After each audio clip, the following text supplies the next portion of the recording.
If you're not sure what to do next, how about I take you on a walk?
Witness the power of Gugwa.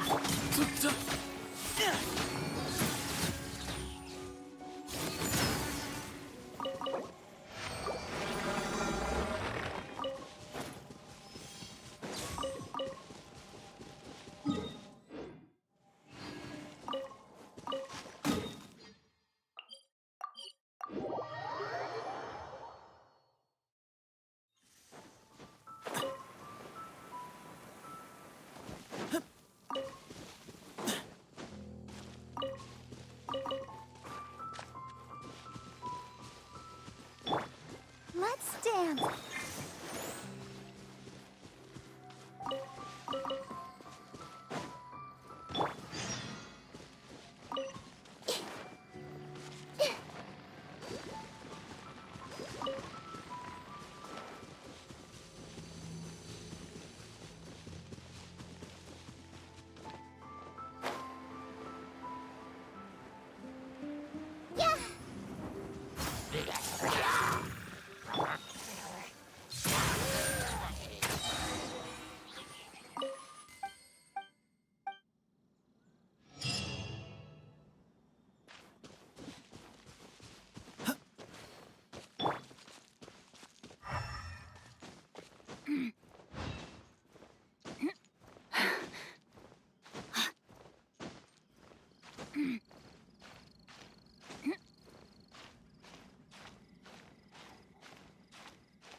Time to act. Huh?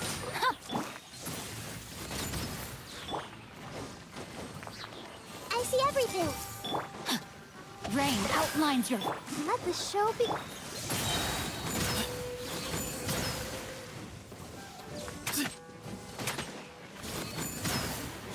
Behind you! Give me some space.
Excuse me.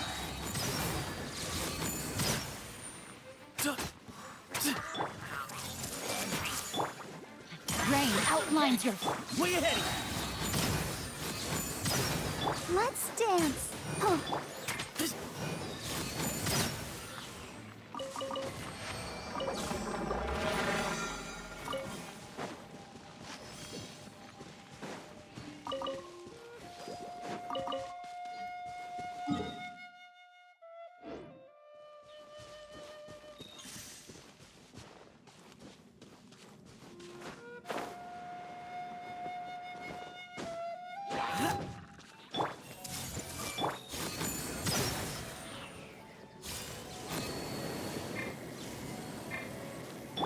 Everyone hold hands.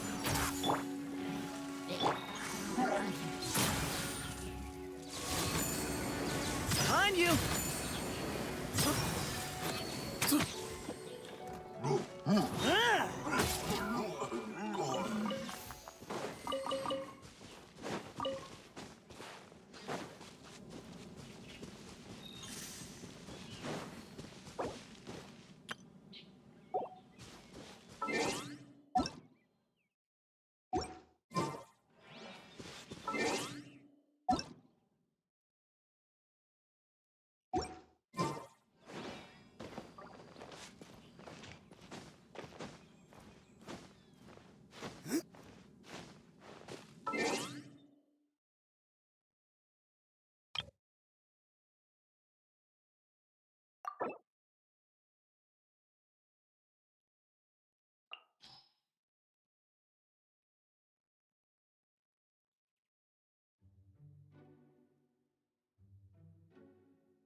Excuse me.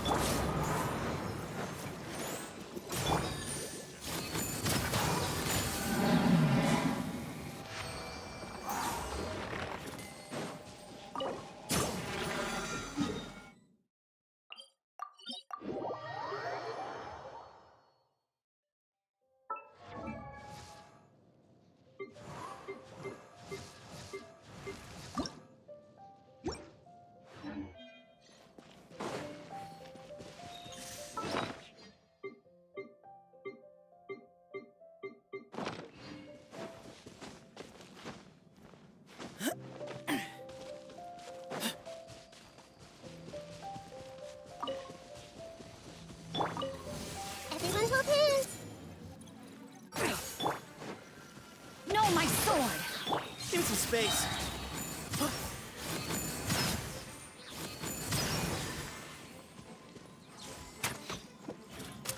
You're open. I see everything. Body and mind. Rain outlines your...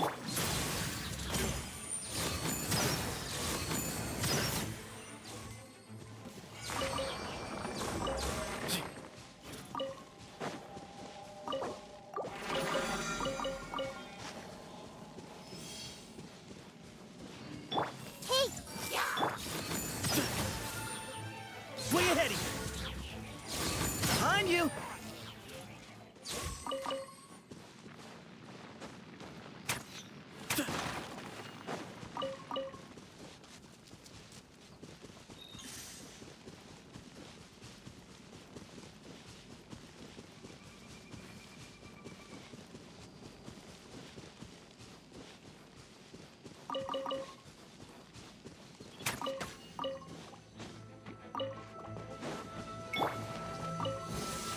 everyone hold hands.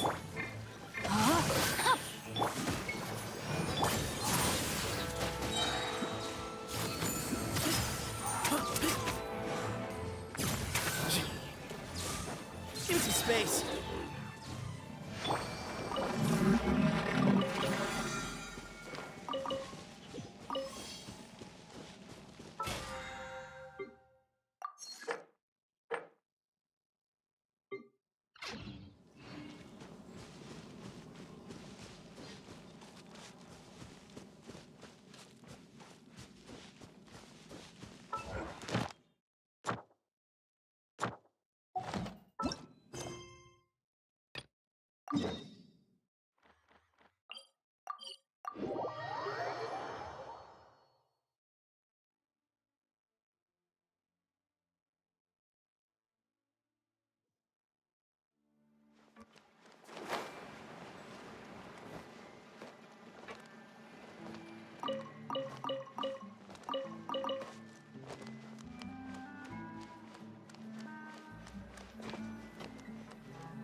It's been a tough few days, hasn't it?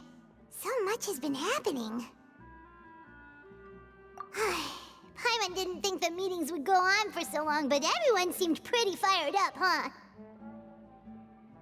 Paimon thought they'd be at least a little frightened.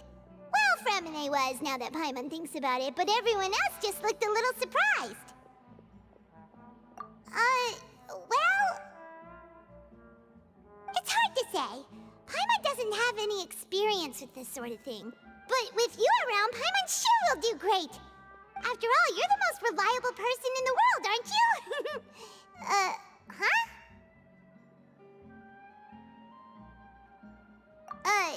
Did you just pour some tea? Paimon didn't notice you doing that at all. Then what's that?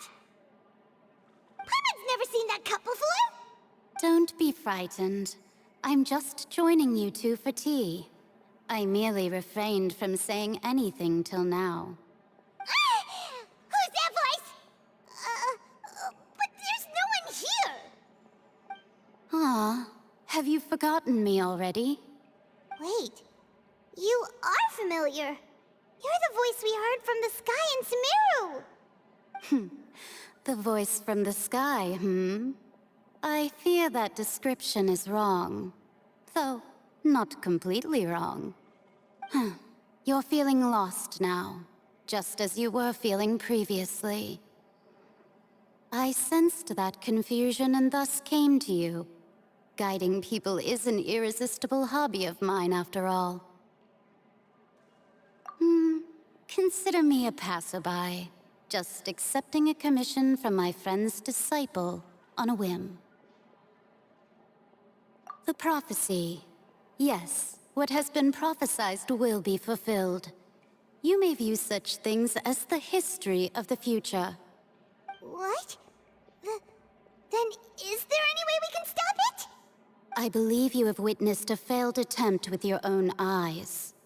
Can everything in Teyvat so easily be changed?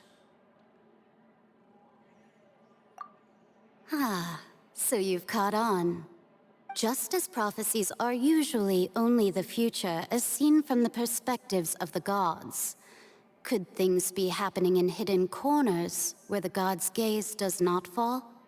Are the things that you shall see different from the fate that the gods perceive?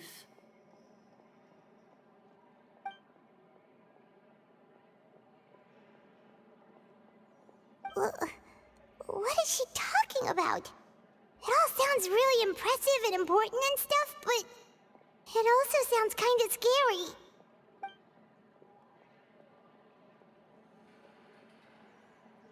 I believe that you understand, right?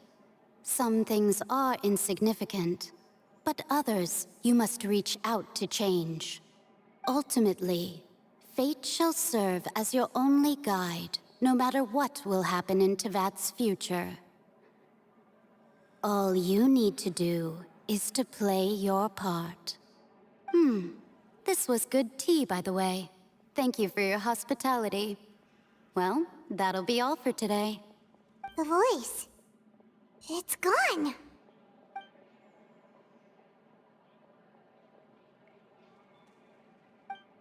What?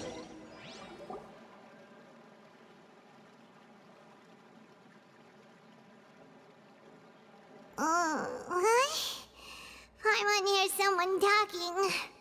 All right, coming.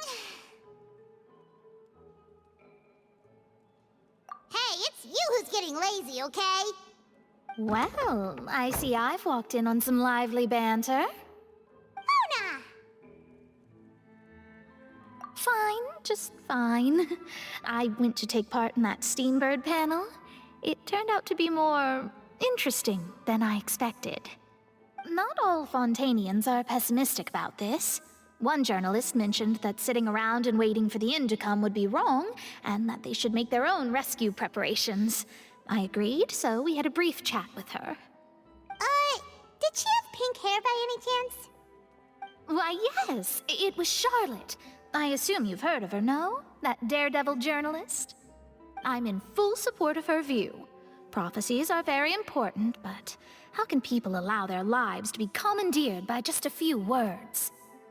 That's right! Paimon's glad to hear something sensible for once. Ah, yes. About what we had discussed before. I did try, but I'm afraid I couldn't reach the old hag. I'll try again tonight, but I wouldn't get your hopes up. Huh?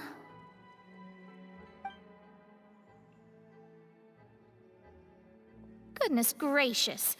Are you serious? She said that even the god's gaze has blind spots. Pretty bold if you ask Paimon. Most people would believe the gods to be all-knowing, right? The Hexen Circle members are certainly anything but ordinary. As for the mage named N, the old hag has mentioned her a few times. She said that N's sense of direction is incredible, and that she loves guiding those who are lost. But I've never met her, and if she were still alive, she'd be... well, suffice it to say that the hag's at least a few hundred now, and N's been around for longer than that. Whoa. The Hexen Circle sounds like a scary group. But they must really stay in shape to live so long. Their abilities alone are pretty terrifying. If she came to see you personally, then the problem you're facing must truly be of great importance. Well, it's not like Paimon could understand anything she said. Yes, she was quite cryptic, but I suspect she means that there is still a way to turn things around. She didn't say when or what that would be, though, so... perhaps it is something that you cannot know right now.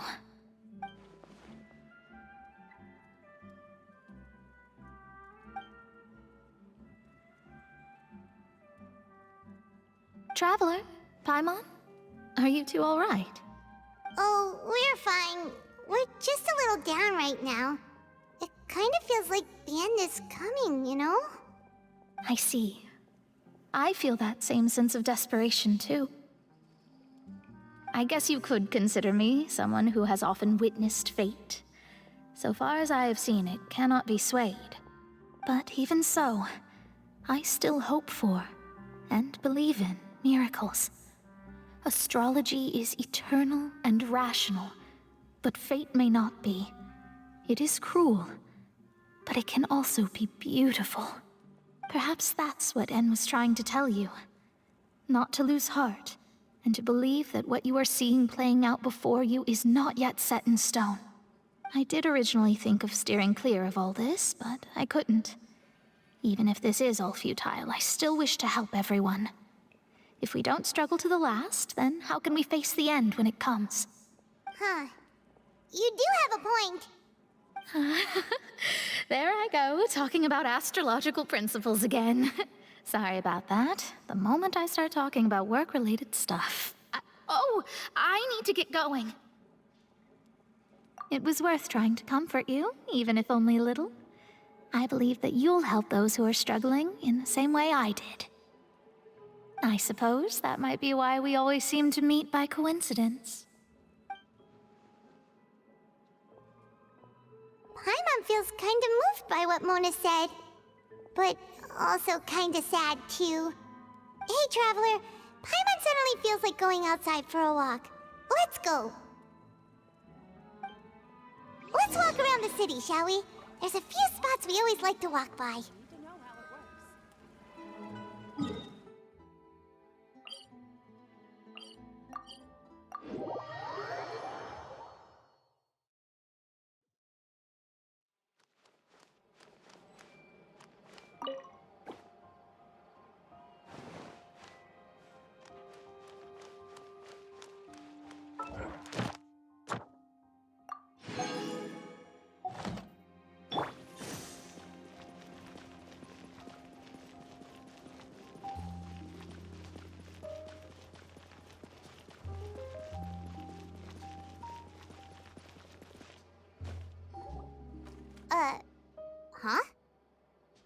are written in this newspaper. What's going on? Let Paimon see! The underwater stronghold, the Fortress of Meripede, has continued in its noble autonomy, but that does not mean that others cannot interact with it. My recent attempts to enter the fortress bore little fruit. Huh. Guess Charlotte still hasn't given up on that. Thus, did an Outlander friend become the focus of this report? A blonde adventurer with their white fairy, legends trailing in their wake.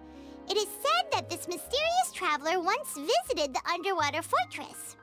So while the fortress's interior remains a mystery behind closed doors, do not fear, for the tales of the traveler contain surprises in spades.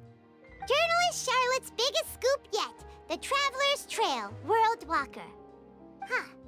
Charlotte took so many awesome photos of us and we never even noticed her!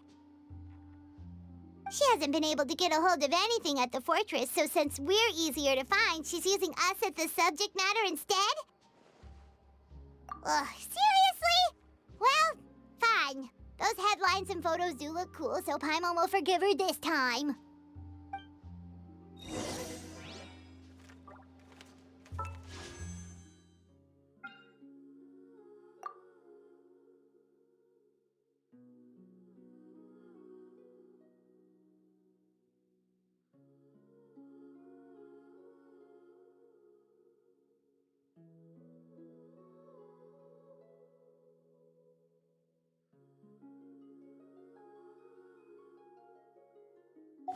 Do you hear that? Something's going on over there. I'm gonna go check it out. Early bird gets the worm. We're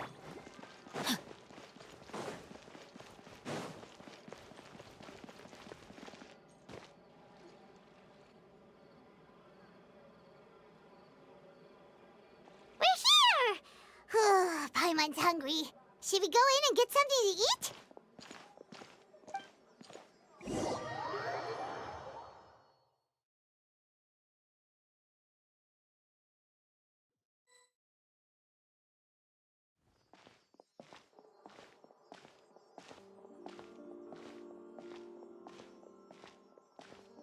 Hey, quick! Look! That's the limited edition, only 16 slices a day cake! It was so delicious the last time we tried it! Despite the tense situation we were in, let's give it another go! Paimon's sure it'll be great! One slice of cake, please. Someone showed up after all! Oh, wait, you're the one from the Palais Mermonia. Oh, are you here to buy cake too? It seems Monsieur Nervalette was right. You really can eat. Wait, did he really say something like that? That's right. Even he has his own preferences when it comes to food. As for me, I love the cake and coffee here. Do you come here often? Usually every day. Every day?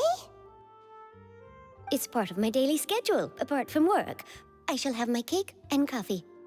Then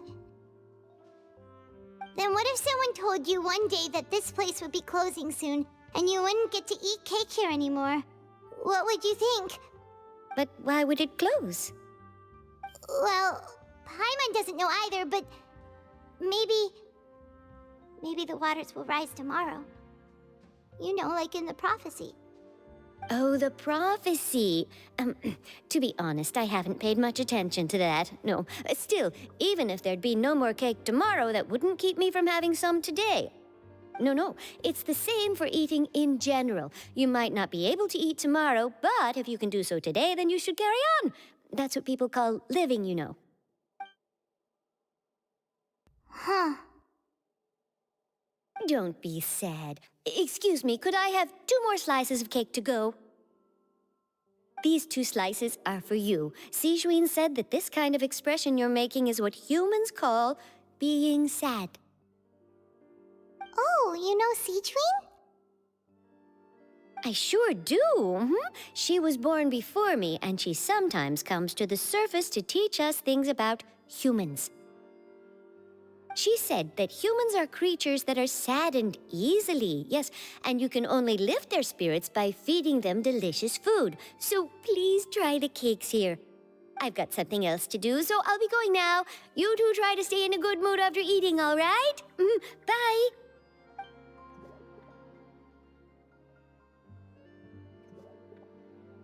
And there she goes. All right, let's dig in. Paimon's sure this cake will be delicious.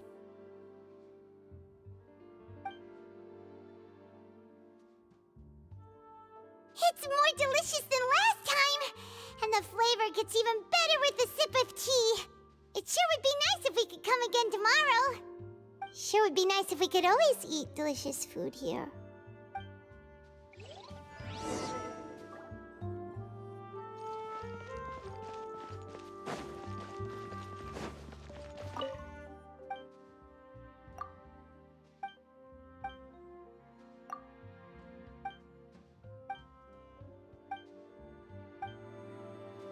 Time to act.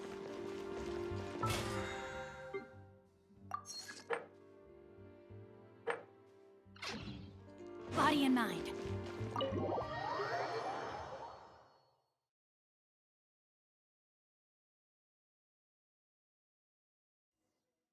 Oh, we're near the Steambird office. Let's go look for Charlotte and have a chat.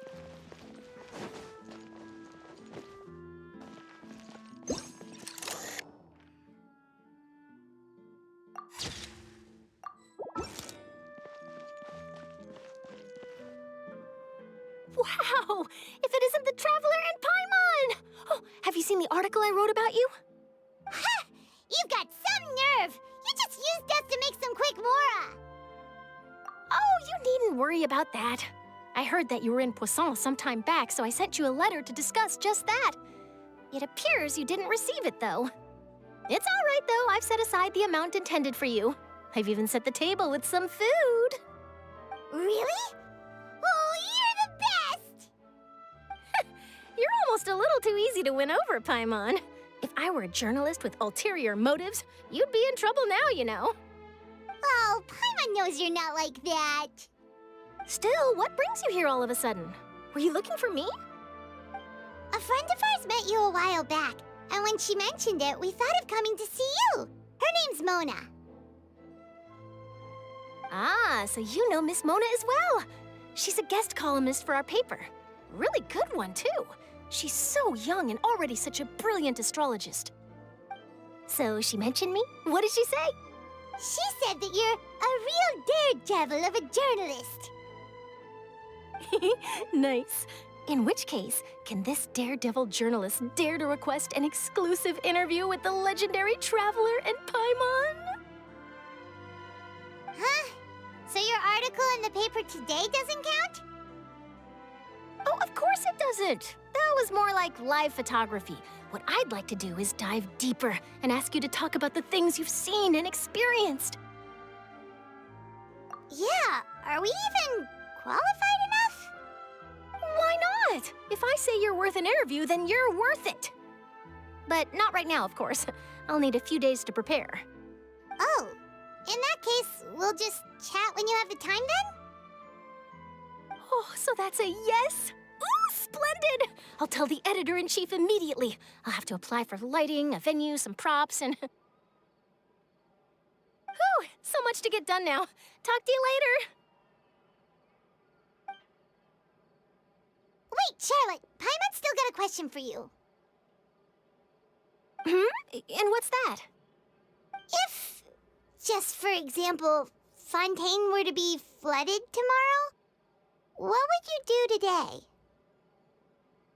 Huh, that's the prophecy you're talking about, isn't it? I mean, I do hear about it often, but I've never once thought that the day could be tomorrow. If you're seriously asking, then I might try and think of a way to leave Fontaine. Oh, but I'm still a journalist first and foremost. That means I have a duty to be reporting from the scene. And secondly, I wouldn't forsake my homeland that easily. From what I've seen, most people don't know what they'd do should the worst come to pass. In truth, it might be better just to behave like normal rather than worry over such an end. So in all likelihood, I'd probably still be prepping at the office for that interview of ours. I know what you're thinking. That sounds a bit sad, but I've always believed that it's best to do what you enjoy. Just think about it. If this nation really were to be suddenly destroyed tomorrow, but I still successfully finish an exclusive interview with a truly unique person, then the story I would wind up writing would truly be timeless. And then do you know what I'd do? Well, I'd write that story, send it for printing, and use messenger pigeons to get copies out to the various nations as soon as possible. I'm not a dreamer, nor am I a workaholic, but I do love my job, and I'd be proud of leaving such an article behind. I guess you could say that I was born to be a journalist. But anyway, that's my answer. And on that note, I'll get back to my preparations. That's so nice. All of a sudden, Paimon actually kinda envies her. Anyway, let's go and take a look at the sea, shall we?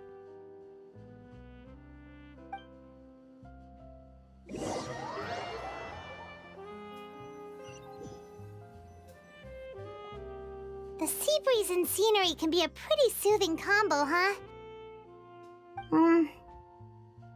Paimon's been thinking.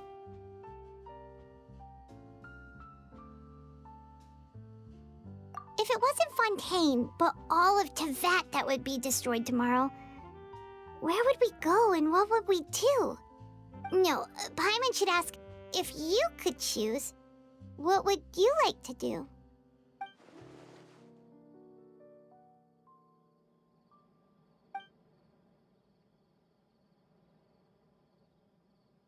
We've always been moving to the next destination, so we haven't spent much time thinking about these kinds of things. We didn't have to either, with us always being on the road and whatnot.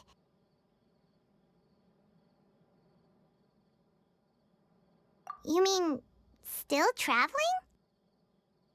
Huh. Wait, isn't that what we've always been doing?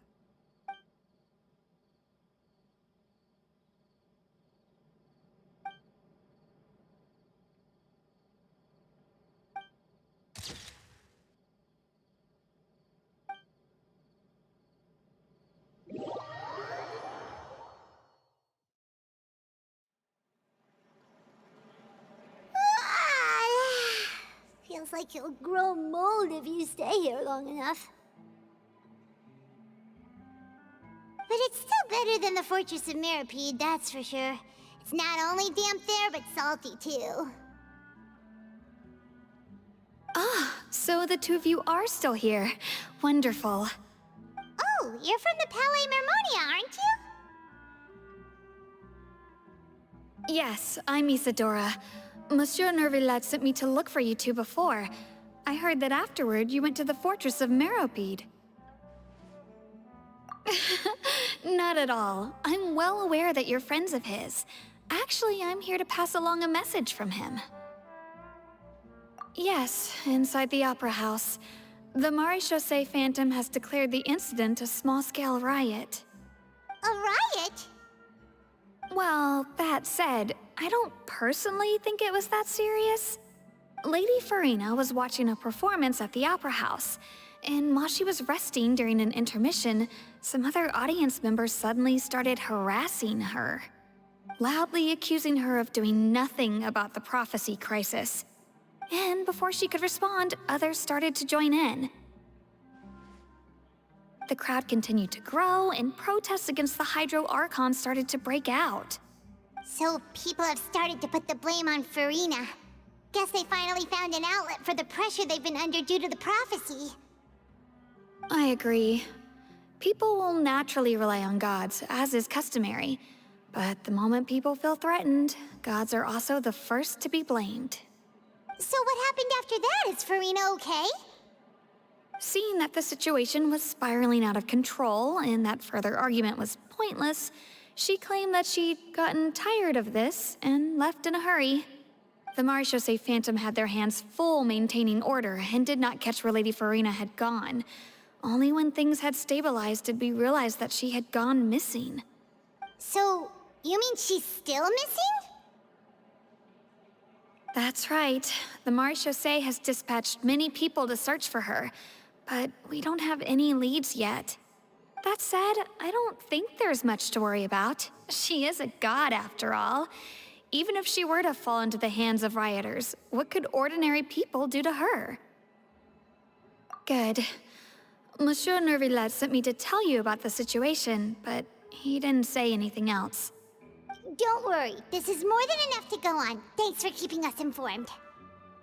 Ah, is that so? Well, all right then. In that case, you two take care. I'll be heading back to the Palais now.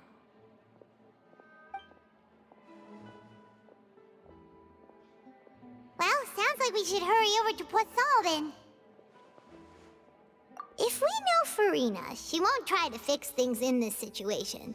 Instead, she'll look for a place to wait out the heat. And as we also know, she may be loud and dramatic, but she doesn't have a heart of stone.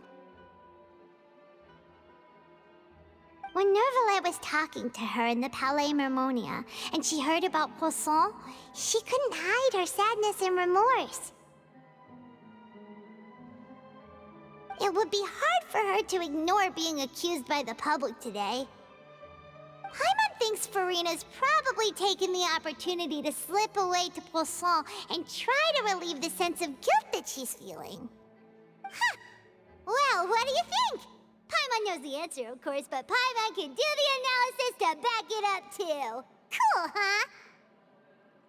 In that case, there's not a moment to lose. Poisson, here we come!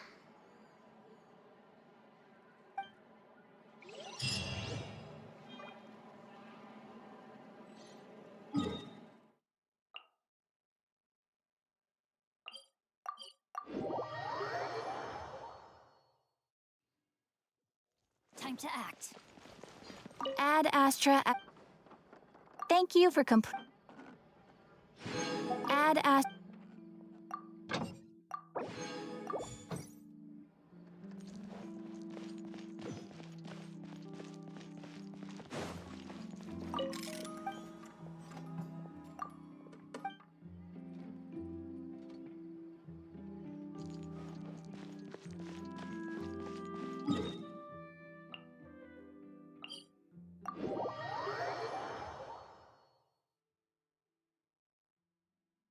This place looks deserted.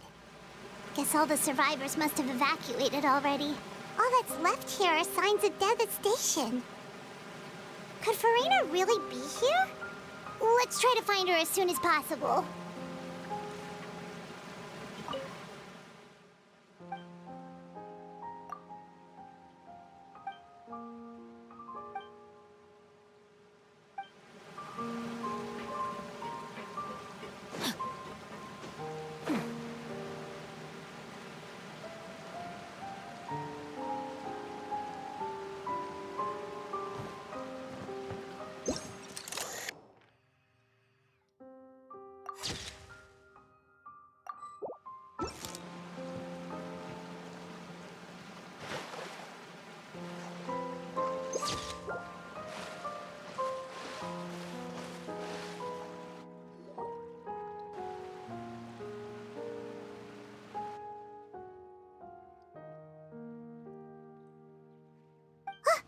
That's Farina, right over there!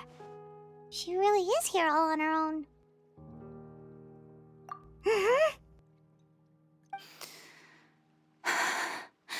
Should I just give up? This is all meaningless. What was meant to happen did happen after all. Everyone's dead. I'm sorry. I'm so sorry.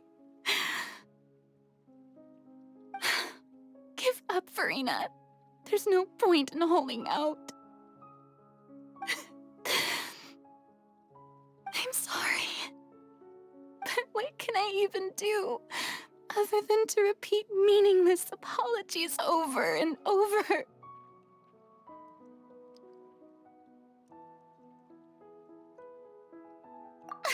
Who's that? Don't worry, Farina, it's just us.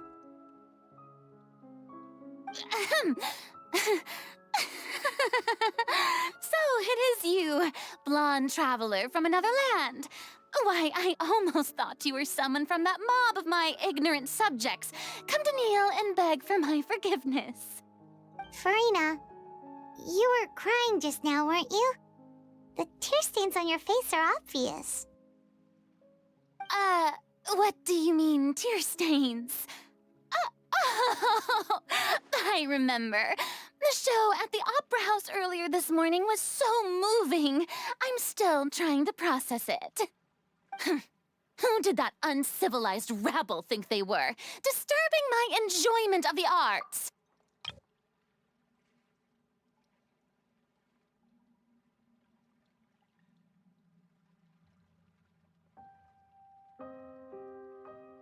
They even dare to tout their Archon! I must teach them a lesson. I can just imagine their twisted and frustrated faces once they realize that I'm nowhere to be found. Oh, and I'm sure Nouvellette and those people from the Maréchaussée Phantom are freaking out right next to them, too.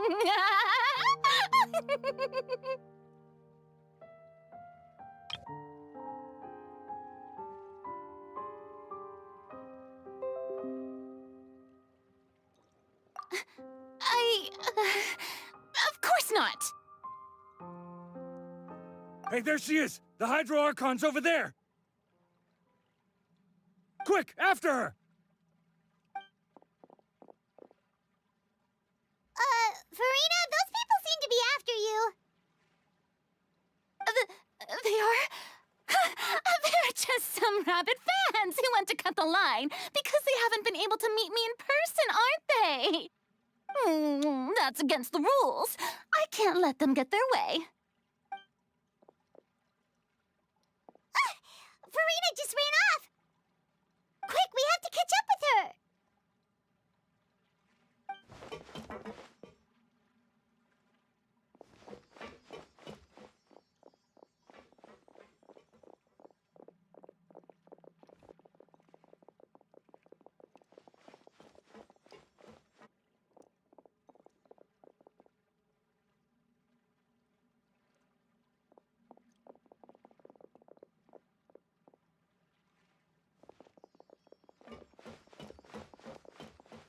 This should be the place, right? Hey, Farina! There's a good hiding spot over here. Quick, come to Paimon before the rest of them catch up to you. What is this place? Hurry, they're almost here! Fine. I suppose haste is warranted. Lead the way.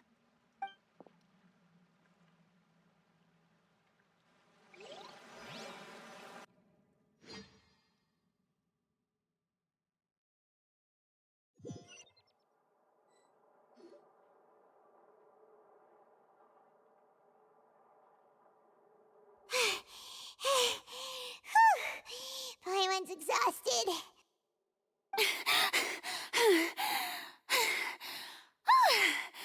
I'm so tired. I totally thought they had caught me.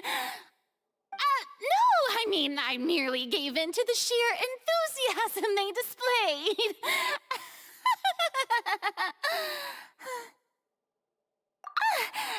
You're right. Yep, that's a good girl.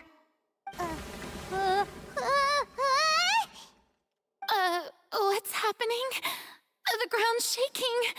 Is it an earthquake? Yeah, a quake of this kind preceded the flooding in Poisson, didn't it? It can't be. It's happening again. Well, there's no need to worry too much about that. Nouvellette's made some emergency plans, so the evacuation should go a lot smoother this time. Yeah, I hope you're right. But the people of Poisson, they've already...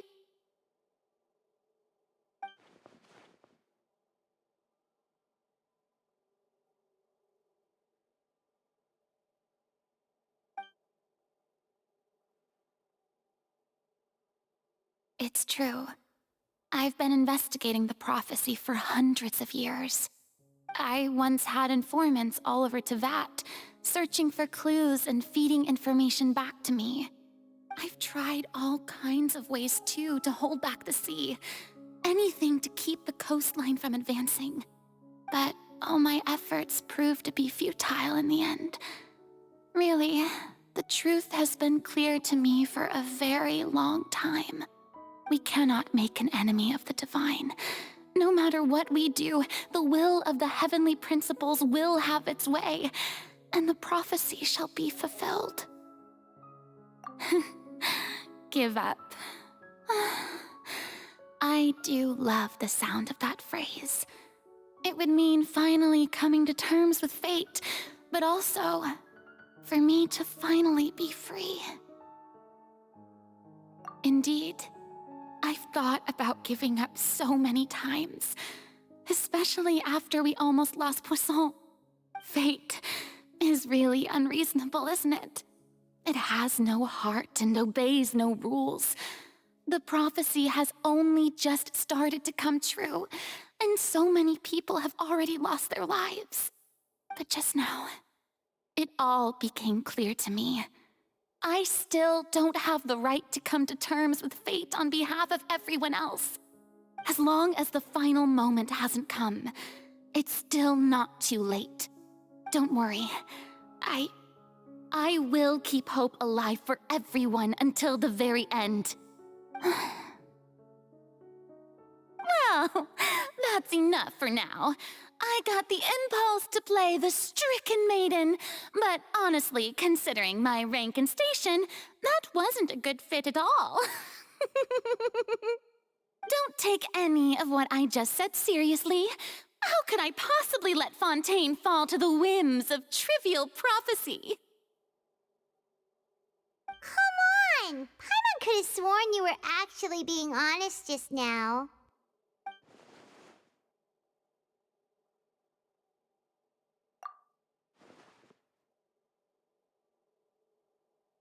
Share my burden. That's impossible. It was fated right from the start that this would be my duty alone.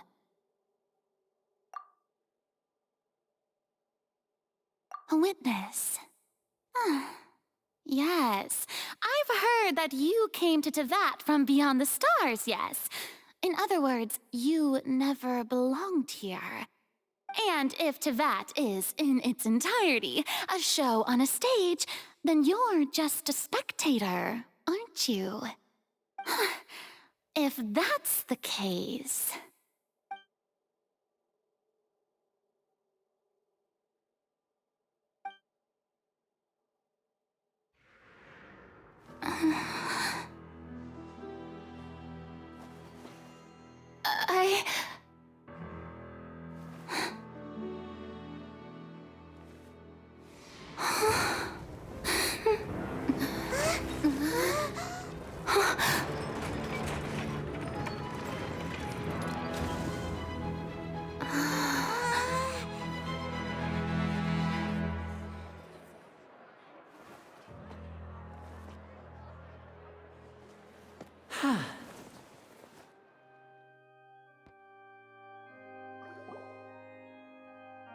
Ladies and gentlemen, this concludes my opening performance.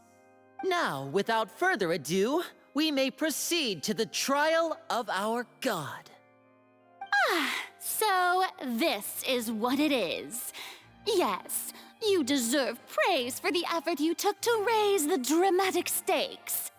Do not forget, however, that I am Focalor, the god of justice, the embodiment of justice itself. Does it not strike you as even the least bit absurd to bring the very concept of justice to trial? May I interpret these words as your refusal to stand trial? In that case, you will have the opportunity to defend your honor through a duel. You would draw your blade against a god?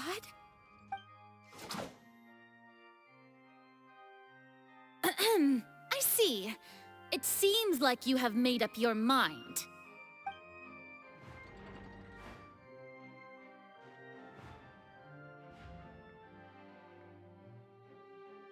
Paimon can't believe it. She just surrendered. What the heck is going on? Did I just see an Archon surrender to a human? Wow, how utterly humiliating. Lady Farina, what is the meaning of this? Shh! It would seem that there has been a misunderstanding. To be clear, the raising of both hands is not always an indication of surrender. Looking for excuses again, huh? I raised my hands just now to indicate my acceptance of the trial. No duel shall be necessary. I will admit that I've been running away for a long time. I'm sorry, everyone. I was unable to protect the people of Poisson. It is my duty to stand trial for my crimes. You are not the only ones to be disappointed in me. I, too, am exceedingly disappointed in myself. But now, it is time for the Hydro Archon to show you her courage and resolve. I, Farina, will use this trial to show the world the true meaning of justice! This time, I will protect you. Applaud and rejoice. One of the most outrageous and fantastical arcs known to the opera epiclese is now unfolding before your eyes.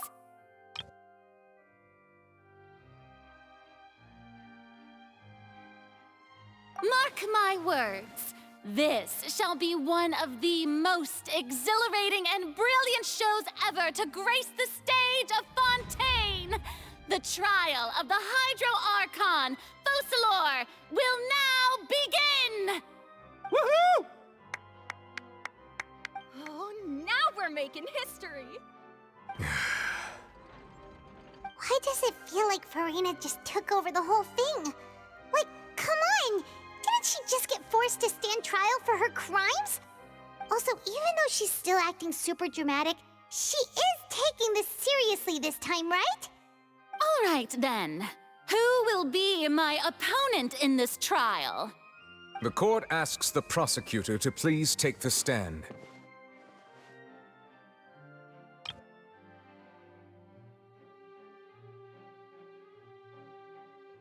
Is that so? Very well. Then please speak, witness of Tivat, my accuser and fated opponent.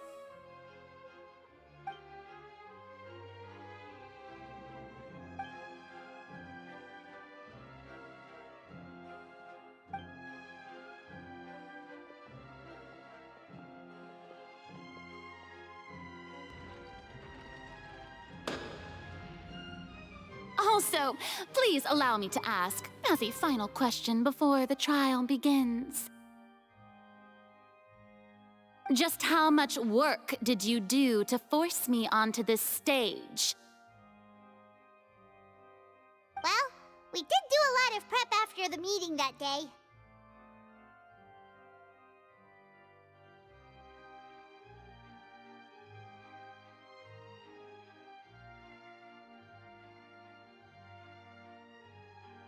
I can go over the tasks assigned to the Spina di Rosula, since they were rather straightforward and easy. Navia, the president of the Spina di Rosula. Most of the people who participated in the disturbance this morning were my subordinates.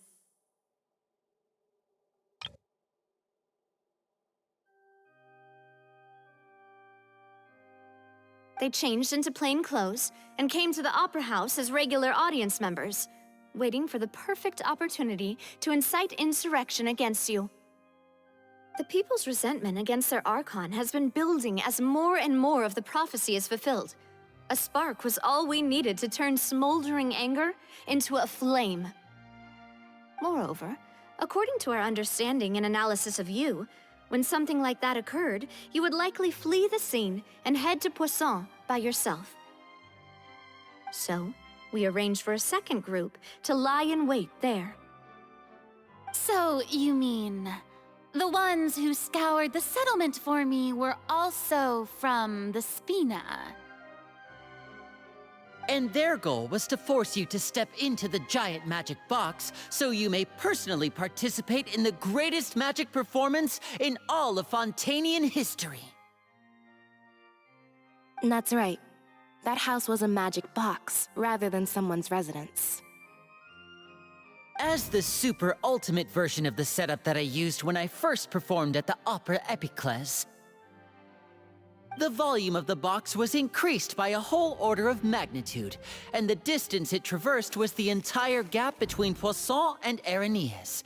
Its cargo, of course, was an Archon instead of a human. My thanks, Farina. Without your help, we could never have pulled off such an extraordinary performance. You're welcome? Of course, this performance was only made possible with Father's support. The House of the Hearth spent a massive amount of labor in Mora to pull this off.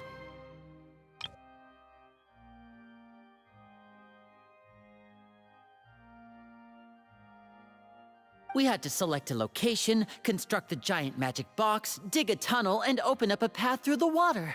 It was a lot of work for all of us. So, in other words, the earthquake that we felt within the giant magic box was just a normal tremor from the transportation of the whole house? That's right. It wasn't a sign of another disaster to come. Then, I can guess Nervilette and Cloran's parts. You gathered a crowd, prepared a stage, and made sure that the champion duelist would be immediately ready for a fight.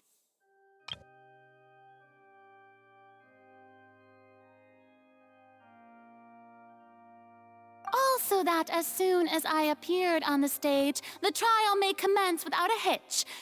Am I right? Yes, that is correct. Well, Clorand, I must commend you for your courage. Only the most outstanding champion duelist in all of Fontaine would accept a duel with an Archon without flinching. Thank you. As for you, Traveler, I suppose your role was to keep me distracted with conversation once you found me in Poisson. You'd make sure that I didn't notice anything amiss before revealing yourself as my prosecutor once we'd arrived onto the stage. Oh?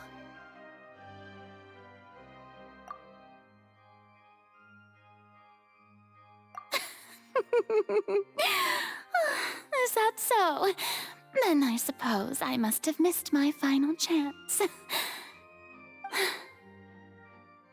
It's fine. It matters not. What's done is done. The stage is already set, so there's no reason to disappoint the audience. Let's see this trial through to the very end.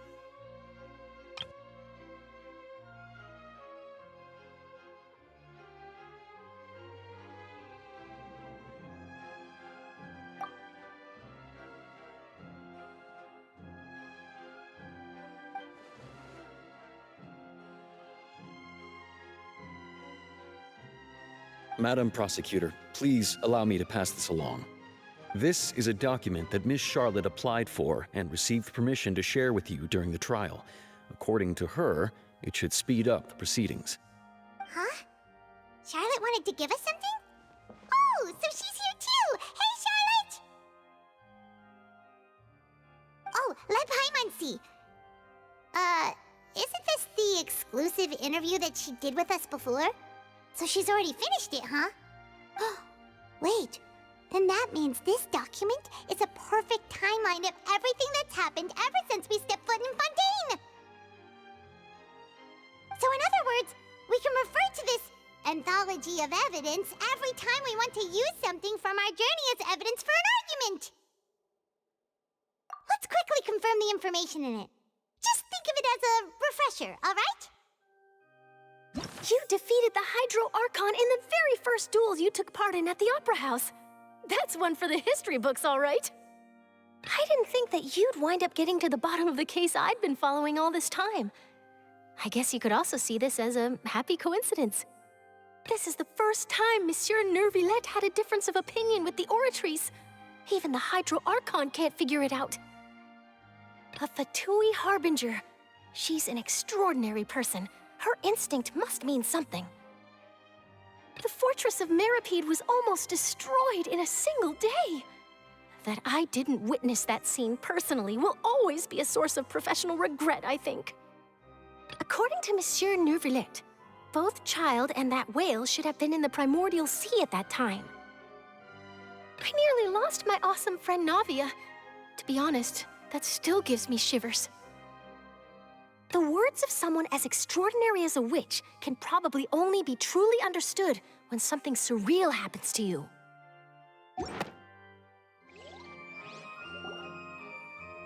The prosecution and the defense are both in position. The trial shall now begin. Oh, come on, Neuvillette. There's no need to repeat all the unimportant legalese. Just fast forward to the part where the prosecution lays out my offenses. As the defendant and the lead actress of this performance, I still haven't even been informed of my supposed guilt in all of this. Of course, it is only natural for humans to struggle to understand the actions of a god. However, you will need more than that to convict me of a crime. That's true, but my charge here is unrelated to your conduct as an Archon.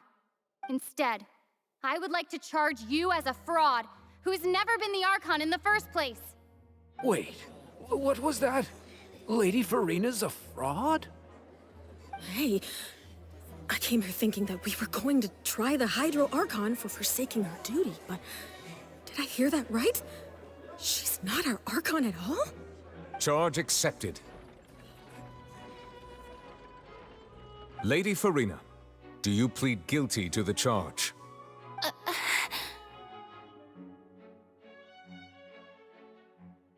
Lady Farina. I plead not guilty. How can I be guilty?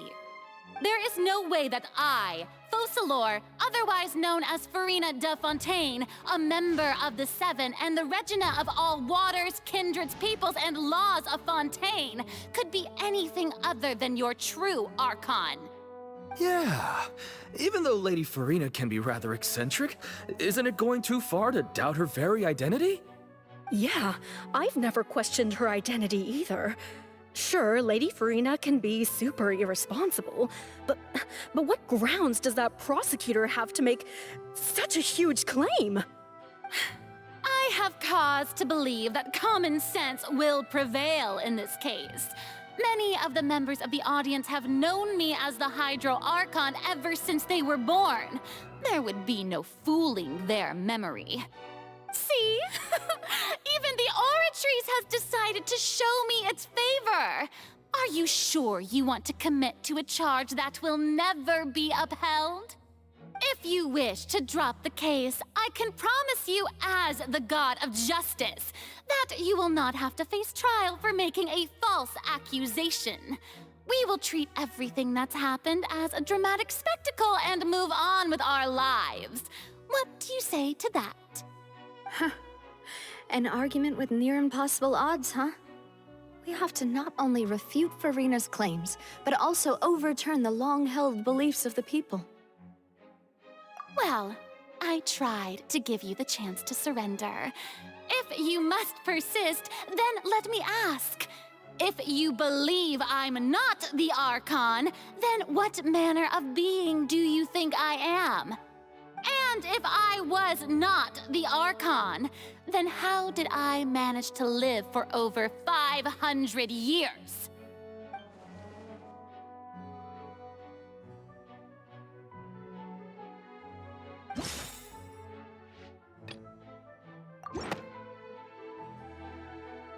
First of all, you may be a member of another long-lived race, which would allow you to naturally possess an extended lifespan. And second of all, even if that wasn't the case, there could be other ways to extend your life. Who gave you that idea? Was it the knave? You'd sink so low as to use a harbinger's words against me. A curse?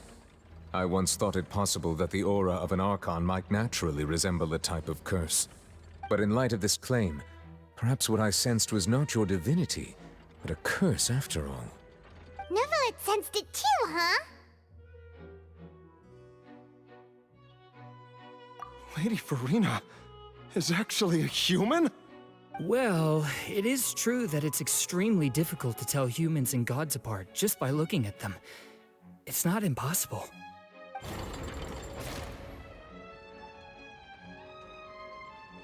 Well, don't start celebrating too early now.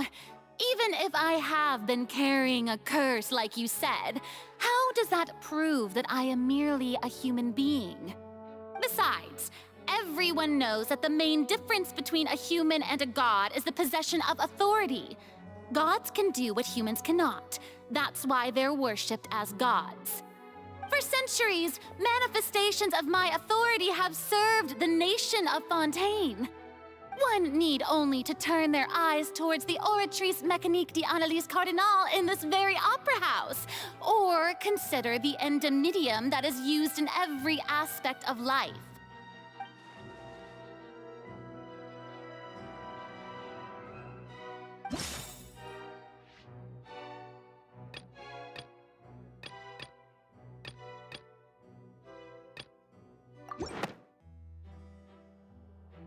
You tried to reference the Oratrice.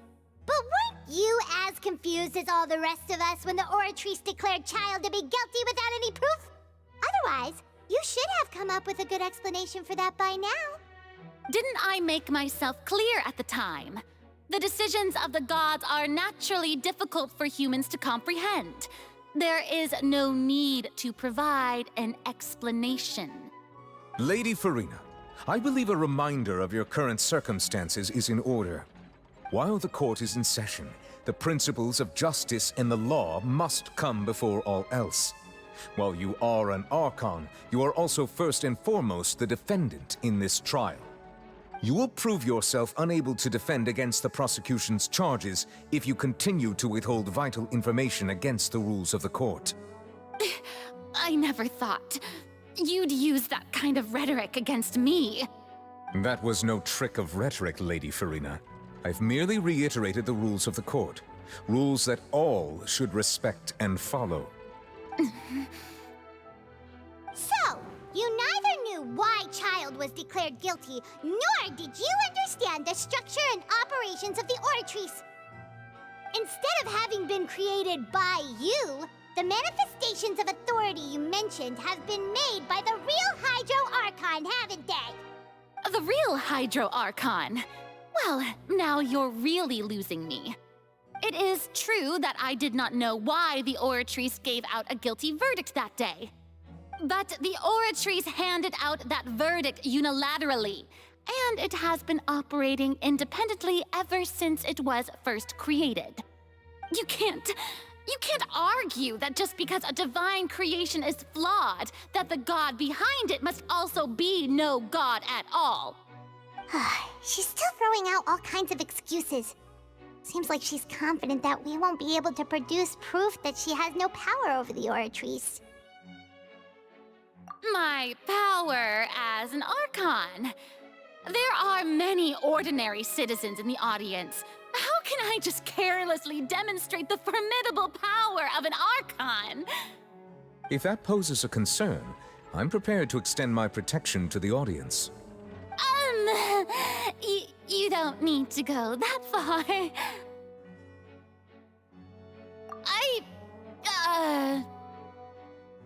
Aren't you the Hydro Archon?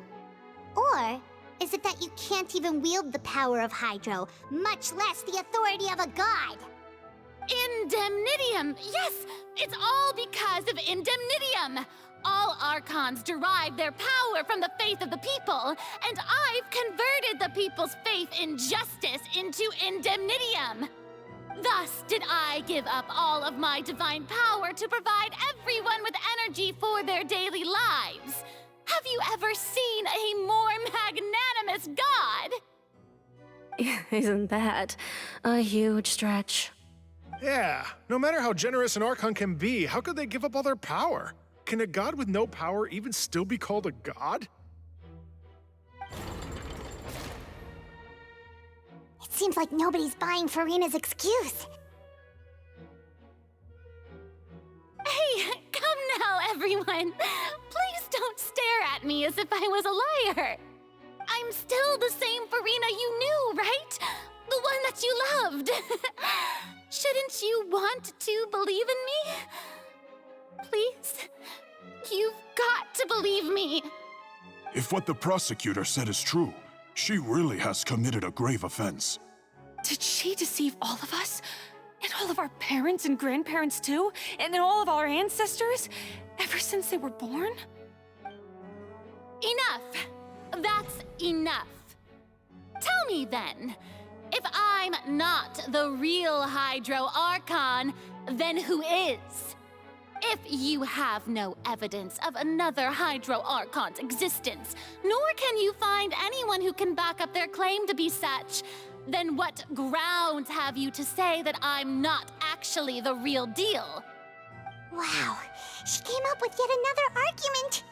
How can we refute her now? Seems like she really doesn't want to give up.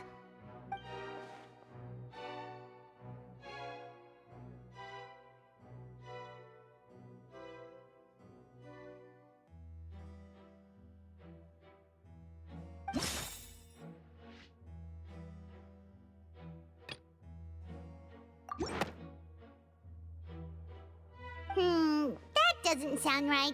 Paimon doesn't think this clue can be used as compelling evidence to build our case.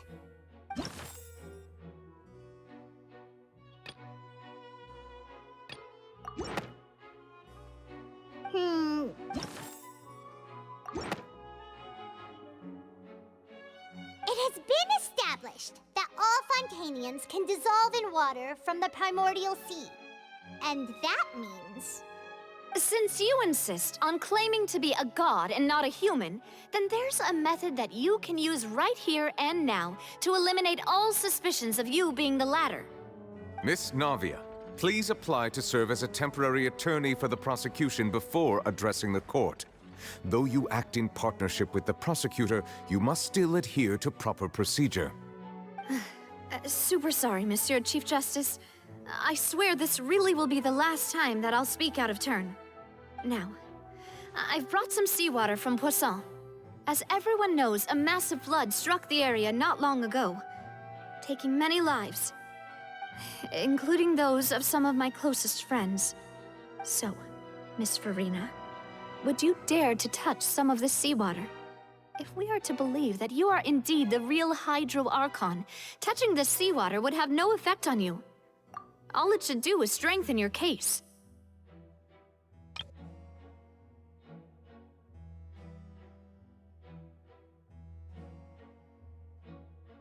But if you don't dare to touch it, then we would have basically proved the reverse.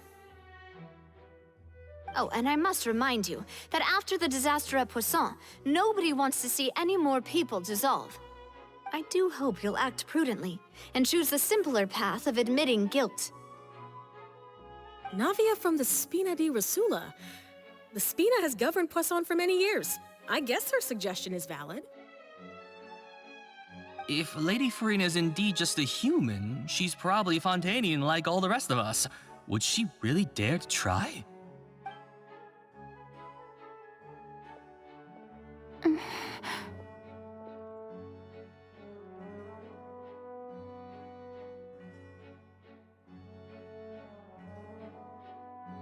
Lady Farina, this test has been unilaterally proposed by the prosecution. As it falls outside the realm of standard court proceedings, you possess the right to decline participation. Well, of course he had to tell her that. But refusing to participate is basically the same as a confession of guilt.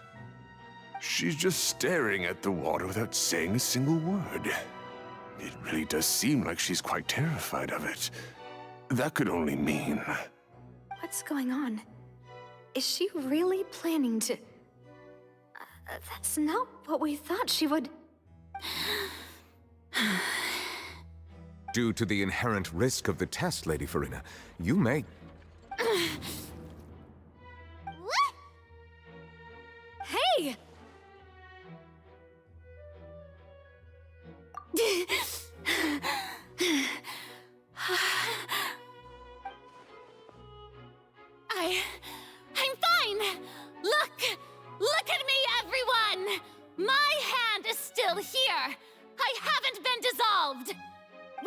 believe me now.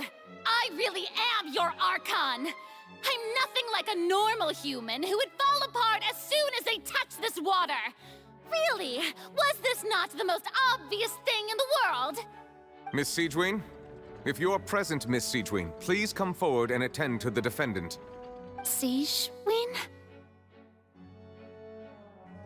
Don't be nervous.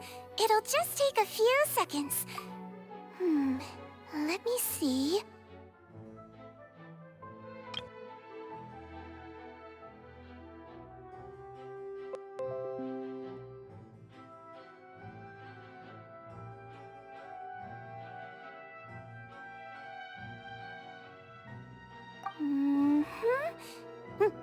That should be enough.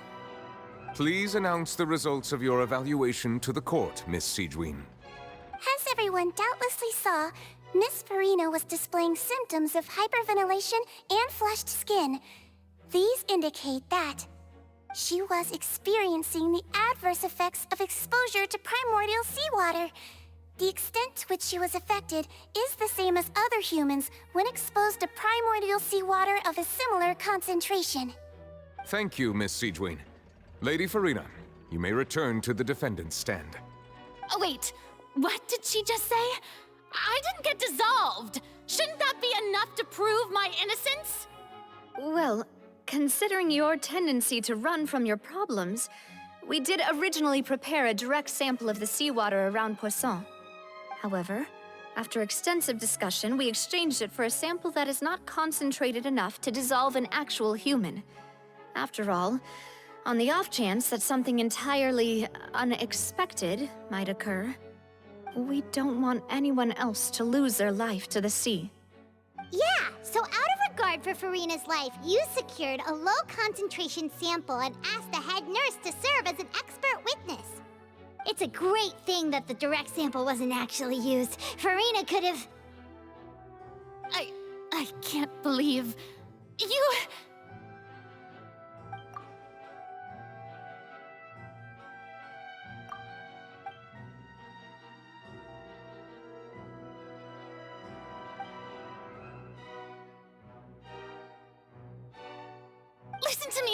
Listen to me, everyone. Please don't give me such cold and disdainful looks. What happened just now didn't prove a single thing. Think about it. How can you conclusively prove that an Archon can't also be affected by the primordial seawater?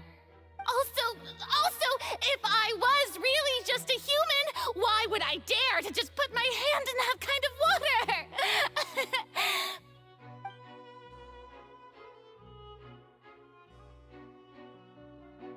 Please, anyone, just listen to me!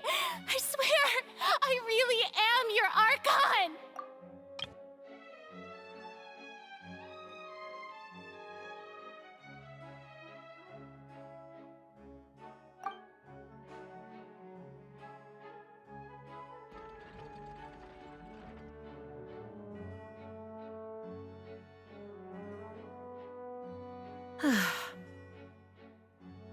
I don't think anything she says at this point will sway anyone. The odds are just too stacked against her now. With all the things that have been said, Paimon doesn't think there's any way left for Farina to win. I believe the time for arguments and presentation of evidence has come to an end. If there are no objections, we will move on to the final judgment.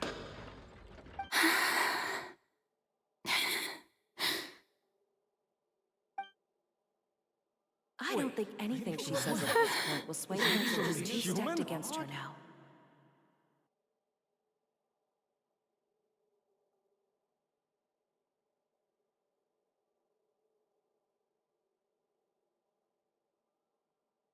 In my capacity as Chief Justice, I shall now render judgment on Farina's misrepresentation of herself as the Archon of Fontaine.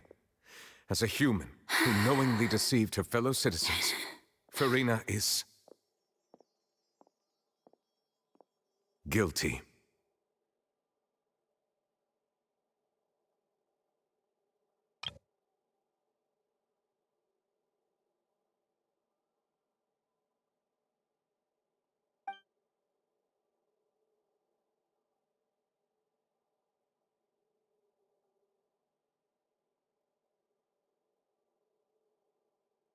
We shall now turn to the Oratrice Mécanique d'Analyse Cardinale to render the final verdict on the charges.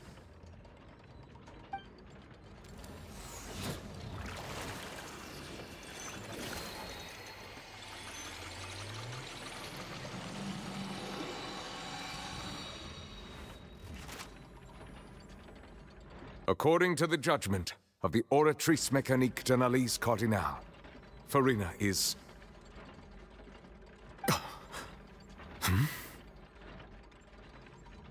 Well, what's wrong?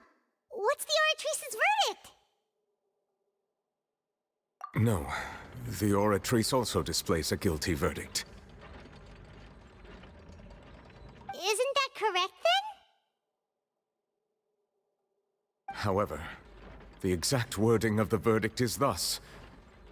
The Hydro Archon, guilty, to be punished via the death sentence. The death sentence? That's actually one of the available sentences? I've always thought that it was just a myth. The one and only time the death sentence has been handed out at the court, and it's been given to the very person we've worshipped as the god of justice? What an unexpected twist. Farina's been sentenced to death by the Oratrice? We just wanted to use the trial to show her the seriousness of things so she'd tell us the truth. How did things escalate this quickly? This outcome is indeed quite strange. According to Fontaine's current definitions of justice, as well as its recommendations for criminal sentences, is this sentence really appropriate for the crimes that have been committed? Yeah, even Fauché wasn't sentenced to death by the Oratrice. You know, the real evil mastermind behind the serial disappearances case. Indeed. Not only is Farina's sentence overly excessive, the very point of our trial today was also to prove that Farina has never been the Hydro Archon in the first place. But now, the Oratrice seems to have deliberately invoked the title of the Hydro Archon. What does this mean?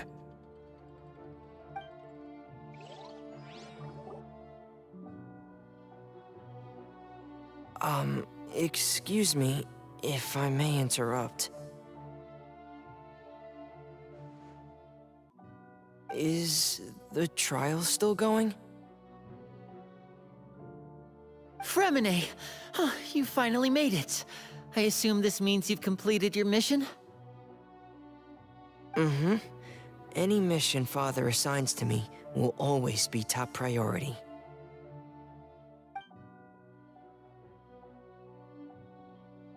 Is that the first prophecy slate?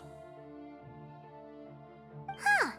So the knave privately arranged for Fremine to try and find the missing slate. I looked everywhere and finally found it at the bottom of the sea.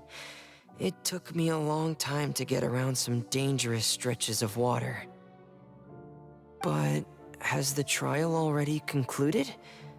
Then doesn't that mean I've come too late? Oh no. Father will be disappointed in me. Thank you for your hard work, Mr. Fremine. Please allow me to review the record left on the slate.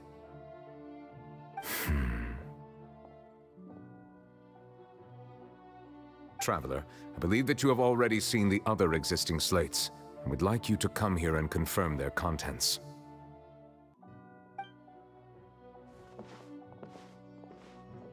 Huh? So what do you see? What is it?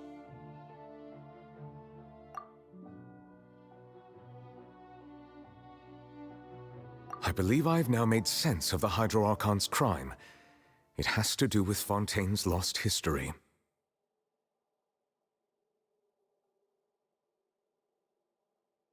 Huh? Isn't the Hydro Archon just guilty of deceiving her people? Oh, wait, no, that's Farina, and we've already proven that she's not the Hydro Archon. So when you say Hydro Archon, do you mean the real Hydro Archon we've been kinda talking about? In truth, Everything that you've encountered in Fontaine up until this point can be traced back to the contents of these stone slates. However, I'm uncertain as to how much sense they currently make to you. Okay, let's try to recall the contents of the other 3 stone slates. Paimon will do her best to help you remember.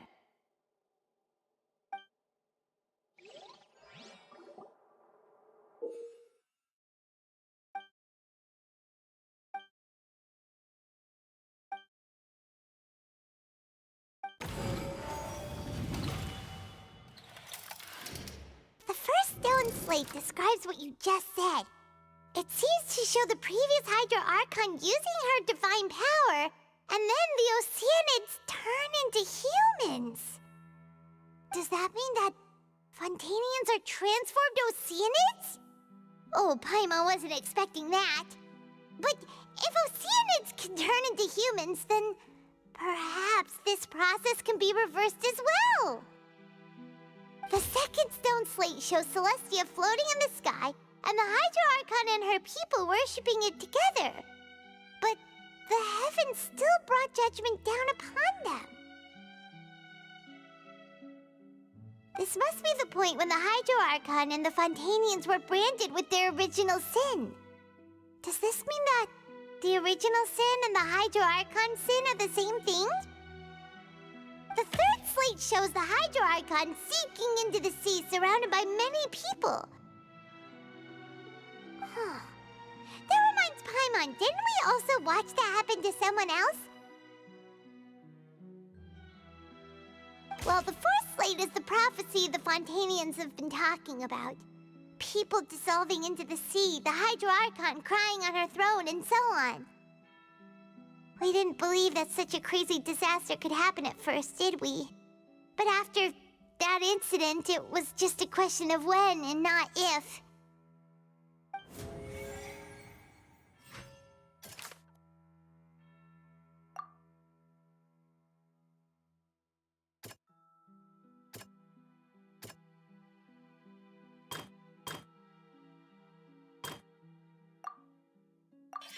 We know from the case of the serial disappearances of young women that Fontainians can be dissolved in primordial seawater. And the first stone slate tells us that long ago, the Hydro Archon used her power to turn Oceanids into humans. This might be the reason that Fontainians can dissolve.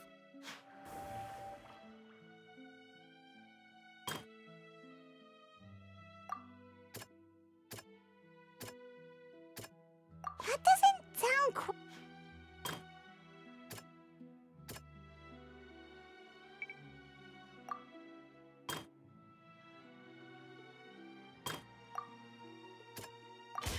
Perhaps what is about to take place has all happened before. The true sin of the Hydro Archon that Nervilette mentioned, and the original sin cast down on the people of Fontaine by Celestia, as recorded on the stone slates.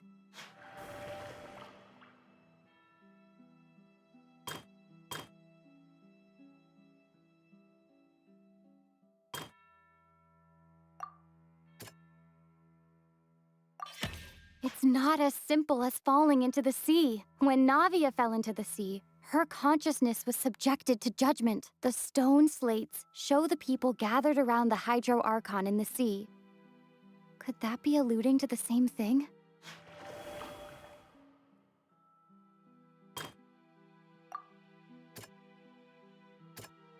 That doesn't sound...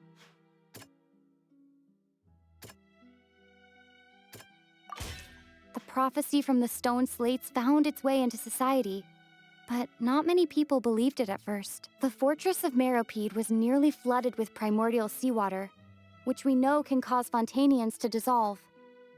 It seems increasingly likely that the prophecy may come true. If we hadn't dealt with it in time, things could have gone very badly. They'll dissolve into the primordial sea but won't cease to exist. Their essence will flow in the seawater, converge, and take the form of an Oceanid. The Hydro Archon was sentenced to death in court, shocking everyone present. Perhaps this means that her sin was actually Fontaine's original sin. Navia fell into the water inside those ruins, and she nearly dissolved. She was surrounded by the people of Poisson in a court within her consciousness, and was forced to take part in a trial meant to make her stay.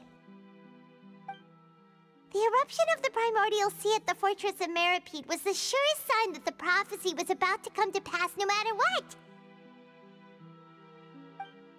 The stone slate's contents can all be verified by recent events. If we combine what we know together, loads of truths should come to light.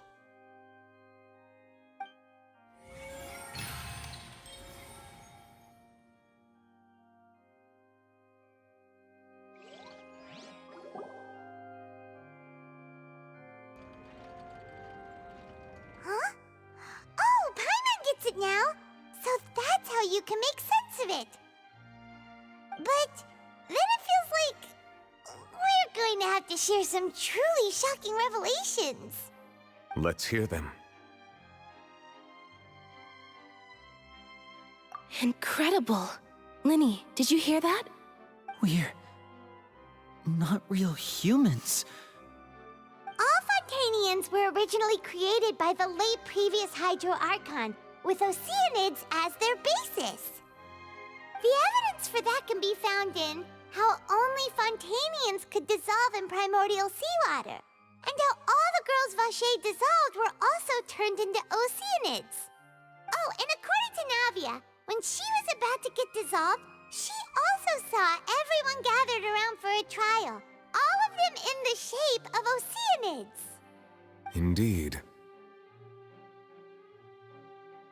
Yeah, and it follows from the content of the first slate that she probably angered Celestia by creating humans without prior permission. That could also explain why the Oratrice judged the Hydro Archon to be guilty. It's to account for that ancient sin. The Hydro Archon's true sin was creating us? And yet, after many hundreds of years, the Hydro Archon's creations have turned around to try to judge the Archon within the Opera Epiclese. The twists of history are often the most unexpected of all.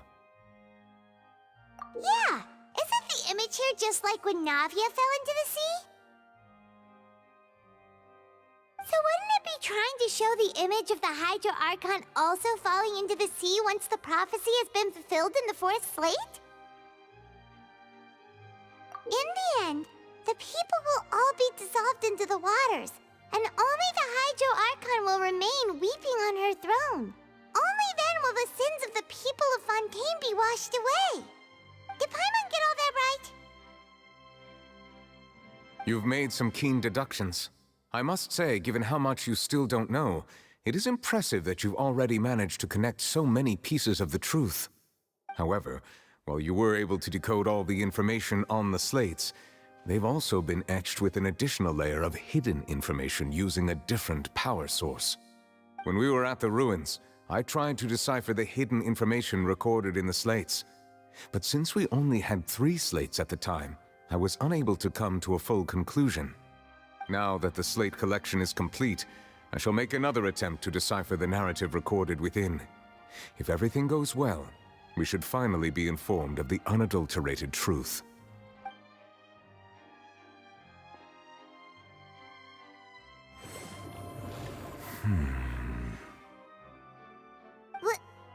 Well? Did you get it? I believe I should share this truth not only with you, but with all the people of Fontaine as well. I will try to briefly summarize it for you.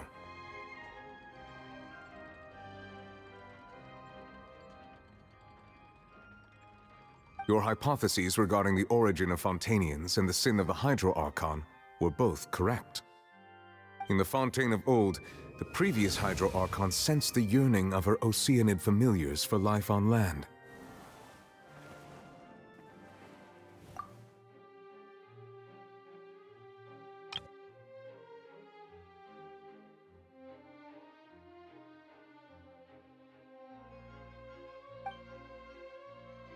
The Oceanids were enamored with the beauty and romanticism of human beings, and wishing to have those experiences for themselves, expressed to the Hydro Archon their desire to become of a similar kind. However, Even though water as an element is intricately linked with the power of life, the Hydro Archon, as one of the seven, did not possess the authority to create a new form of human life.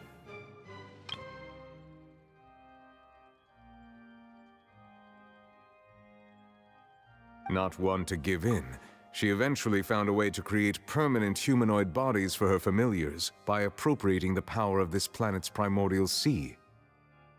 She poured primordial seawater into the Oceanid's blood vessels, creating humanoid mimics in the process. But if Fontanians were to ever come into direct contact with water from the primordial sea, the power within their bodies would escape these artificial restraints and return to the sea. As a result, their forms would collapse, and they would be reverted to their original forms as Oceanids. Of course, the Hydro Archon never received permission from the heavenly principles to create a new human race. And thus, the Hydro Archon and all of her creations came to shoulder the original sin of appropriating the power of the primordial sea. That is the true history of how the people of Fontaine first came into being. So we were all Oceanids before we turned into human beings? That's way too much information for me. I think I'm just going to pretend that I never heard a single thing. Wait, but if that's the truth, we can't let the Hydro Archon be sentenced to death. After all, her only sin was creating us. This really might be too much information for your regular Fontanian, but it does answer a lot of our questions. Alas, your hypothesis regarding the third and fourth stone slates was inaccurate. The slates' respective positions are, in fact, correct. A key point of the visual on the third slate is how all the individuals depicted in the water are humans rather than Oceanids. They have not been dissolved, which implies that the water depicted in this slate is not water from the primordial sea. The nation of Fontaine is the nation of Hydro, as well as the nation of trials and justice. Instead of being the literal element, the water in the scene symbolizes judgment and justice. You may also recall Navia's experience. When she fell into the sea, her consciousness was surrounded by that of many others who intended to hold a trial to determine her fate. Therefore, the meaning of the third slate is that the people of Fontaine shall try the Hydro Archon at the court of justice. Yes, it refers to our present situation. I think I'm following now. So, what you're saying is, even though we decided to put on this trial to avoid fulfilling the prophecy, in truth, everything we've done has happened exactly as the prophecy foretold. So now, it seems, we're the ones making sure it comes true. What should we do? Huh. No matter what, the prophecy will be fulfilled. Is this what it feels like to be a prisoner of fate? If that's the case, does that mean the scene in the fourth slate will also be fulfilled soon? Traveler, I would like to point out another small fallacy in your deductions. About the fourth slate, you probably thought that the eruption of primordial seawater beneath the fortress of Meripede served as the surest sign that the prophecy was about to come to pass, yes? However, I believe that rather than being a sure sign, that eruption could in fact only be a small warning of something far worse to come. As for the root cause of the catastrophe, I believe you've already encountered it once before.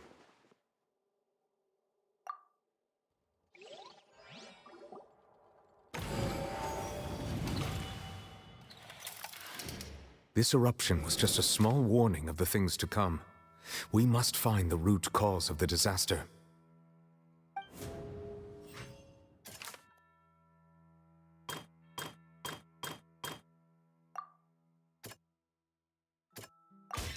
It was both dream and reality. If we're talking about a true culprit, that could only be that thing inside the primordial sea, right?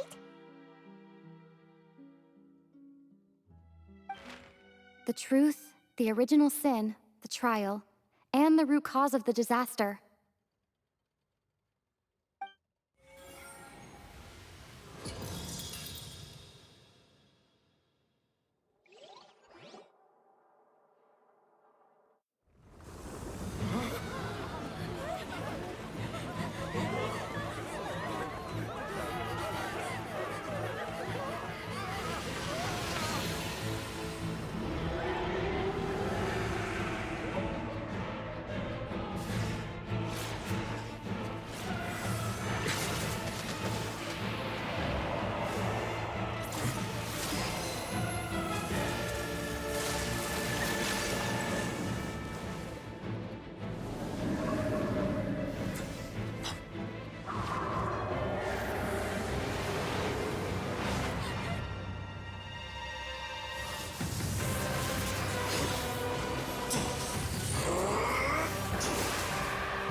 was way too close!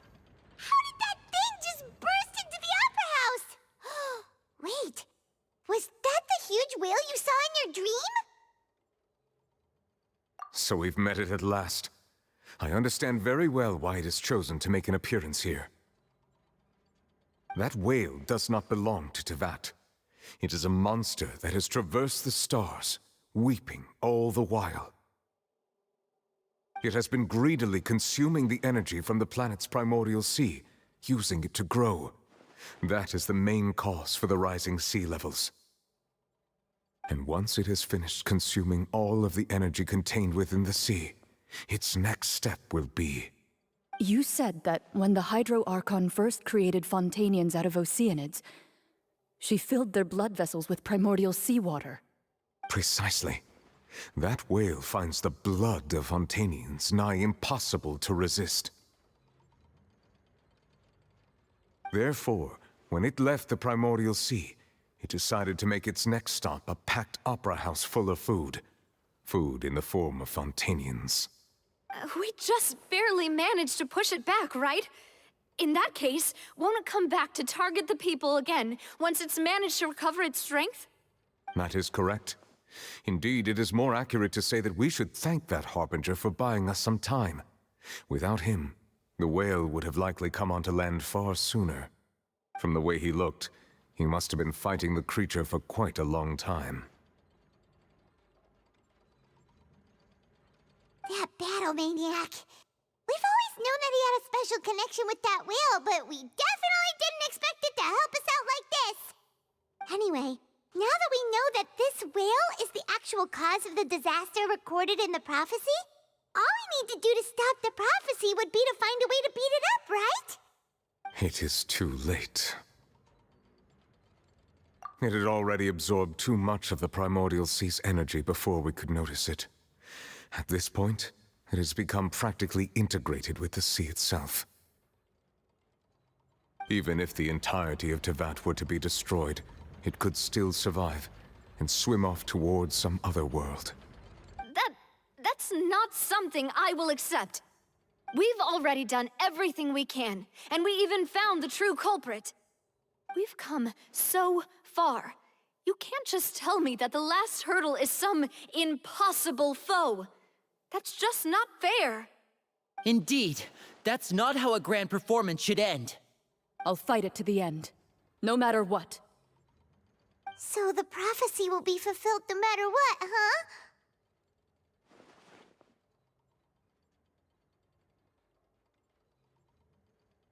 The prophecy. Yes, what has been prophesied will be fulfilled. You may view such things as the history of the future.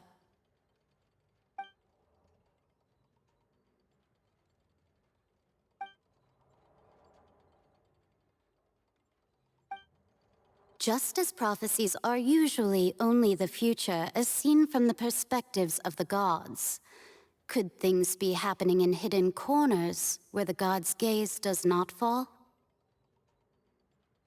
Ultimately, fate shall serve as your only guide, no matter what will happen in Tevat's future. All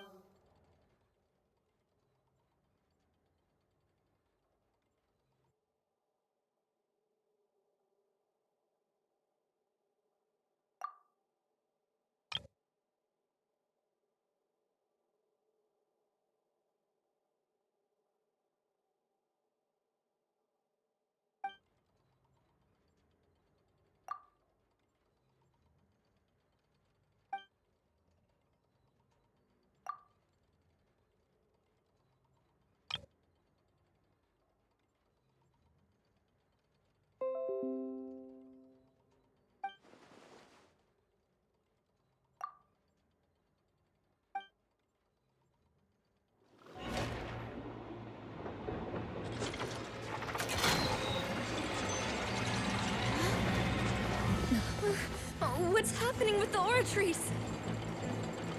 I believe it is preparing to carry out the death sentence.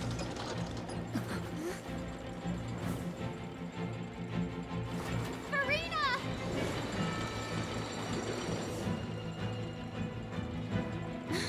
No.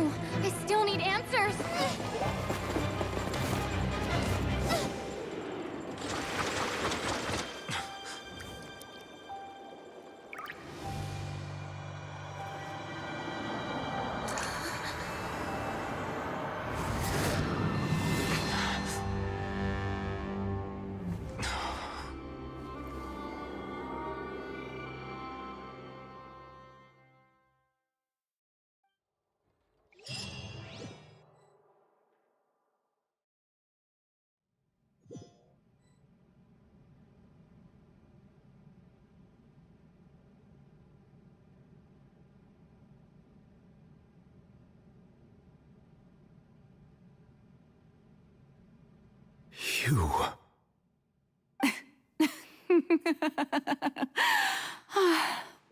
Sorry. That shocked expression on your face is just too amusing. I couldn't help myself. You are not Farina.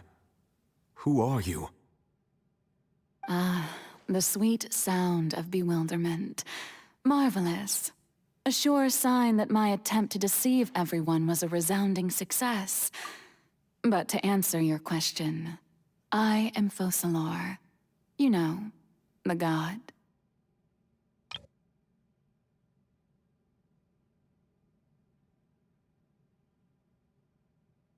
Focalor, why did you deceive us? Oh, that wasn't my goal, of course.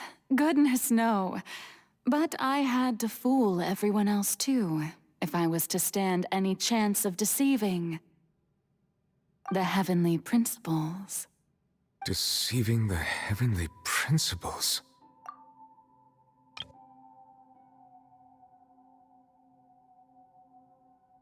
It's all because of that pernicious prophecy. Dreadful, wasn't it? Everyone doomed to dissolve. Fontaine condemned to be flooded. One was not amused. In fact, one was positively bemused when that problem was thrust upon me by my dearest predecessor. That's the former Hydro Archon Egeria, for the uninitiated. It hardly gets more disastrous than a preordained national catastrophe, now does it? She knew full well that the prophecy would surely come to pass. And as one of the seven, she also knew full well that one defies the heavenly principles at one's peril. So yes, as you have no doubt surmised, it was a rather impossible situation that I found myself in.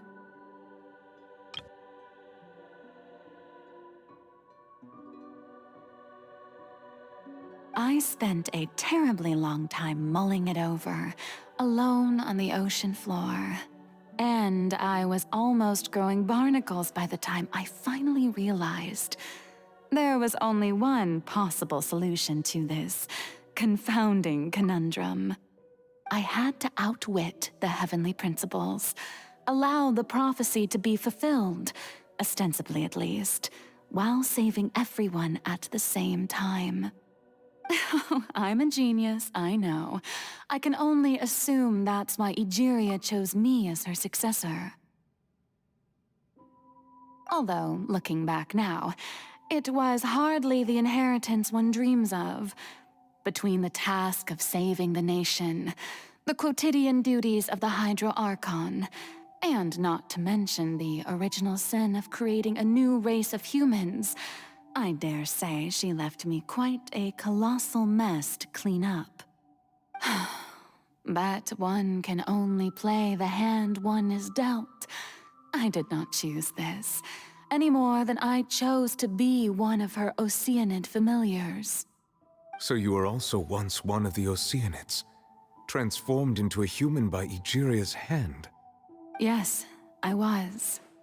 I always dreamed of becoming human. And I still do, even now. In my eyes, to be human is to be part of the greatest opera ever known.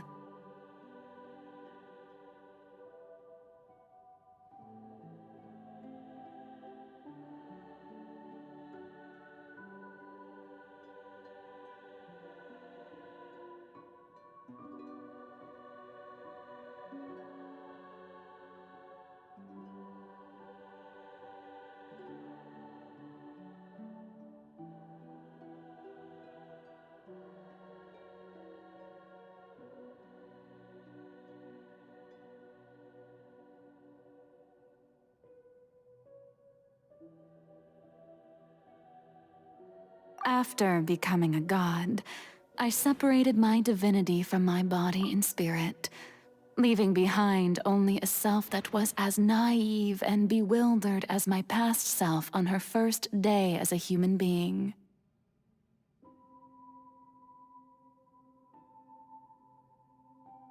The me you see before you now is that divinity. And the human counterpart I left behind, I named Farina. She could feel joy, sorrow, and everything in between.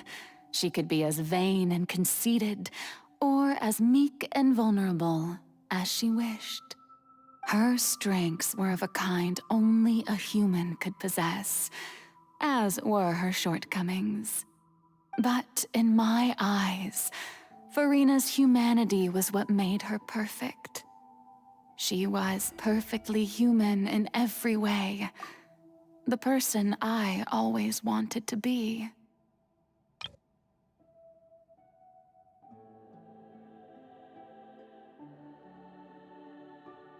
Anyway, so then I cursed her. All part of the plan, of course. The plan to deceive the heavenly principles.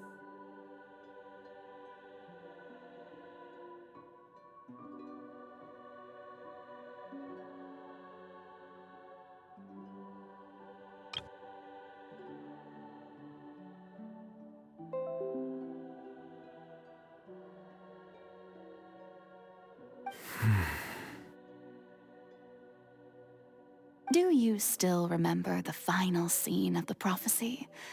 The Hydra Archon alone, weeping on her throne. In order that the prophecy might appear fulfilled, I invited Farina to be an actress, to play the part of the Hydra Archon in the prophecy.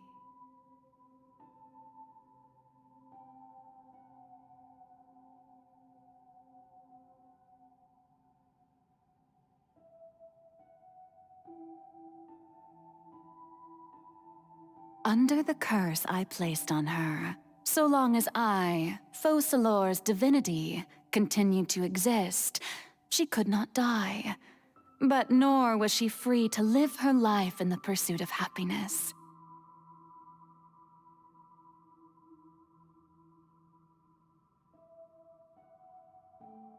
Instead, she was forced to take the stage in the opera house, to embrace the role of leading lady, to forever play the part of the god from the prophecy, all to create a deceitful appearance of that prophecy coming to pass. I suppose now you probably understand why your court is called the Opera Epiclese. But Farina is only human, isn't she? Even though she has had a long life, her mind is no stronger than that of any other ordinary human being. I cannot begin to fathom what she has had to endure. It must have been torture for her. It has indeed. And although she is, in a sense, me in human form, I most definitely owe her an apology for it. It's been 500 years, and all along, she's been playing her part in the most unimaginably long, unbearably lonely, and agonizingly painful opera of all time.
So, who permitted you to come onto this stage? Now, I understand your admiration for my august self, but I must ask you to keep to the rules. All right. It is not my intent to reprimand you. There is no need to state your name. Just be off with you. Do not distract me from my performance. Oh, do not jest. Can you not feel it? I am Focalor. The eyes of countless Fontanians are upon me. I must, at all times, display the utmost elegance and nobility.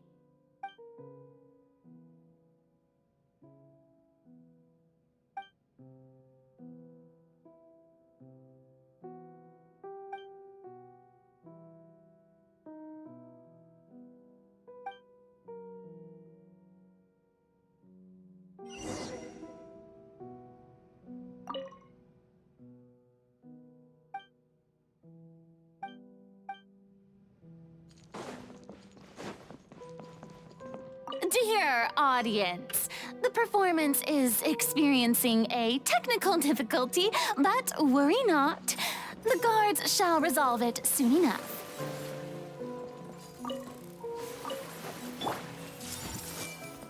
Sharing my knowledge. Let me weave you a verse. Excuse me, sage's wisdom.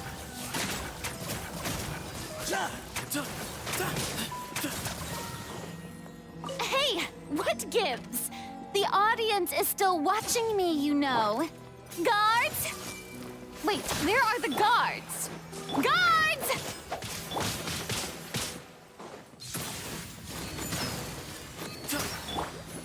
Hey!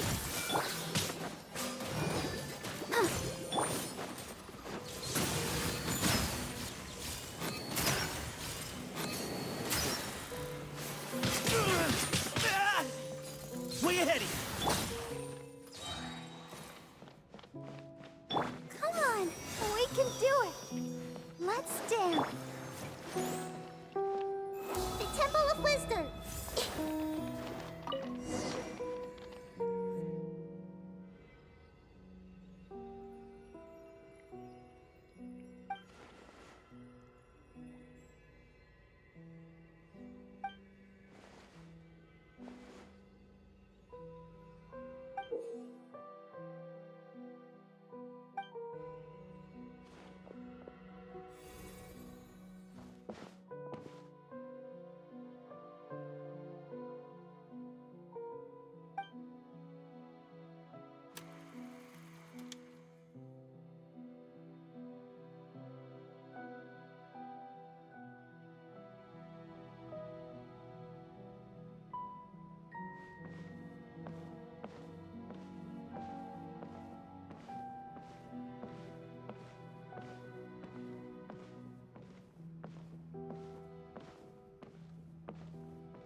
Furina.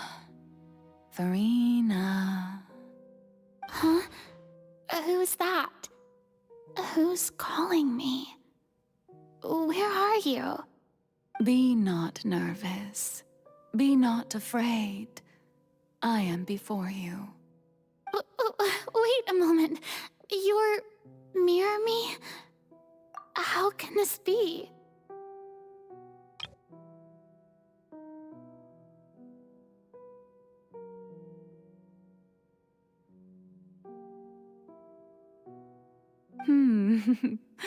Mirror you, huh? You know what? That's not bad. Let's go with that. Mirror me. What do you wish to say? The prophecy. Have you heard of it? What prophecy? Wait. I know. I think... I don't know why, but it's in my head somehow. The people will all be dissolved into the waters, and only the Hydro Archon will remain, weeping on her throne. Only then will the sins of the people of Fontaine be washed away. Oh, Very good. You know it well. What's going on? I can't seem to remember anything clearly. The only thing I know for sure is this prophecy. Will it really come to pass? Yes, it will. And that is why I've come to you. Disaster will come to Fontaine sooner or later. Things will develop just as the prophecy declared. There is no escaping it. But doesn't that mean everyone will die? I'm a Fontainian just like them. Will I dissolve too? Oh, don't worry. Magical meetings exist in this world precisely to give people a chance to turn things around. It is the reason why you met me today. I will tell you how to save everyone, but you may have to suffer somewhat. Oh, so there's still hope after all. Goodness, you frightened me. You spoke so much and with so much certainty. As for the suffering, well, I will admit that the first thing that came to mind was, why do I have to be the one to suffer? But if the prophecy will come true, I'll also die anyway, right?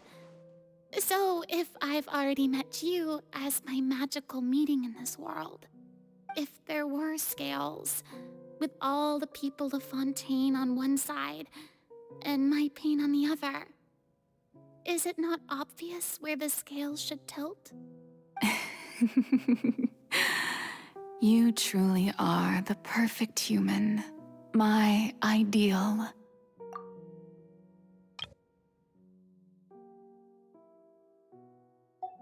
I suppose this would also be the justice that belongs to you. Huh? Don't worry, it's nothing. Listen well. Fontaine has just lost its Hydro Archon. I need you to play a role, that of the new Archon. Play as a god? That's right. You must begin a never-ending masquerade.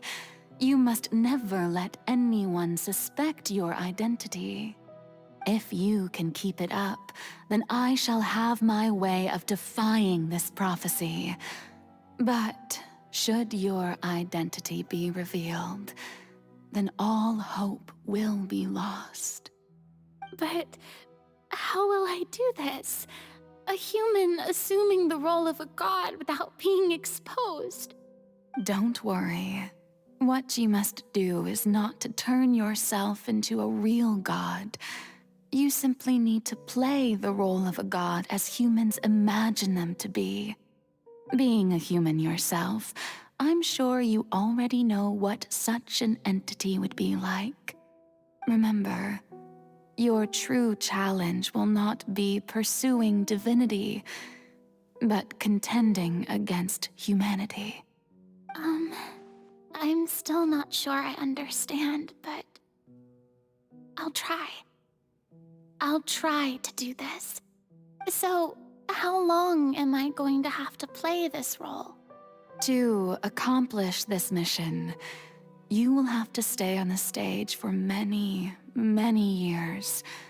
You will endure and not grow old until your task ends.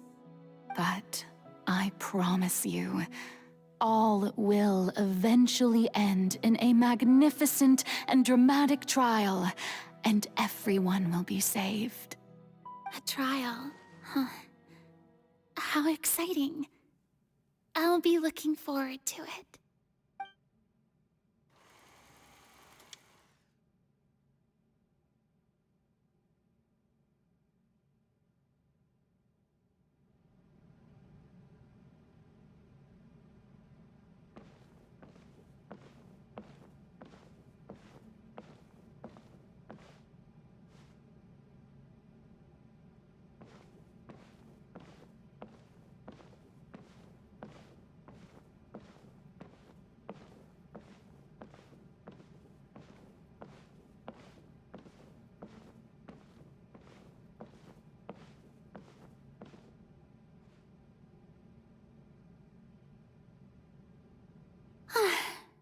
The Maison Cardinalise has announced my accession, but this is my first time facing the people.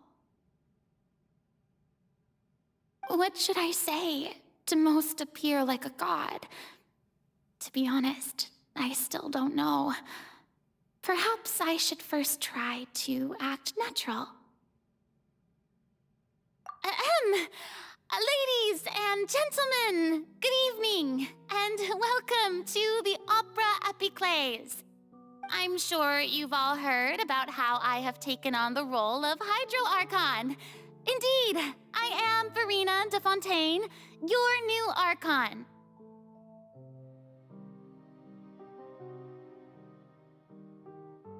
In truth, I know little about becoming a nation's new god, but it will be my honor to guide you all.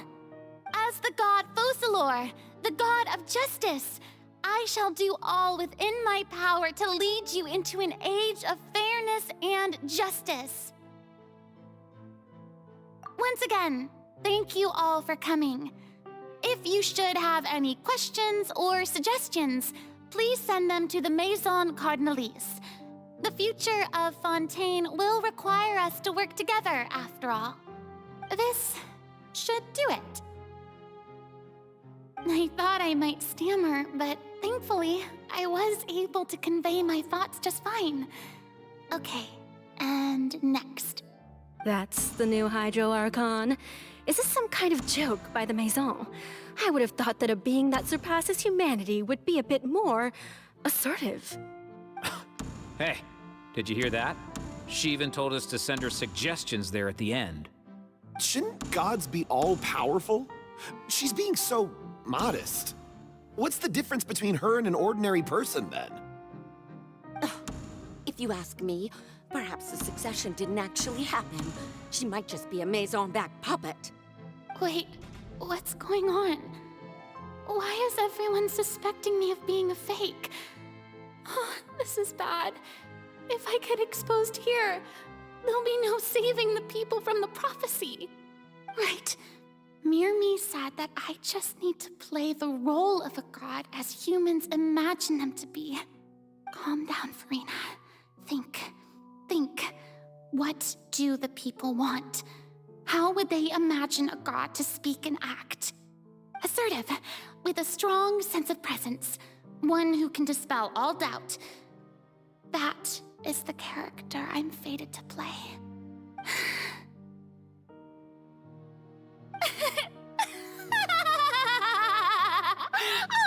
Oh, very good, my people. Only ones such as you are deserving of my rule. Now, I was wondering if some weak puppet were to one day come onto the stage and claim ownership of this opera house, would the children of Fontaine follow them?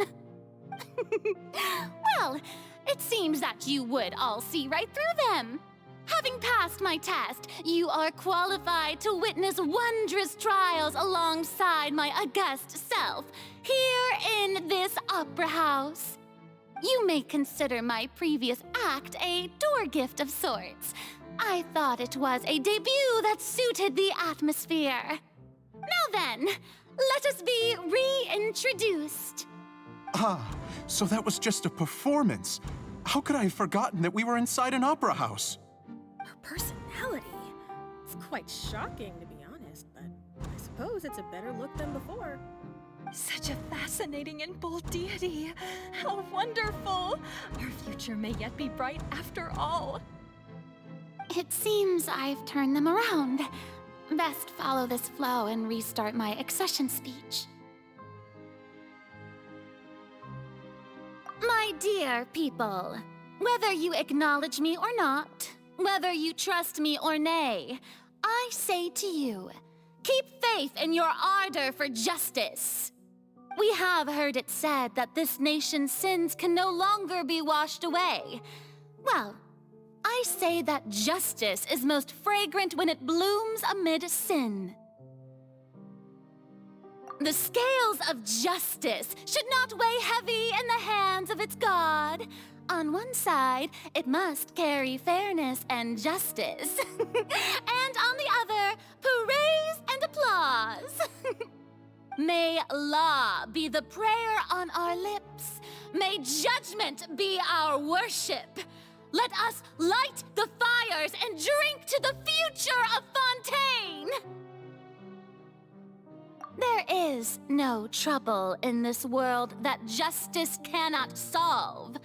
All that is needed is for you, my people, to believe in it, heart and soul. So long as I, the Archon Focalor, stand within the Opera Epiclese, so long as I stand before the Oratrice, I shall even judge the gods of this world!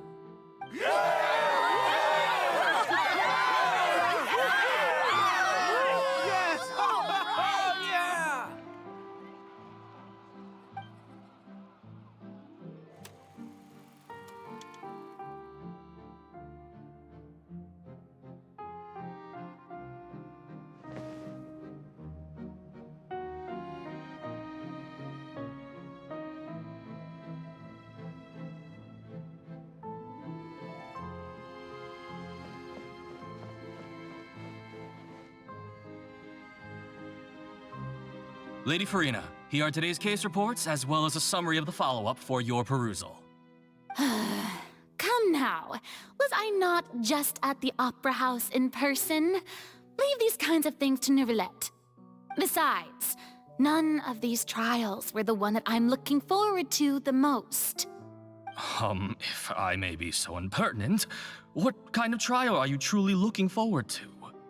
A magnificent, dramatic, and wondrous trial. A trial to end all things. How could you hope to understand? That's true. I fear I lack the ability to grasp your divine thought, Lady Archon. No need for fright, and do not take what I said before too seriously. Go now, do your duties. The trial I await. It will come one day.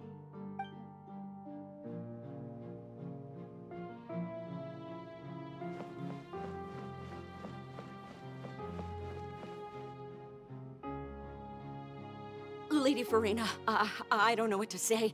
Thank you for agreeing to see me. No need to thank me. Or rather, thank your own sense of perseverance instead. Long have you stood in line to meet me, have you not? Oh, I'm afraid that's just an inevitable consequence of my divine charm. All right, Deoteria, is it? How is your son's illness? You remembered me, and you knew of my family, too. He is doing much better now. In fact, he is far more of an ardent believer than I. He was the one who forced me to seek an audience with you, and to bring your words back to him. Oh, good. Very good. If this should happen again in the future, please do not hesitate to come and tell me. Going down to citizens' homes every so often, while not usual practice, should serve as a fine change of pace. Ah, you're such a gentle and wise god. Thank you once again, on behalf of my son.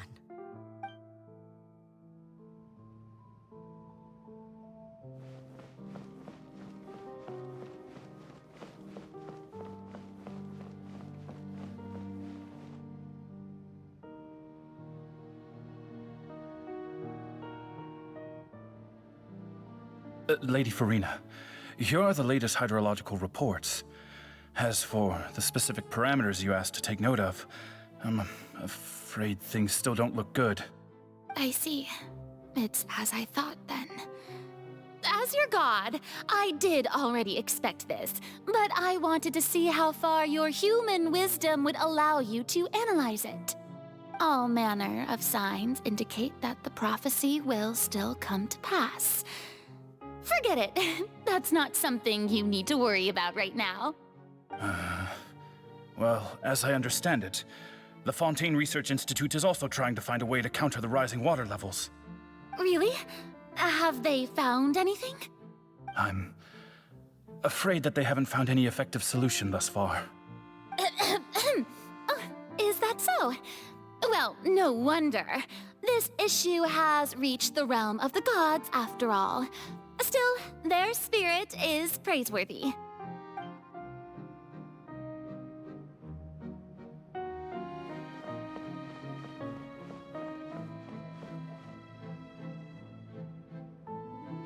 The day is finally over.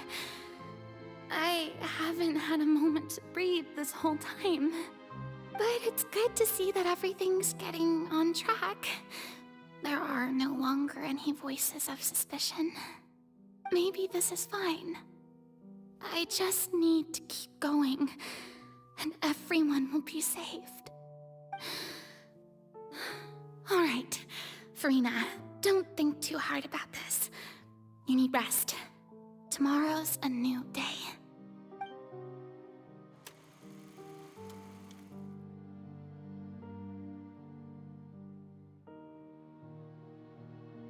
Lady Farina, here are the new trial reports for the latest cases, as well as a summary of the follow-up.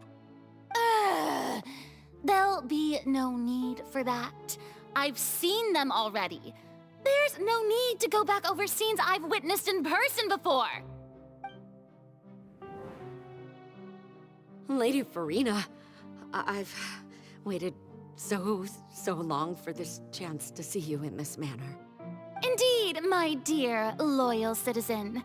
This joyous moment is an honor for us both. Lady Farina, we're detecting significant hydrological anomalies near Poisson. Understood. Keep monitoring. Keep me informed should anything come up at the Institute.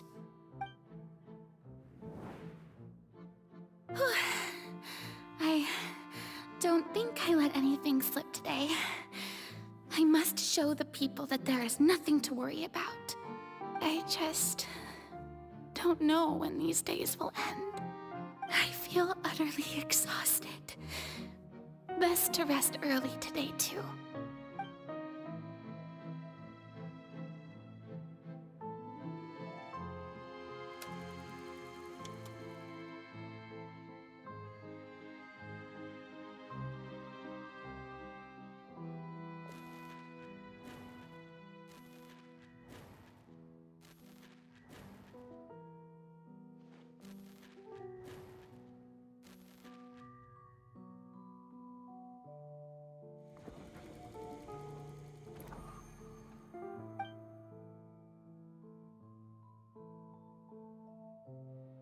Lady Farina, it's like a dream being able to speak with you up close like this. I've heard that the first member of our family who was honored to receive an audience with you was Madame Deoteria, almost 20 generations ago. And what a fine family yours is indeed. It brings me great joy to meet such a faithful believer. A descendant of a line most ardent. Surely you exaggerate, Lady Farina. My lady? What is it, good citizen? Oh, are you crying? Oh, really now? I didn't even notice.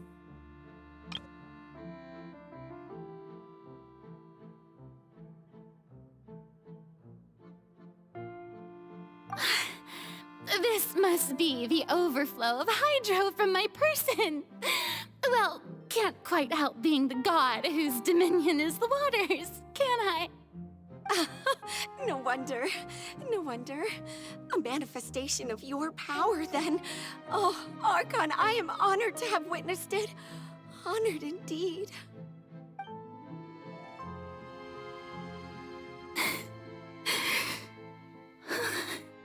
So interminable. So lonely. Just how much longer? Hundreds of years must have passed by now. Perhaps the show must go on for hundreds more. I never imagined that it would hurt so much. Have I reached my limit? No. Perhaps I reached it long ago. Today I didn't even notice my own tears. I want to tell someone, anyone, about this. But would that not destroy all I've done so far? I've conducted so many investigations across the centuries. But there's not even a sliver of hope that we might break the prophecy. All I can do is keep heart. I must maintain this act. It is the only way to save Fontaine. Please, mirror me. You have to succeed.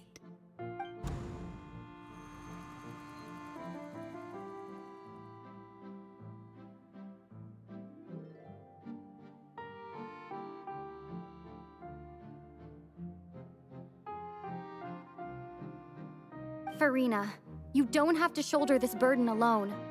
Although I don't know what you might be keeping from everyone, your people are more than willing to share your burden with you.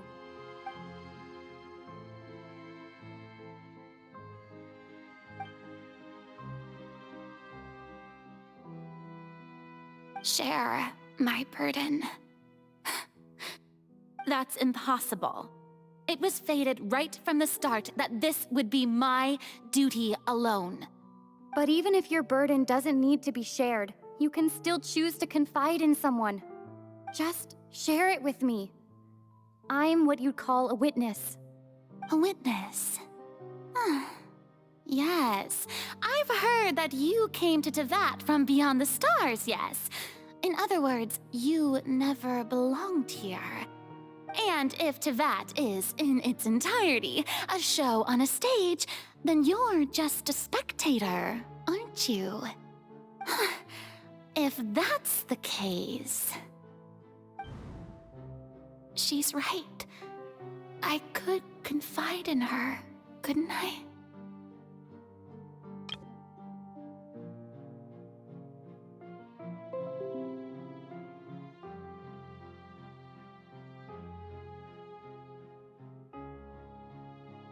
But if things don't play out as expected, the people of Fontaine will be the ones to pay the price.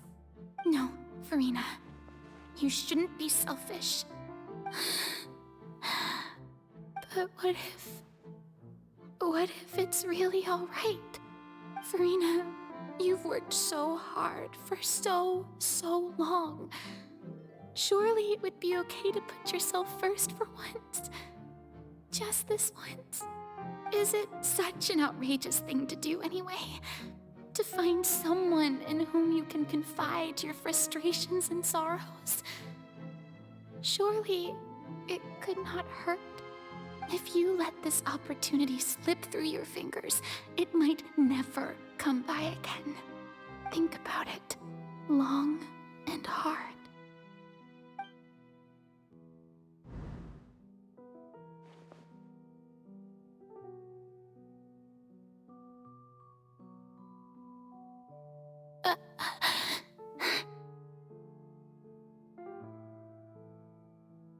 No, I have nothing to say. I am Farina, the Archon of Fontaine. Everything will surely get better. All you need to do, dear spectator, is to witness my performance until the curtains fall.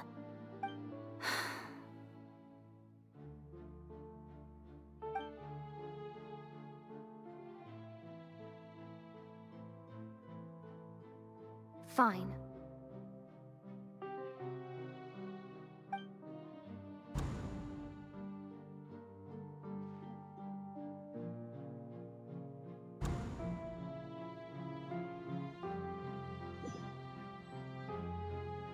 So even Farina doesn't know the truth? You've never once let her in on the full plan? Yes, it had to be done. To deceive the heavenly principles, you must first deceive yourself. She did very well. If she had let her resolve falter even once in these 5 centuries, Fontaine would have been doomed to the most tragic fate. It seems that trusting humanity was the right decision after all. I believe that I understand how your deception works, but that is only half the truth, is it not? How would you build on this foundation to save the people of Fontaine? That is the most important thing. Ah, good. Of course, the Iudex of Fontaine has pinpointed the crux of the issue. I'm sure you've long sensed that the Oratrice is no simple machine, yes? I've always suspected that it had its own consciousness, and Lenny did mention that he heard a human voice within the core chamber. It now seems that that person was you, hidden within the machine all along. Am I right? And then I became one with the Oratrice, taking Fontaine's gnosis with me. Yes, it would seem so, wouldn't it? Alas, your understanding of this device still lacks sufficient depth. In truth, it is no enactor of justice. It is, in fact, a device created to kill the god of justice. I beg your pardon? Oh, you have it. And to be more precise, not only will the Oratrice take down the god of justice, it will also take down the divine throne upon which she has been placed. I mean, did you think I would be the sort to enjoy peaceful repose while Farina suffered? My work over these last 500 years has been to constantly accumulate indemnitium within the Oratrice. But really, some have already discovered that only a small fraction of the energy generated by the device was ever used to provide power to Fontaine. The vast majority had to be, accumulated to enact this death sentence. It was all a part of your plan, then? Both the trial and the sentence? Indeed. This power, accrued over 5 centuries, could have sustained Fontainians for millennia had it only been used for that purpose. Almost all of it has now been stored within the Oratrice. But only power of this magnitude could hope to destroy the Hydro Archon's divine throne, shaking the rules established by Celestia and breaking through the institution that is the Seven. So the Oratrice's call for death was for neither Farina nor Focalor, but for the Hydro Archon. The destruction of that divine throne. If I do not misunderstand your intent, you must be... returning what's rightfully yours to you, of course. In other words, this was all done to return the authority of the Hydro Archon to the Hydro Dragon of this planet. But...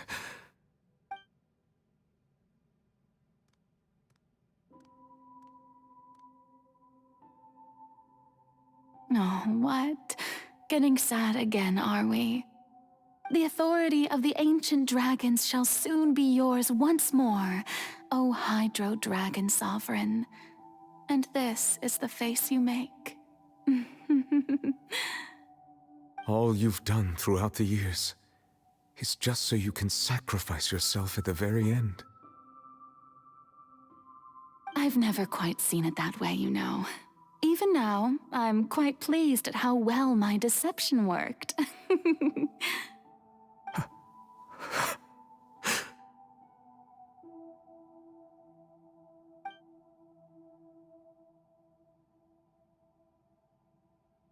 Hydro Dragon, don't cry. I must say, had it been within my rights, I would have loved to judge the heavenly principles themselves. Were they not guilty of essentially the same crime? Egeria stole the power of the primordial sea. and the heavenly principle stole the power you ancient dragons possessed. I, for my part, am the god of justice. And is it not just that your original powers should be returned to you? Speaking of justice, I have always believed that justice lies in the process of pursuing human existence itself. So, if the theft of the primordial sea's might was Fontaine's original sin, then, leaving matters of procedural right and wrong aside, the descent of the Fontainians as humans and their right to exist in this world would be Fontaine's original justice. In other words, existence was Egeria's justice, and to me, justice is the continuation of that existence. Defying the prophecy and ensuring that Fontaine's people shall live on, that should be the justice enthroned over all others. At this point, we, whether it be myself or all other Fontainians, have shouldered the burden of this sin for far too long. Iudex Neuvillette, the highest judge in our land, when you regain your full power as an elemental sovereign, what verdict shall you pass upon us? So when I was invited to the court of Fontaine to serve as Iudex, I see now that that was your idea too. At last, I now understand the true purpose behind this position. In the beginning, I was uninterested in human existence. But these 5 centuries of living alongside them have gradually brought about mutual understanding between us. And I have even attempted to feel as they feel. You are a devious one, Focalors. Things being as they are, surely you know that I could never declare them to be guilty.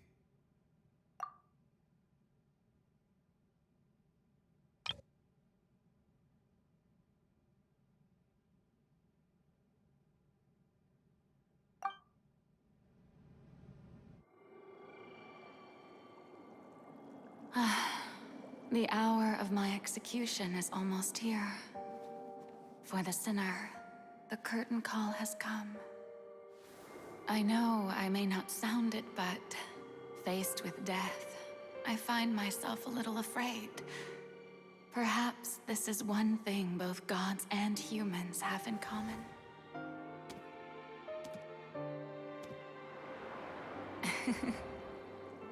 Farewell, Neuvillette. I hope you've enjoyed the part you played these 500 years.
I, Iudex Neuvillette, hereby declare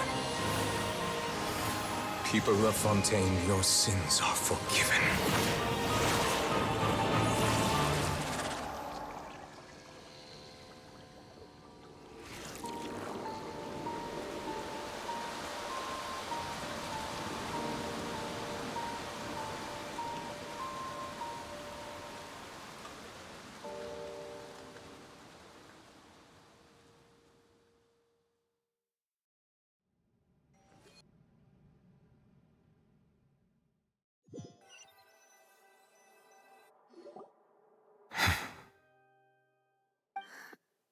What just happened?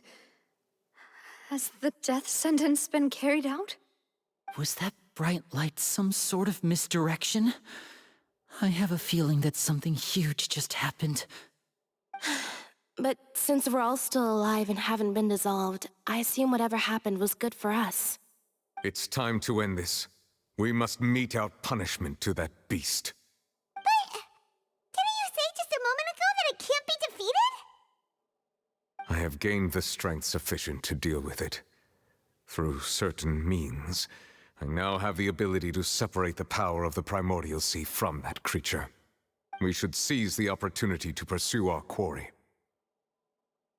Traveler, now that the oratories can no longer function, I require an executor to help me mete out justice.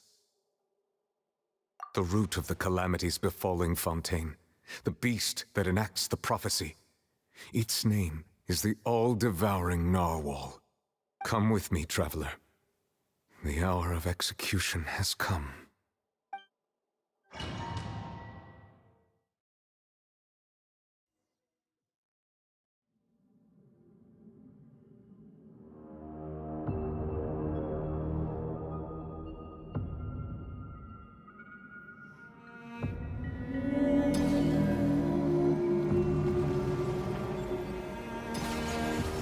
We're going to execute it? But how are we going to do that? It's huge! I've already done my best to separate the power of the Primordial Sea from the whale. But considering the size of the beast, I cannot reach the power source. Unless we can find a way to attack it from within. I shall share a part of the ancient dragon's power with you. We shall look for an opening together. I can feel its sorrow turning into hostility.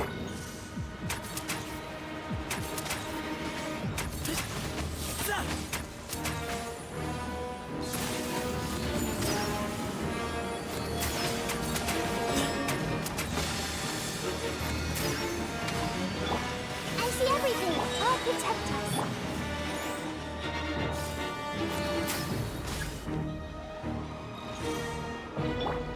The all-devouring narwhal cannot resist its instinct to devour. Continue to trigger its hostility, and a chance will present itself.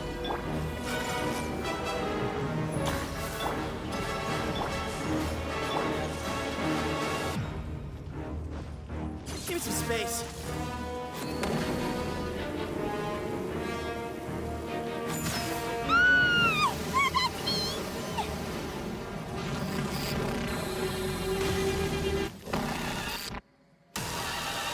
Why is there a honking thingy over there? It looks really scary. Excuse me. Sharing my knowledge. Rim cutter. Give me some space. I see everything. I have granted you my protection. Do not fear. Seize the moment and use my power to suppress its root from within.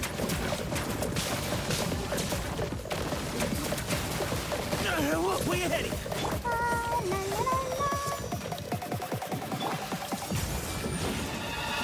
No, my sword! Give me some space.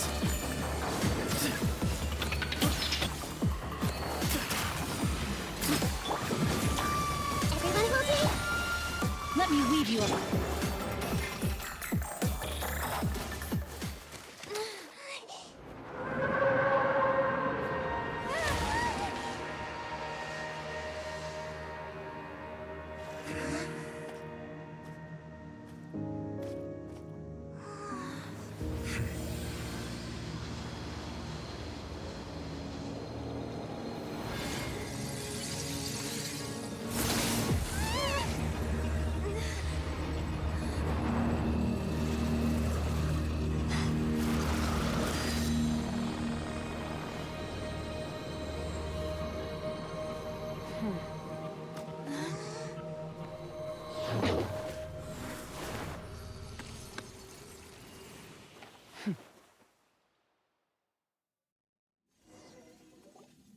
Thanks for helping with the cleanup.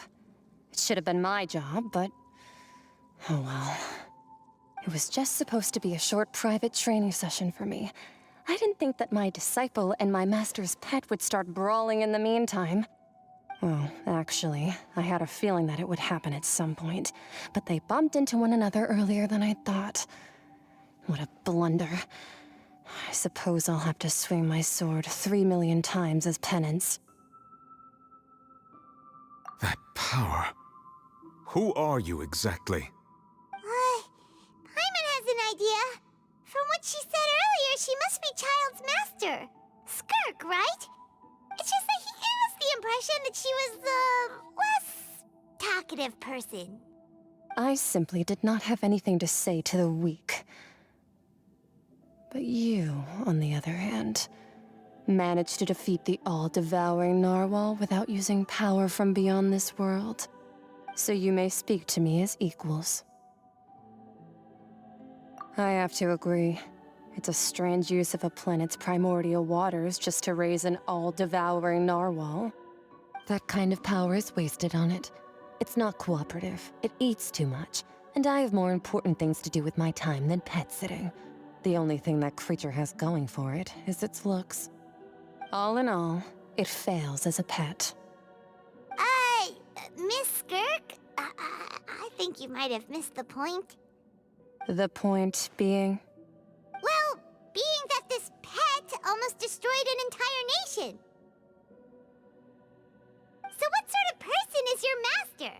Well, Child's master's master. Wait, is that right? Oh, right. So you don't know him.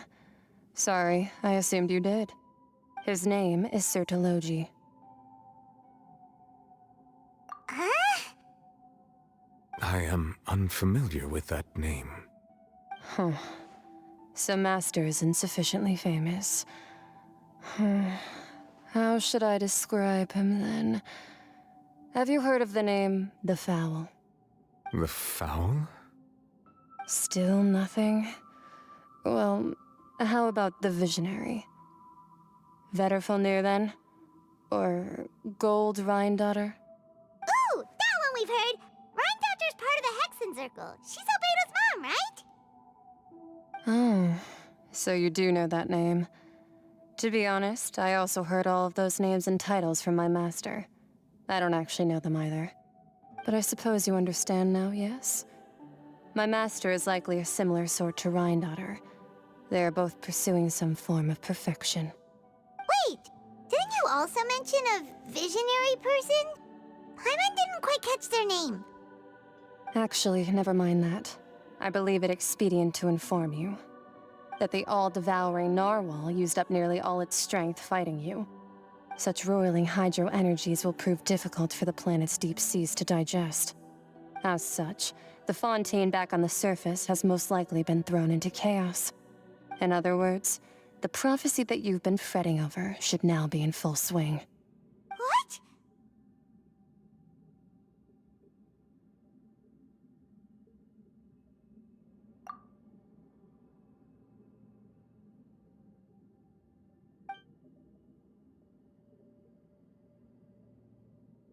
Not to worry.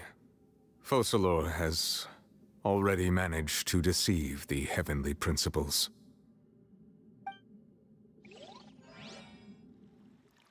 In the end, the people will all be dissolved into the waters, and only Farina will remain, weeping on her throne.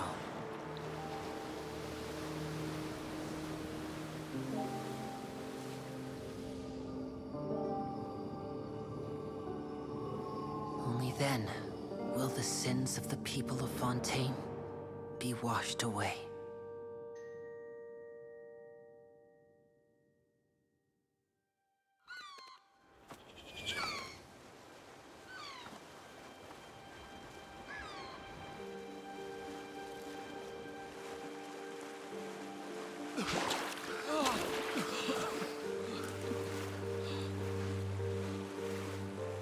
Hey! Help! Over here!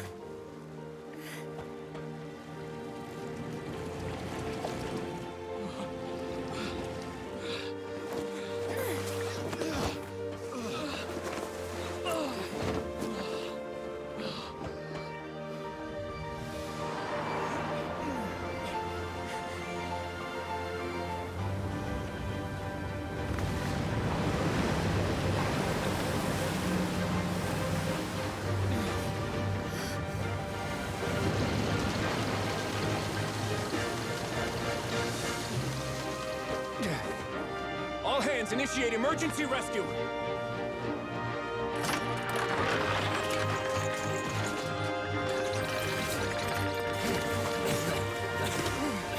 Hurry!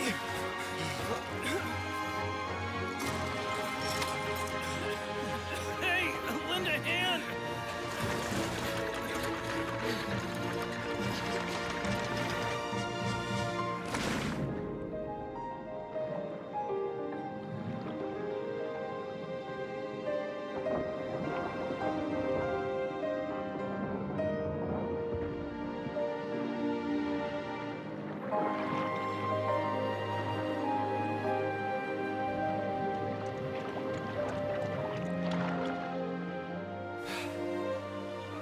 Look!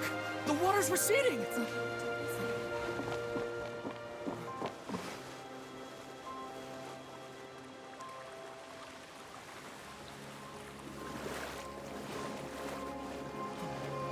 a miracle! Water's receding. We didn't dissolve. The prophecy was wrong. The prophecy was wrong.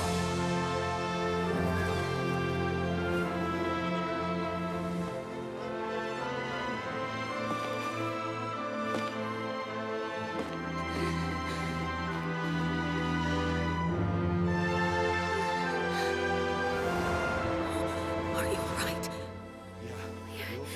We're saved. The prophecy was wrong.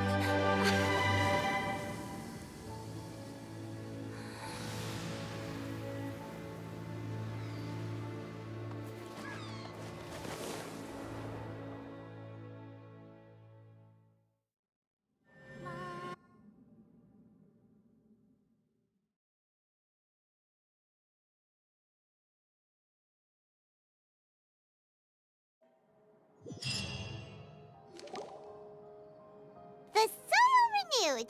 The Spina di Rosula talks post-disaster rebuilding. I recently visited Poisson to meet with Miss Navia, spokesperson of the Spina di Rosula, and we spoke about Poisson's present and future. Old soil can still give birth to new bloom, Miss Navia stated. Hope is like seeing a small cookie when you're starving late at night. You just need a little of it. Skyship Winglet, Booner Brain of the Fontaine Research Institute. The various disputes that have arisen on account of Mr. Edwin have suddenly become a shield over the Institute, with Jurier turning out to be a once overlooked hidden gem. People always call the first researcher mad, but few know what to call the second. And should that latter person achieve a miracle, they would find it all the harder to find a word with which to classify him and his team. Wow! Paimon barely recognizes the people in the reports. Are those really Jurier and Navia? They sound like real big shots.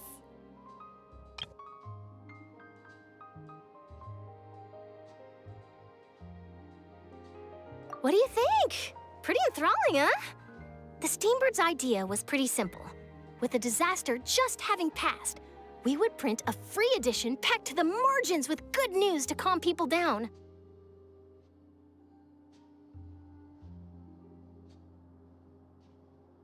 The value for these big scoops lies in their inevitable follow-ups. We'll publish further reports and go into the stories behind those people. Edwin's assistant, Jurier, created a true flying ship, while Navia is leading people in the reconstruction of their home. I'm sure that these stories could draw even your well-traveled eye. Paimon's curious too! Wait a minute. Didn't we watch everything happen from start to finish? What's there to be curious about? And that's exactly why I'd like you to come conduct interviews with me. You're the best incubators of news, if you haven't noticed. And also, with you around, I'm sure I'll get to see that Duke.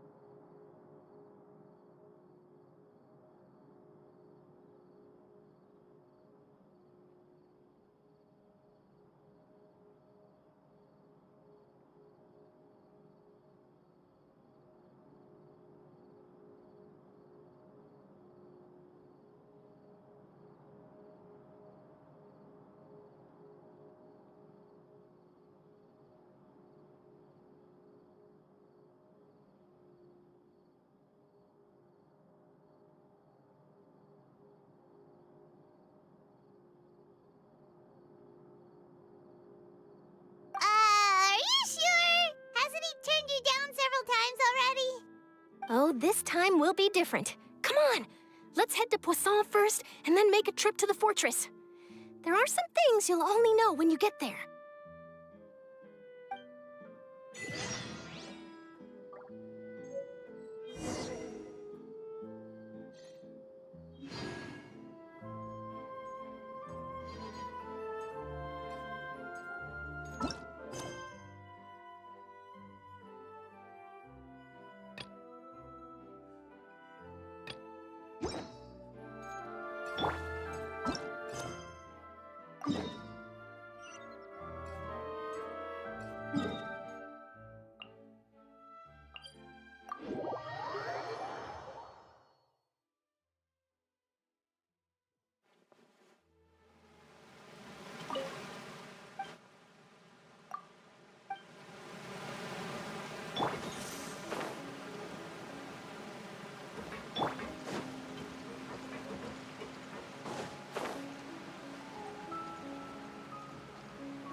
Oh, it's you.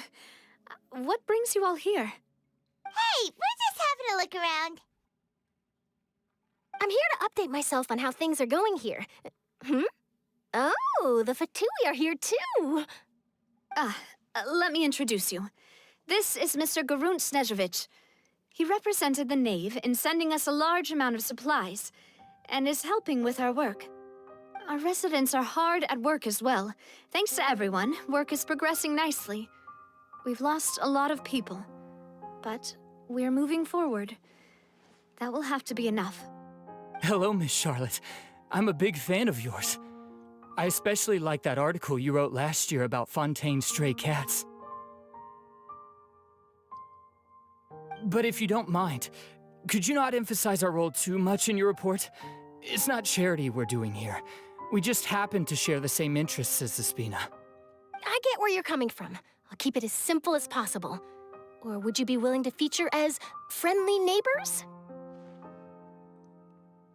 That would be fine. Thanks. Oh, you're back too. How are things? We finished laying down the construction materials. It'll be another hour before the workers are able to go over there. Huh? You're here too, Clorinde? Well, her reputation's greatly risen after that whole duel business with Miss Farina. So she's here in Poisson to wait out the heat.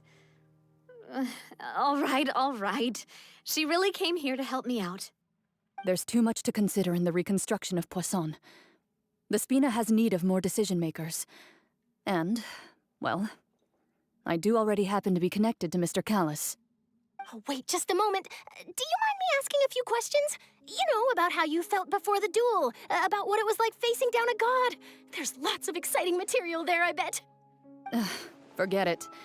I'm sure you can find a better theme than that, Miss Charlotte.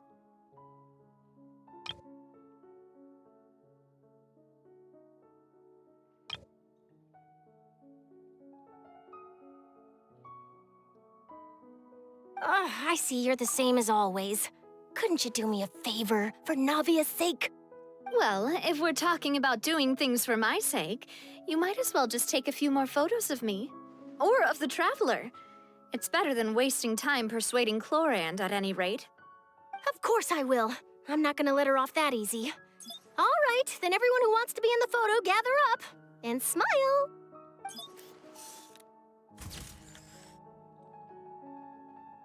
How did it go? Was it a good shot? Did Paimon look cute in it? Not bad. Your addition really helped the composition of the picture. All right, hang on a moment. Let me snap a few more shots.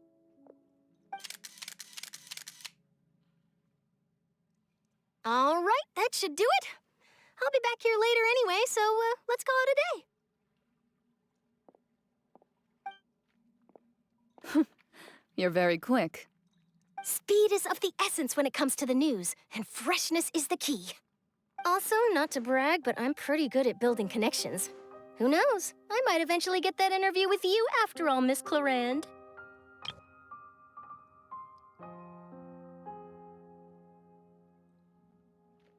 Wow, you really do have that never-say-die spirit. I'm impressed.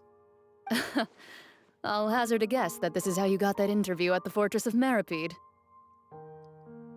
Whoa, you're well informed. Let me make a guess, too. I asked Sijuin, who told Monsieur Nervillette, and he told you, right? That's a very complete information chain. In truth, all Monsieur Nervillette asked me was, when did the Fortress become so friendly towards the media? I told him that it was best not to speak too soon. There's no guarantee that Ridesley will make a personal appearance. You're right. I've got to treasure every moment I have with them. In which case, I'll be making a move first. Stay safe now. And tell me if you hear anything interesting. I'll treat you to afternoon tea in exchange.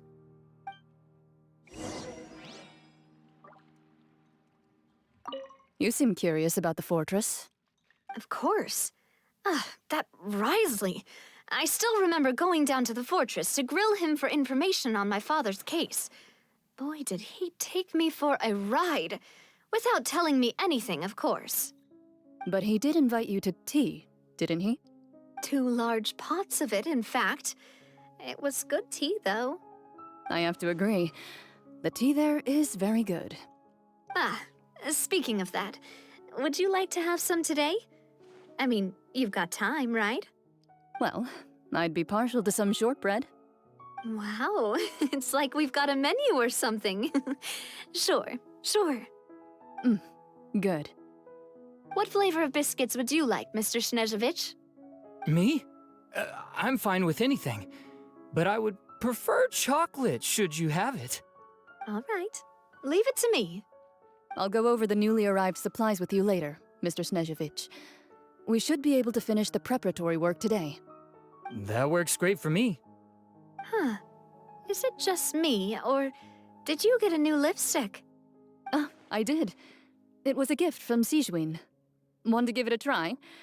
I think the color would suit you, too.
Wow, guess we're here again, huh? There's a real nostalgic feeling to this place. Looks like you've been missing us. Duke! Did you come all the way to the entrance to greet us? Of course. I'm here to welcome you and our dear Miss Charlotte, whom our good head nurse recommended to me. It's an honor to finally meet the much-rumored Duke. Thank you for consenting to my visit to the fortress, sir. No need to thank me. But that said, I shouldn't be the focus of your interview. I trust you recall our agreement? Of course, of course. All right then, this way.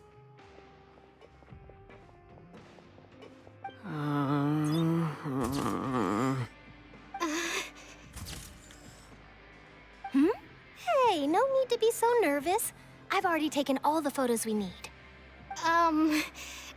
Miss Charlotte, do these pictures really need to be published on the cover of the Steambird?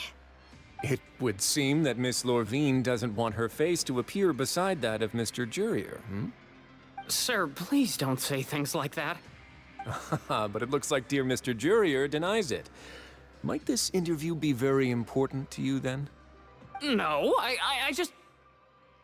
This is my first time being interviewed, and I'm very thankful to the Steambird for... Now, I might not look it, but I actually did meet Mr. Edwin once. And I'll be honest, I enjoyed chatting with you more. You've definitely got more of that genius vibe going on. The boat that brought about a miracle, the ark that saved the people. Why, you recreated a myth back there, like an emissary of legend.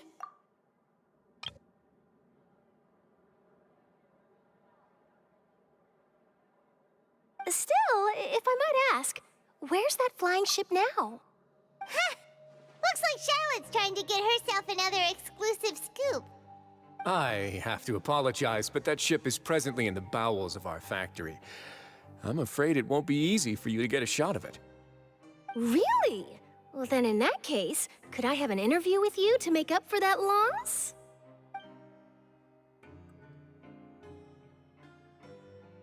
You already know my answer, I'm afraid. Best you interview our head nurse instead. Or perhaps you'd like to take another photo of this couple of researchers? Did you really have to use the word couple? Well, then, 2 solo photos will do. Is my hair messed up? Please, someone help me have a look. Things sure are getting pretty lively here. We've seen this kind of thing before. Oh, seems like everyone's here. Would any of you like to try this new drink I came up with? Ah, Siegeween. Hey, Miss Charlotte. Why don't you, take some pretty photos of our head nurse? Sure. Come on, Miss Siegeween. Over this way. Let's find a brighter spot. Huh? Sure. Do I have to smile? So, how have things been at the fortress?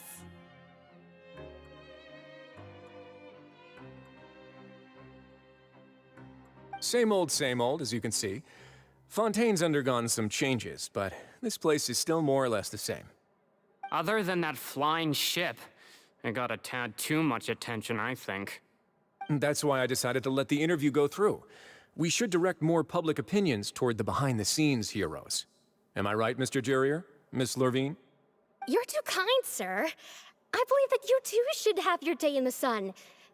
Not that you would want that, which is a pity. I'll just leave the spotlight to you two.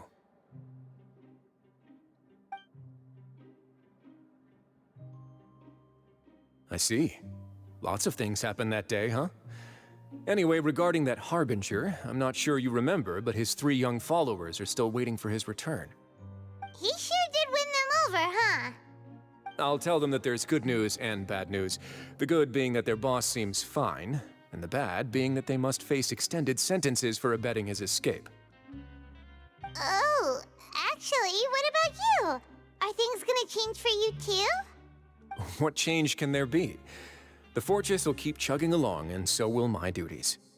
As to what Miss Farina's departure will mean for the nation, and if our laws and governance will be transformed, we'll leave those to the folks in the overworld. Hey everyone, the photo shoot's done. Good. In that case, let's call it a day here. Thanks for your cooperation. Come on, Traveler, let's go. Till next time, everyone. There'll be a next time? Maybe. Who knows? I might write a story about the underwater factory next time. Until then. All right, last stop, the docks.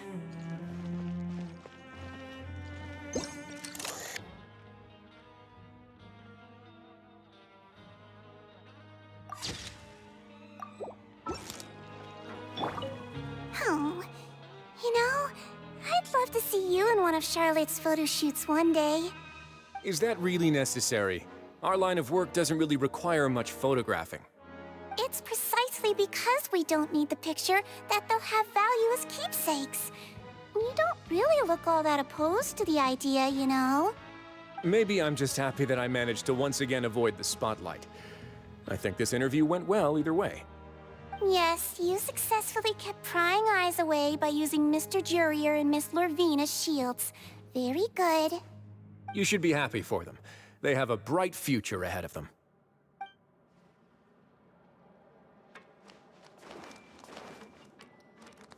Here are the interview notes.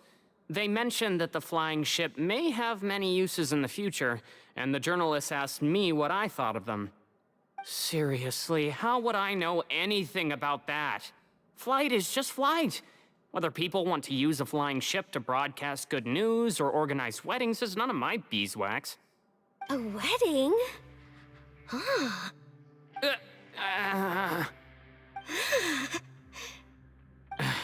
Why are you looking at me like that? So the flying ship can be used for weddings? I didn't say that. That journalist mentioned it, and what does that have to do with us anyway? True. What does that have to do with us?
Navia mentioned that she stayed in touch with Linny and the others after working together.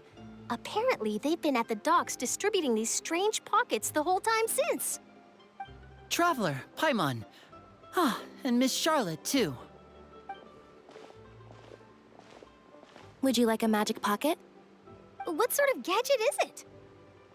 It's a wondrous bag that can be used to carry many things. The water level has returned to normal, but if you see any of your things floating around, you can use this to carry them. Or you could trick a friend into doing it for you. Trick a friend? I wonder which of my friends would fall for that.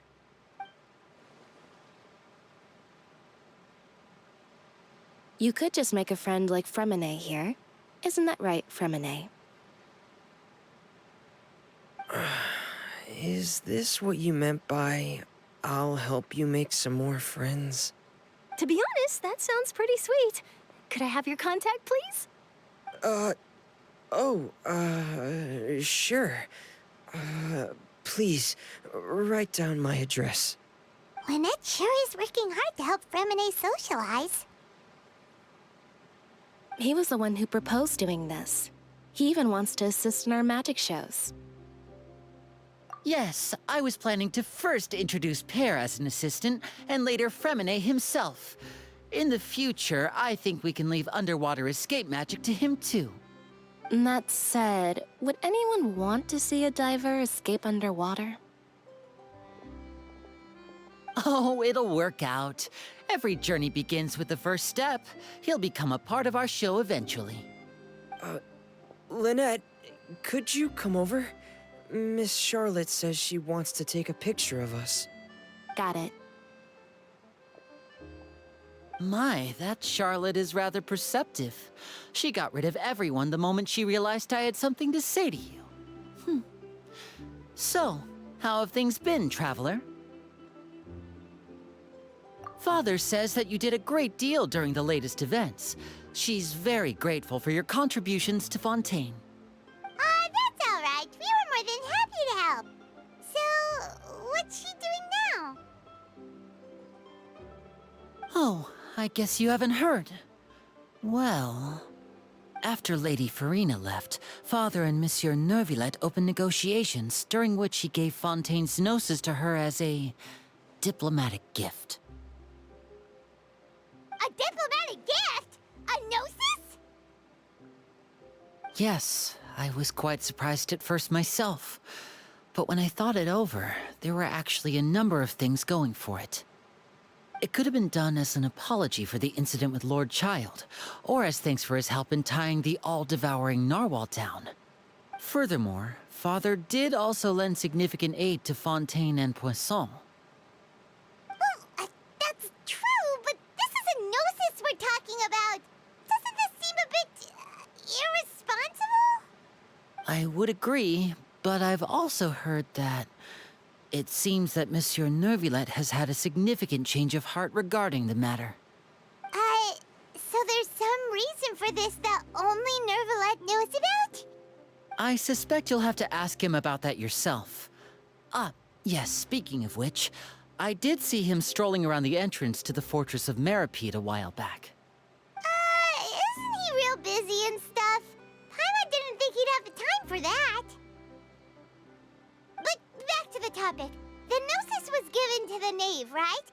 What about Child? They say that he's returned to Snezhnaya to recover from his wounds. I hear that the recent disaster really did a number on his health. That's true. When you think about it, we've had loads of run-ins with the Fatui. To think we'd be allied with them this time. So shocked by such a simple switching of sides?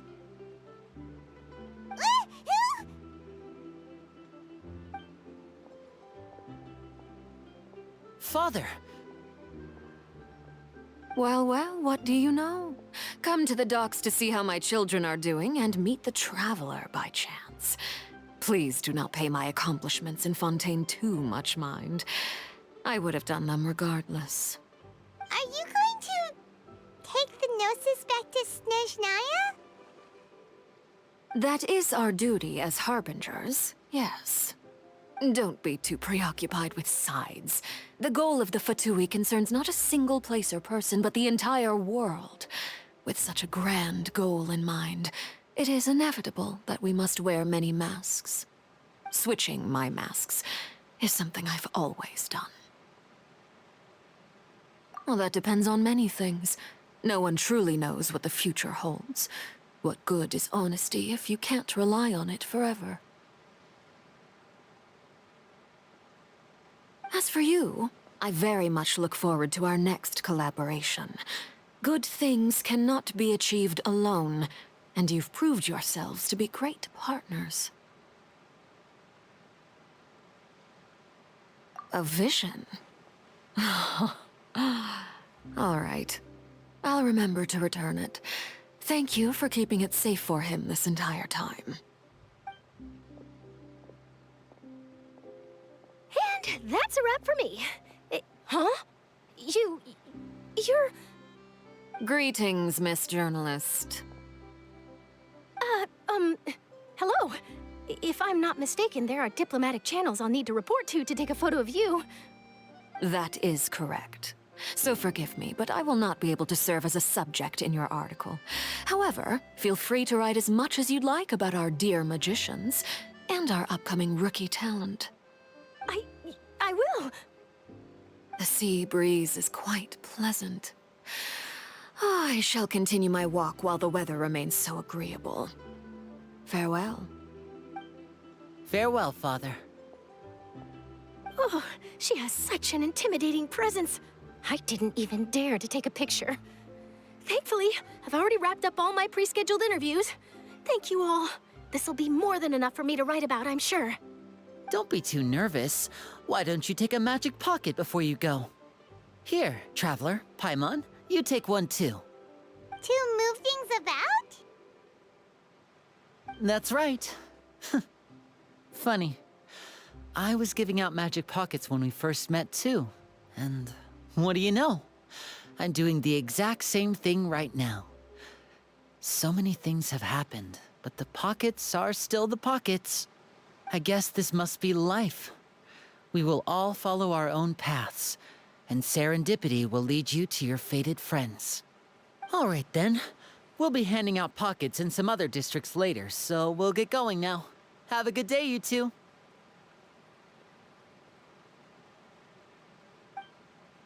Well, guess we sent Charlotte off. Shall we go see how Nervalet's doing? As long as he's not so busy that he doesn't have time to chat anyway.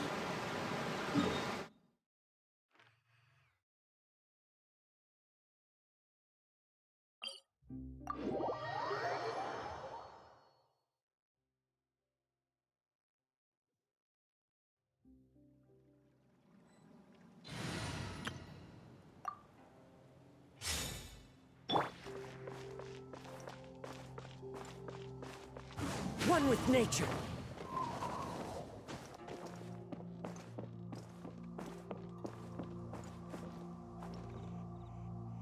Into the wind.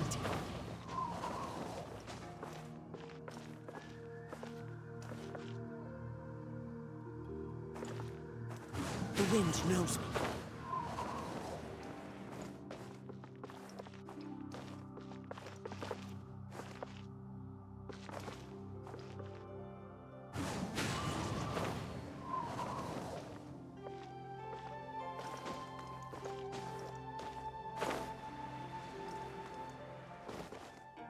Into the wind.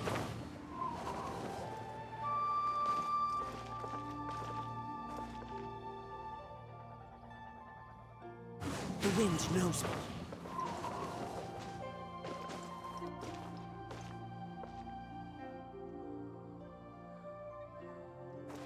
One with nature.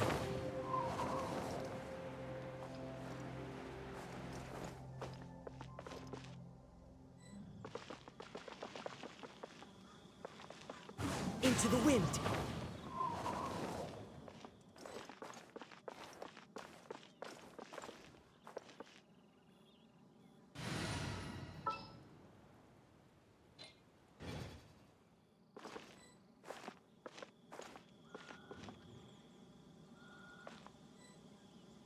Cheh! Cheh!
There are leaves.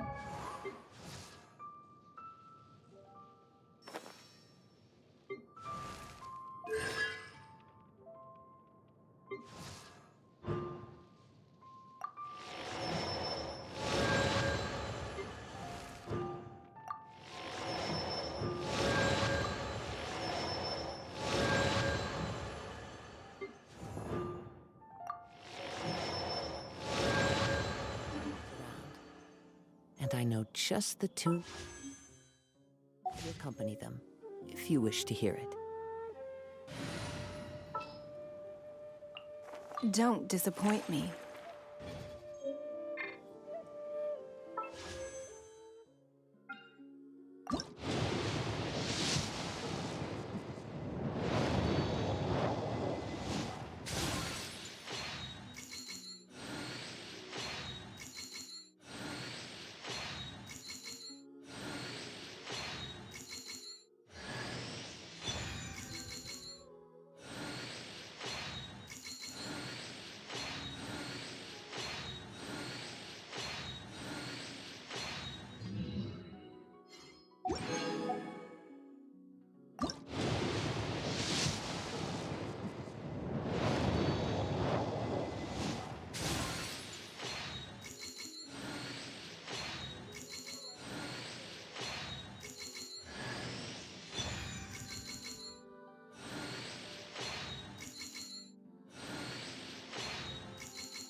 Just what will we come across this time?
Hello, traveler.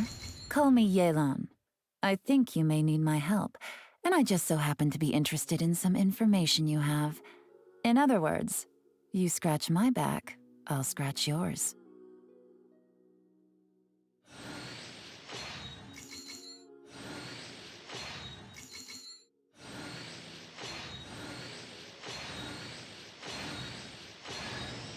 You smell nice. Let's hunt.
In my line of work, combat skills are essential.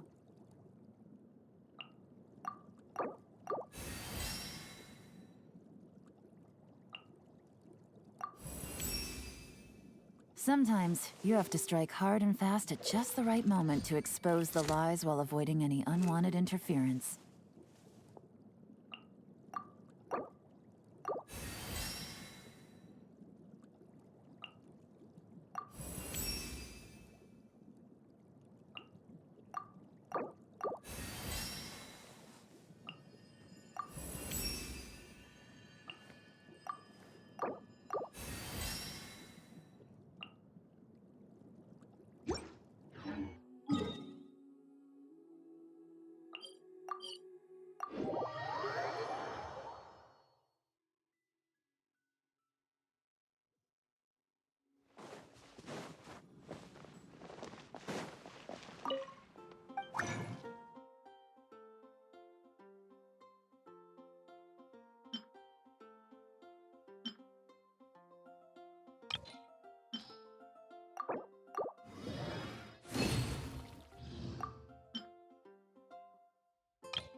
I have long regarded you as my most important informant.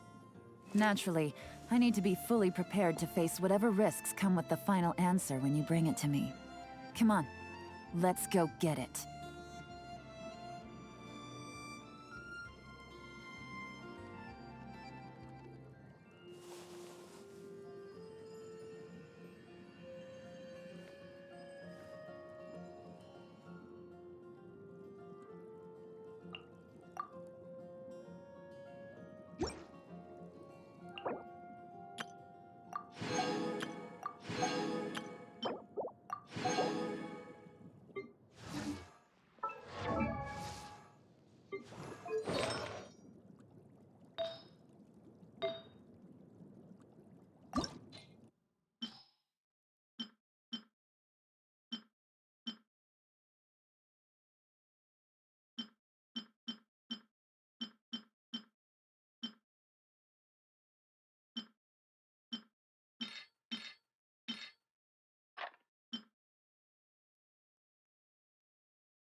Wish me luck!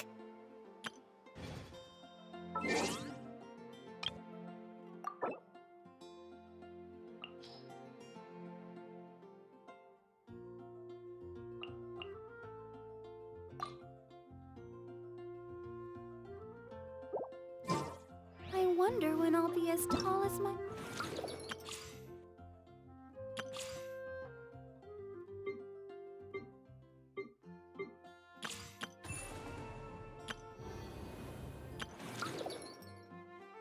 Big sister.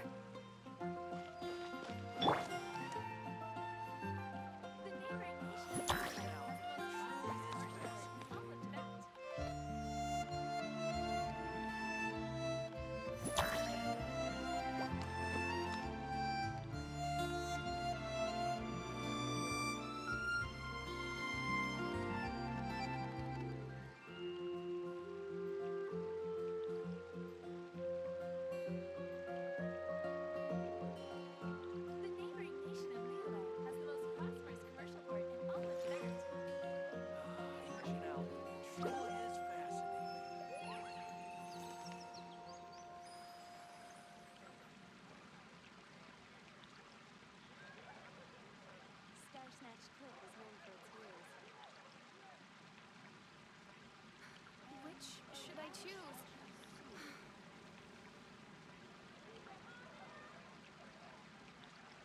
What they say is true. You have to see the world for yourself to appreciate how beautiful it is.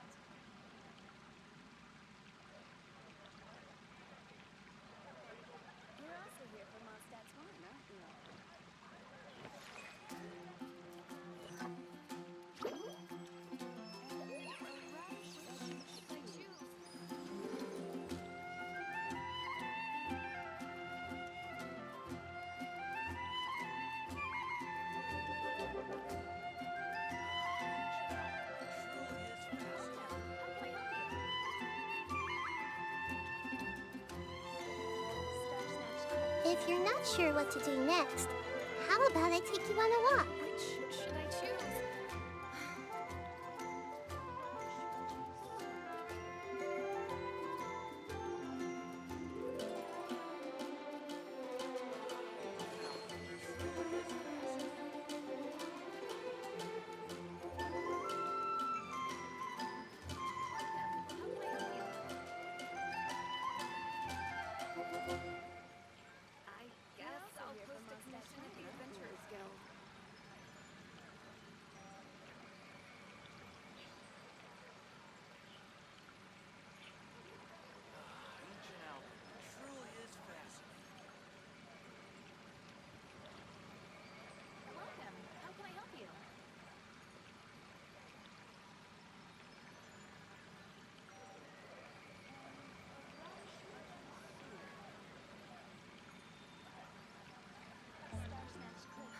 Which should I choose?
Something on your mind again?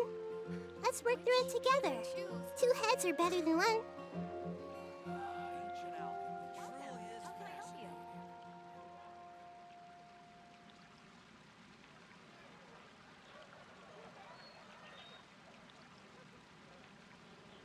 You're also here for Mondstadt's wine, aren't you?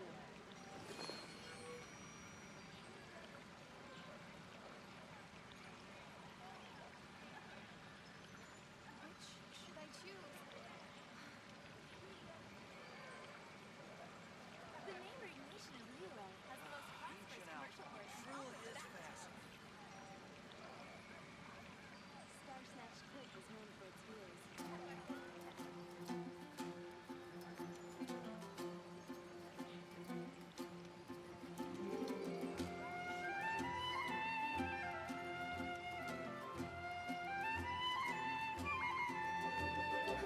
Which should I choose?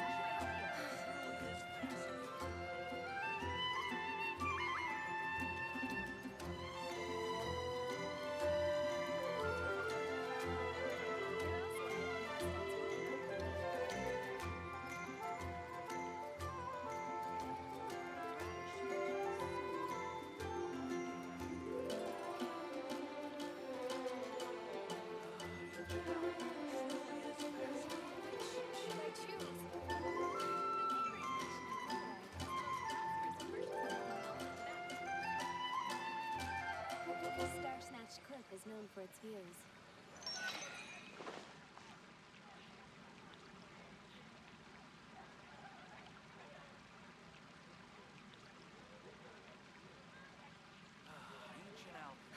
Which should I choose?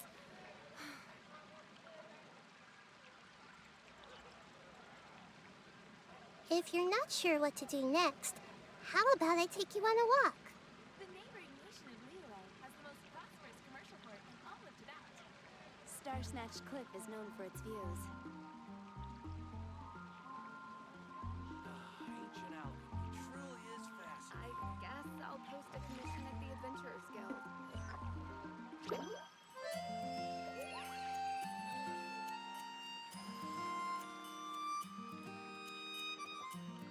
The neighboring nation of Lilo has the most prosperous commercial port in all of Tibet. Star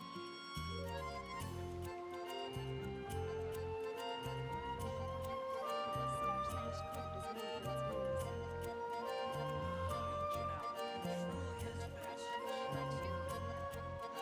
Something on your mind again? Let's work through it together. Two heads are better than one. Welcome. How can I help you?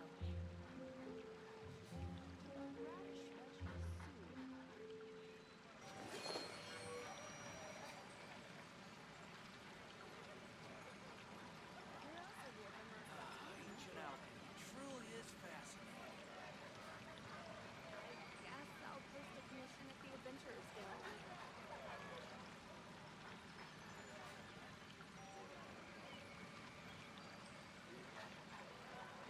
Welcome. How can I help you?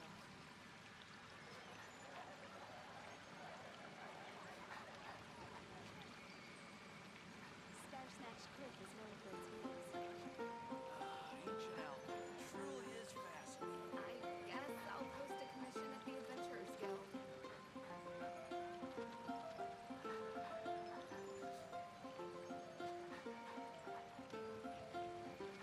And a radish veggie soup.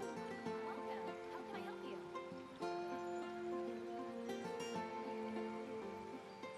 Star Snatch Cliff is known for its views. Truly is fascinating. I guess I'll post a commission at the Adventurers Guild.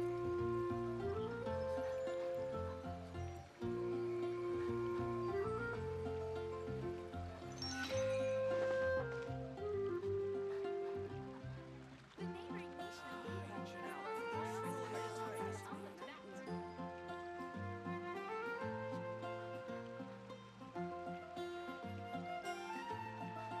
If you're not sure what to do next, how about I take you on a walk?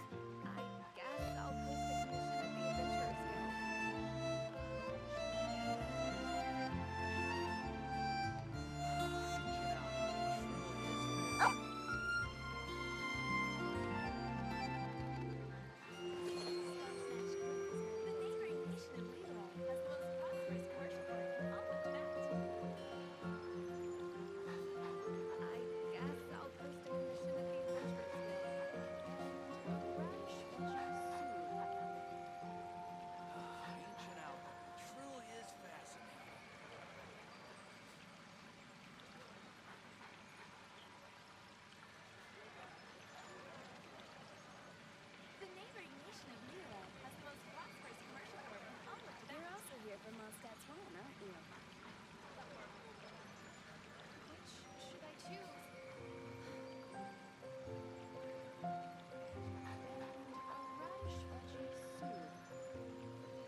Star Snatch Cliff is known for its views.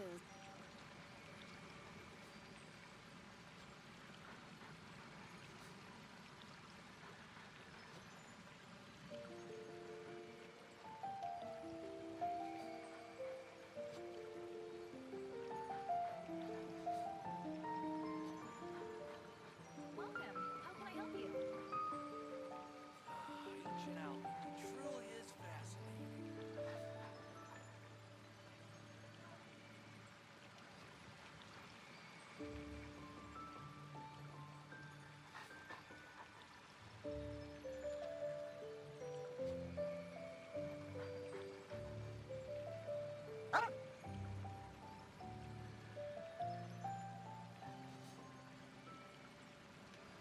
Welcome. How can I help you? Ancient alchemy truly is fascinating.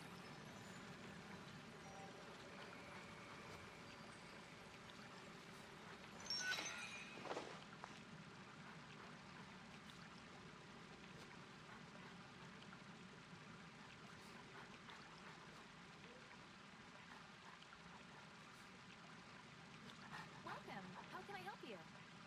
Something on your mind again? Let's work through it together. Two heads are better than one.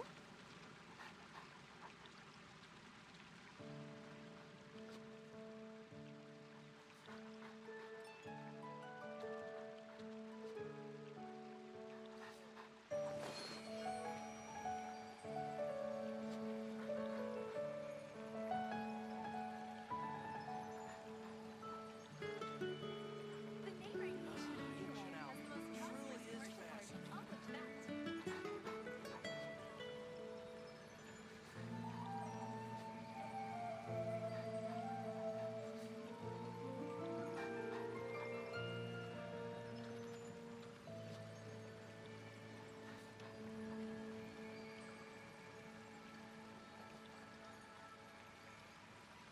The neighboring nation of Relay has the most prosperous commercial port in all of Tibet. Ancient alchemy truly is fascinating.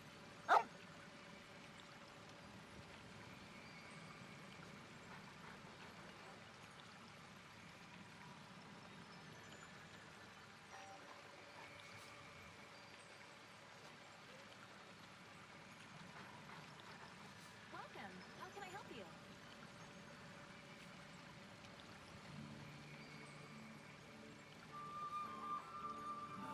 Ancient alchemy truly is fascinating.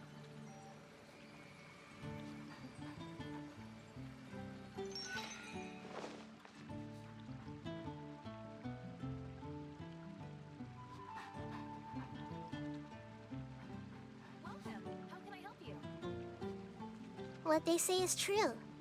You have to see the world for yourself to appreciate how beautiful it is. Ancient alchemy truly is fascinating.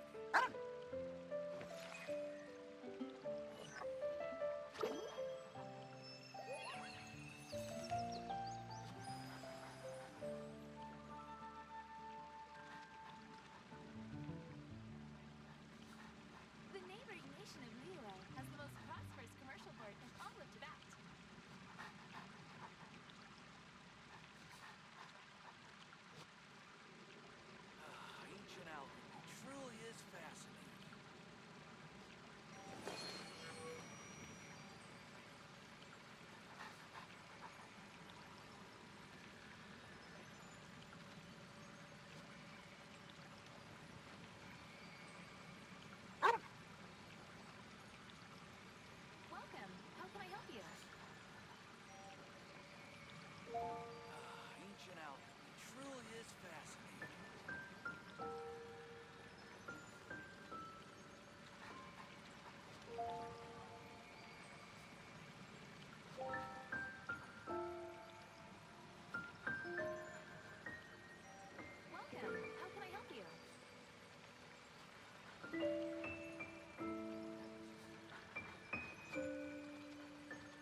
Something on your mind again? Let's work through it together. Two heads are better than one. Ancient alchemy truly is fascinating.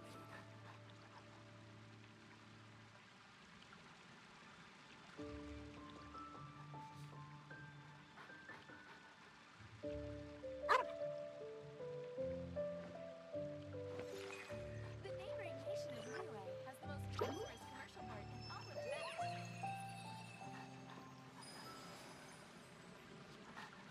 Ancient alchemy truly is fascinating.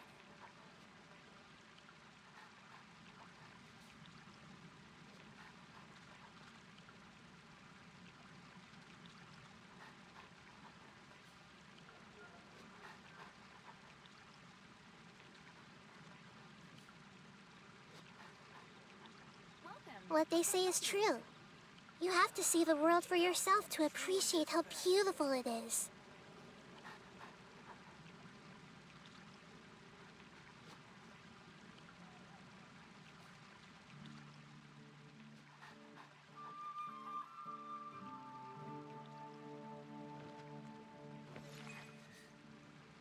The neighboring nation of Liyue has the most prosperous commercial port in all of Tibet. Ancient alchemy truly is fascinating.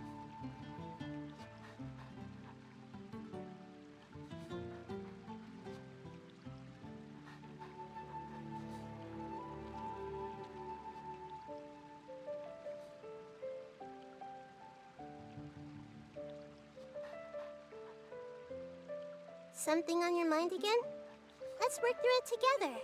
Two heads are better than one. Ancient alchemy truly is fascinating.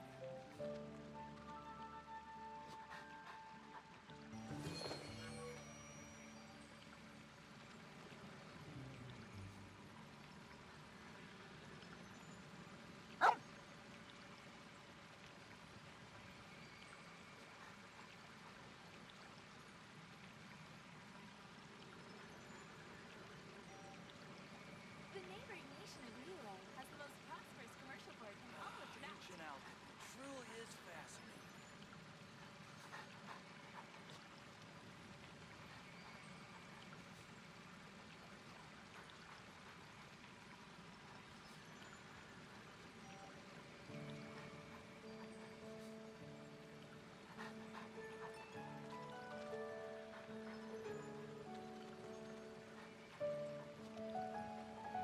How can I help you?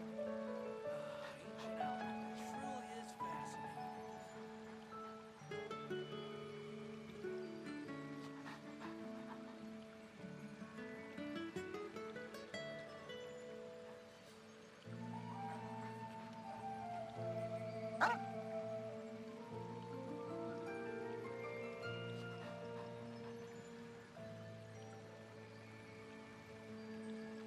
Ancient alchemy truly is How fascinating. can I help you?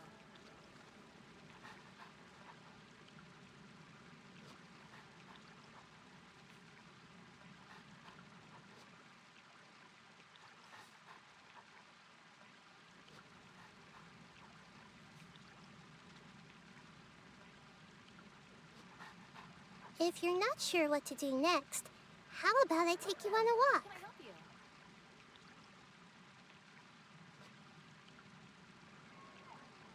Ancient alchemy truly is fascinating.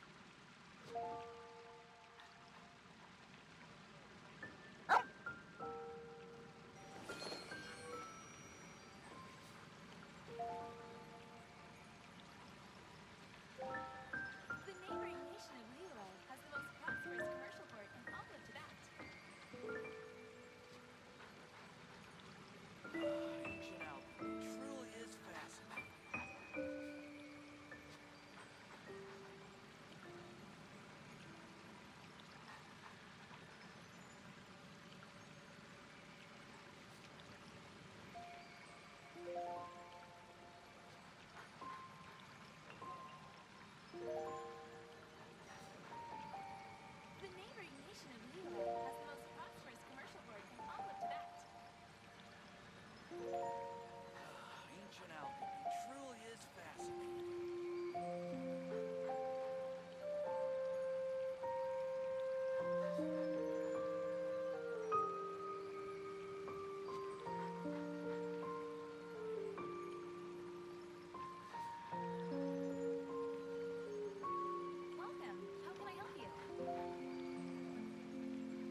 Something on your mind again?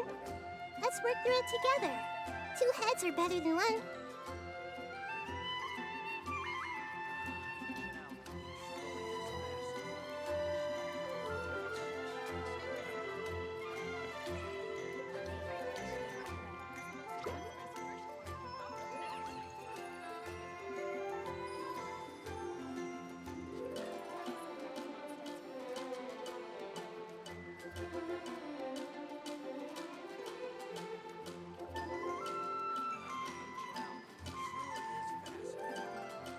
What they say is true.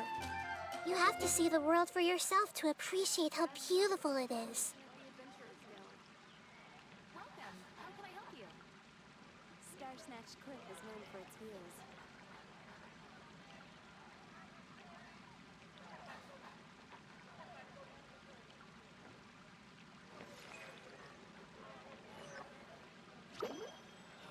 Truly is fascinating. Which should I choose? And a radish veggie soup. The neighboring nation of Leland has the most prosperous commercial port in all of Star Snatch Cliff is known for its views.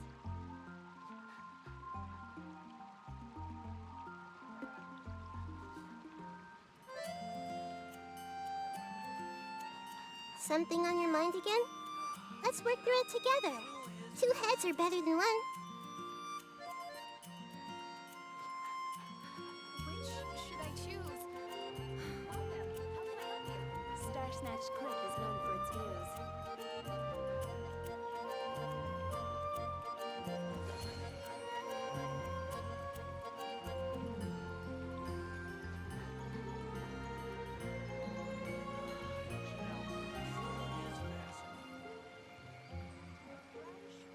Welcome. How can I help you? I guess I'll post a commission at the Adventurers Guild. Star Snatch Cliff is known for its views.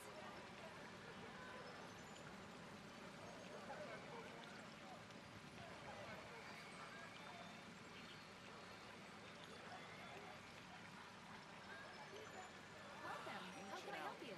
Truly is fascinating. And a radish veggie soup. I guess I'll post a commission at the Adventurers Guild. We're also here for Moscow too.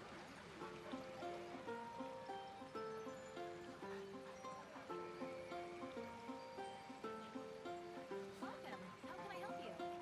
Ancient Alchemy truly is fascinating.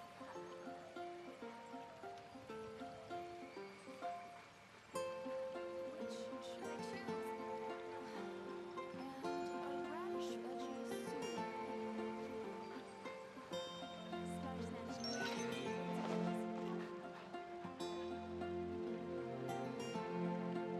Welcome. How can I help you? Ancient Alchemy truly is fascinating.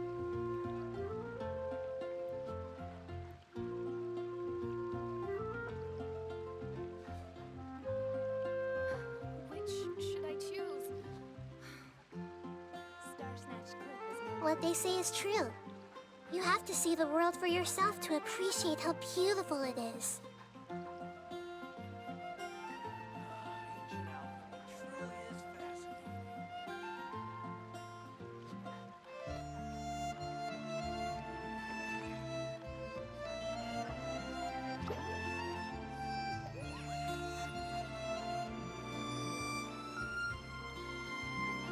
Which should I choose? I'll look to that.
post a commission at the Adventurers Guild.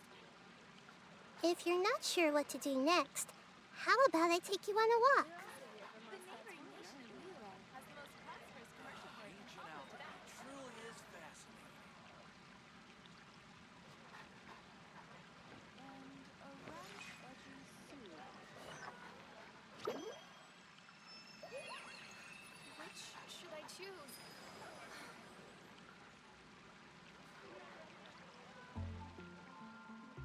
Star Snatch Cliff is known for its views.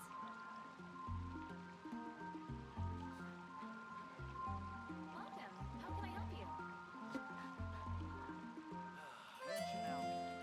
Something on your mind again? Let's work through it together. 2 heads are better than 1. Which should I choose?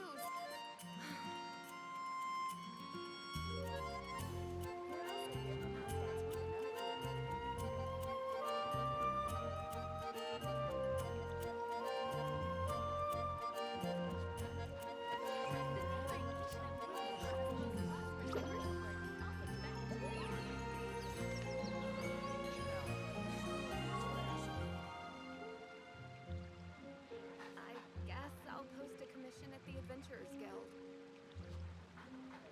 Star Snatch Cliff is known for its views.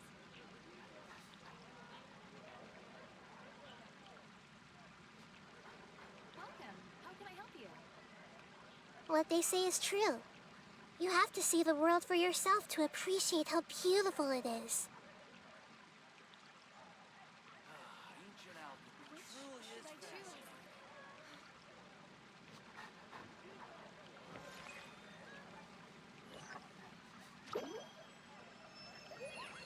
Star Snatch Cliff is known for its views. How can I help you? Ancient alchemy truly is fascinating.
Adventurers Guild. Star Snatch Cliff is known for its views.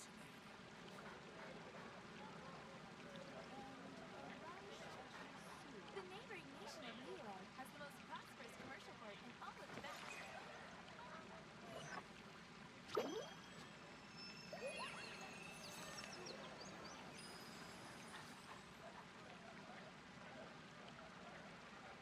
Ancient alchemy truly is fascinating. I guess I'll post a commission at the Adventurers Guild. The neighboring nation of Liyue has the most prosperous commercial port in all of Tibet.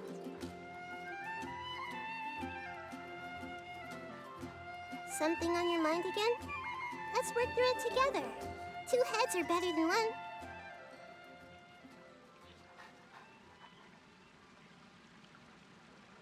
You're also here for Mustache Truly is fascinating.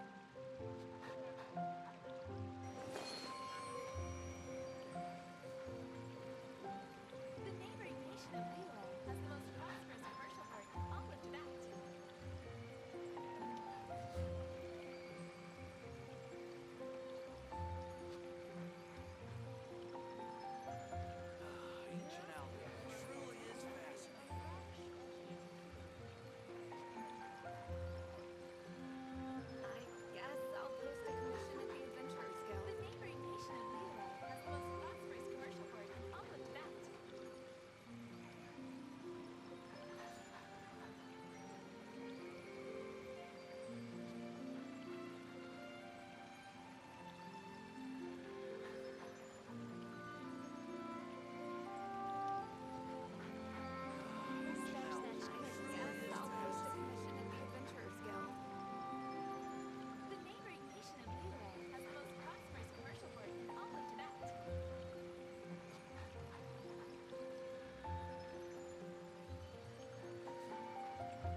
If you're not sure what to do next, how about I take you on a walk? Ancient alchemy truly is fascinating.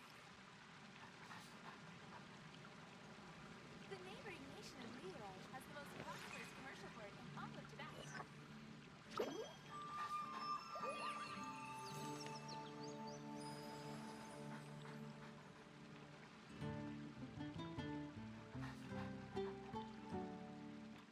Ancient alchemy truly is fascinating.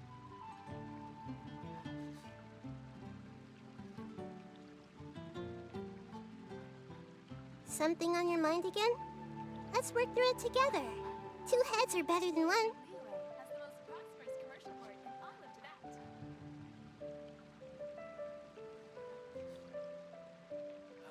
Ancient alchemy truly is fascinating.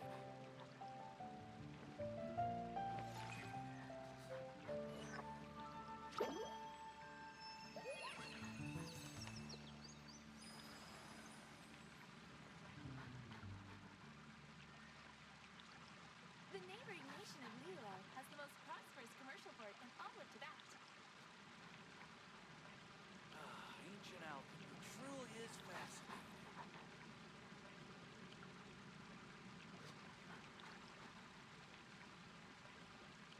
If you're not sure what to do next, how about I take you on a walk? Welcome. How can I help you?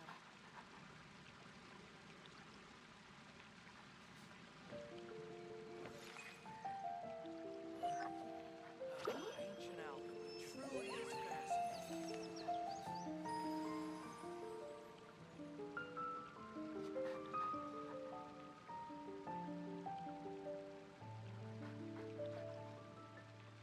Welcome. How can I help you?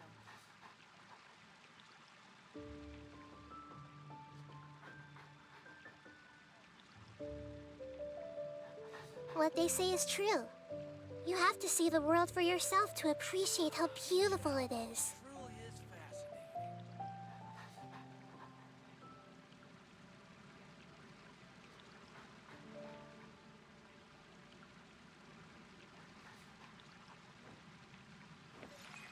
The neighboring nation of Leroy has the most prosperous commercial port in all of Tibet.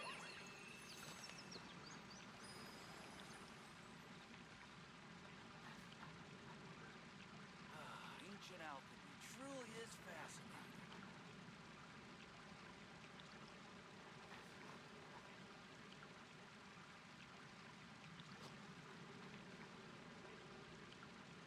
If you're not sure what to do next, how about I take you on a walk?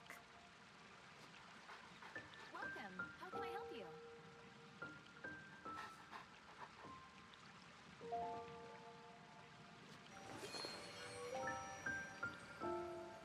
Ancient alchemy truly is fascinating.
Something on your mind again? Let's work through it together. 2 heads are better than 1.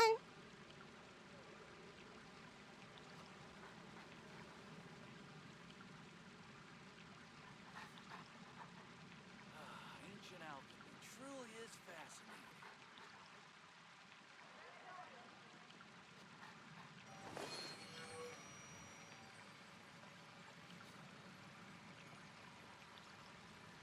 Welcome. How can I help you?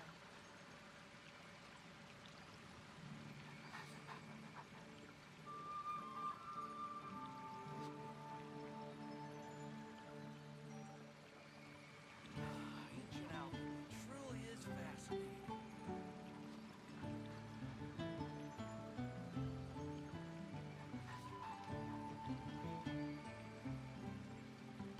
Welcome. How can I help you?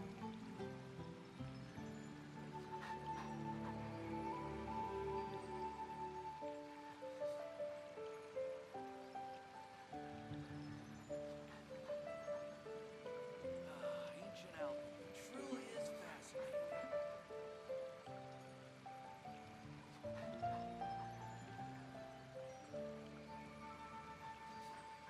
Welcome. How can I help you?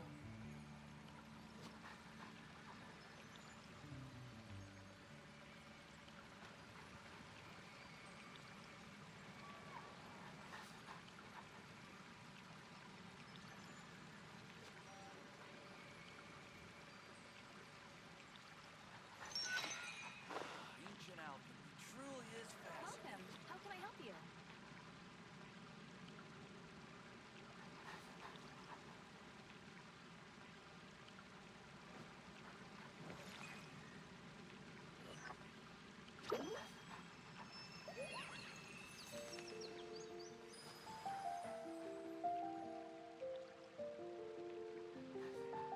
Ancient alchemy truly is fascinating. Welcome. How can I help you?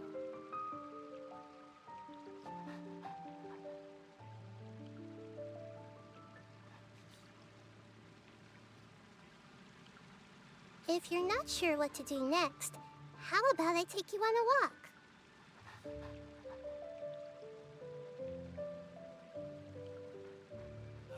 Ancient alchemy truly is Nation of Liyue fascinating. has the most prosperous commercial port in all of Tibet.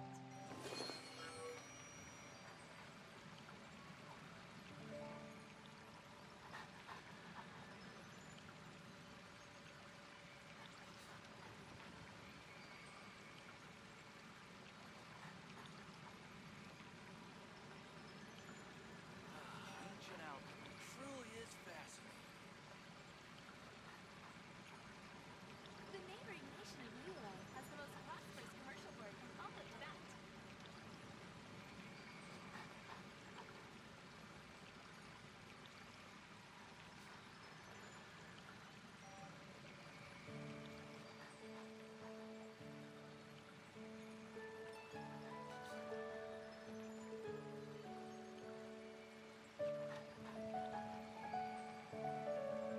Ancient alchemy truly is fascinating.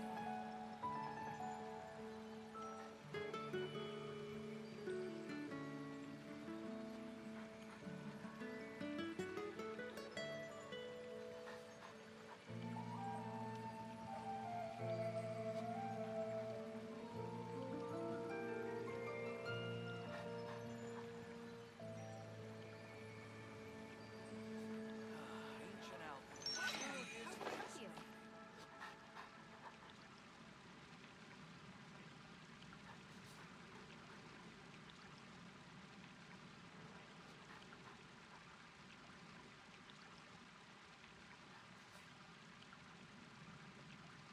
What they say is true. You have to see the world for yourself to appreciate how beautiful it is. Welcome. How can I help you? Ancient alchemy truly is fascinating.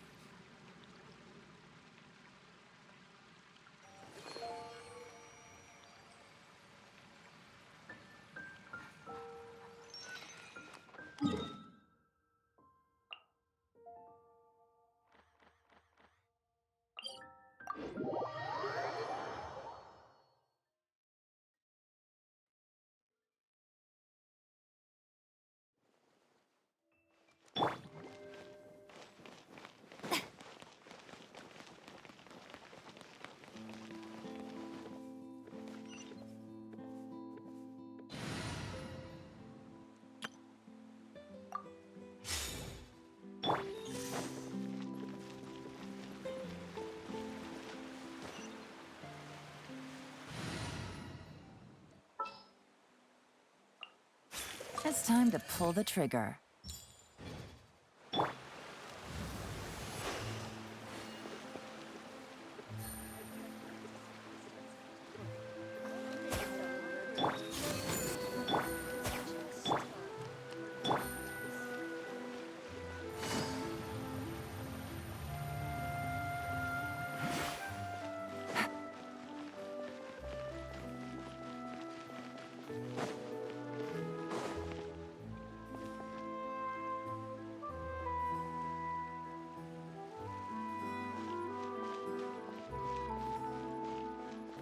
The entrance to the fortress! Ooh, he really is there!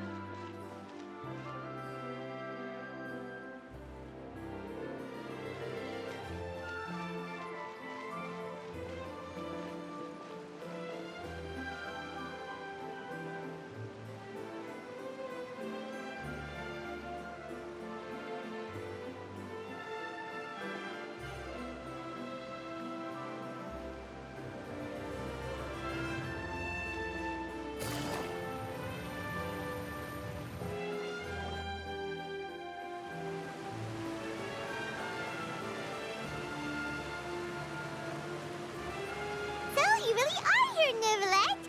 Paimon didn't think you were going to have free time this hour of the day. Really? Oh, I suppose you must have met Mr. Linney.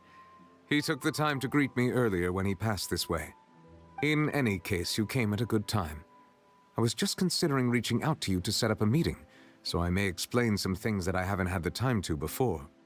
Aw, Paimon's glad that you remembered. Thank you for keeping us on your mind, what with you being busy and all. Alright, let's have it then. How was Fontaine actually saved? The whole business is still quite the mystery to us. It is strange how words can often leave a bitter taste in the mouth when it finally comes time to say them out loud.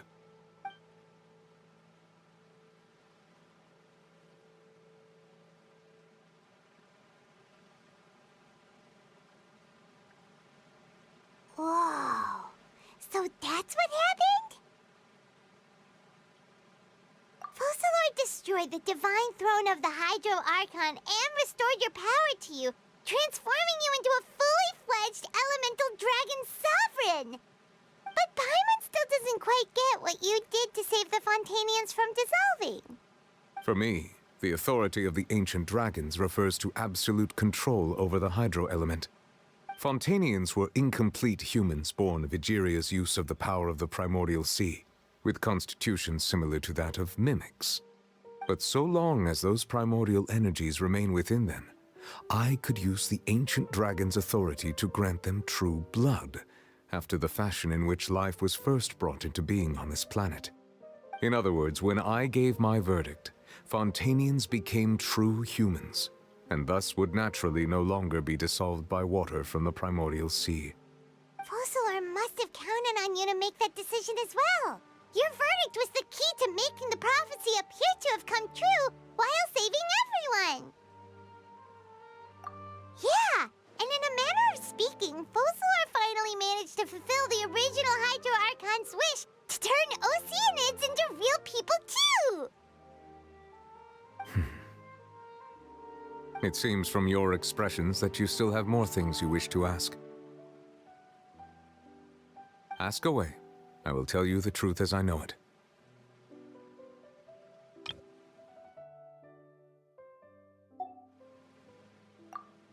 I have investigated his case along many avenues, and I have learned that he once fell into an unknown chasm when he was young. There, by chance, he awakened the all-devouring narwhal. But whether it be by sentiment or reason, that should not have been enough to consider him the root cause of the disaster. At most, he would have had tangential liability. As for the judgment passed by the Oratrice during the trial, whether it was due to that liability by association, or Focalor deliberately using him to buy time for us on the assumption that he would be able to hold the creature off, I cannot say. Guess Focalor had Fontainians in mind the whole time. In the end, it was thanks to her that they finally became real humans. Hang on a second. Paimon suddenly got another question. Back when Fontainians hadn't yet become real humans, Were the children they had also transformed Oceanids? Life has always flowed like water. Do you recall how Fontanians would often come to the Fountain of Lucine to pray for children? Yeah, Lynette said the fountain is where all the waters in Fontaine converge.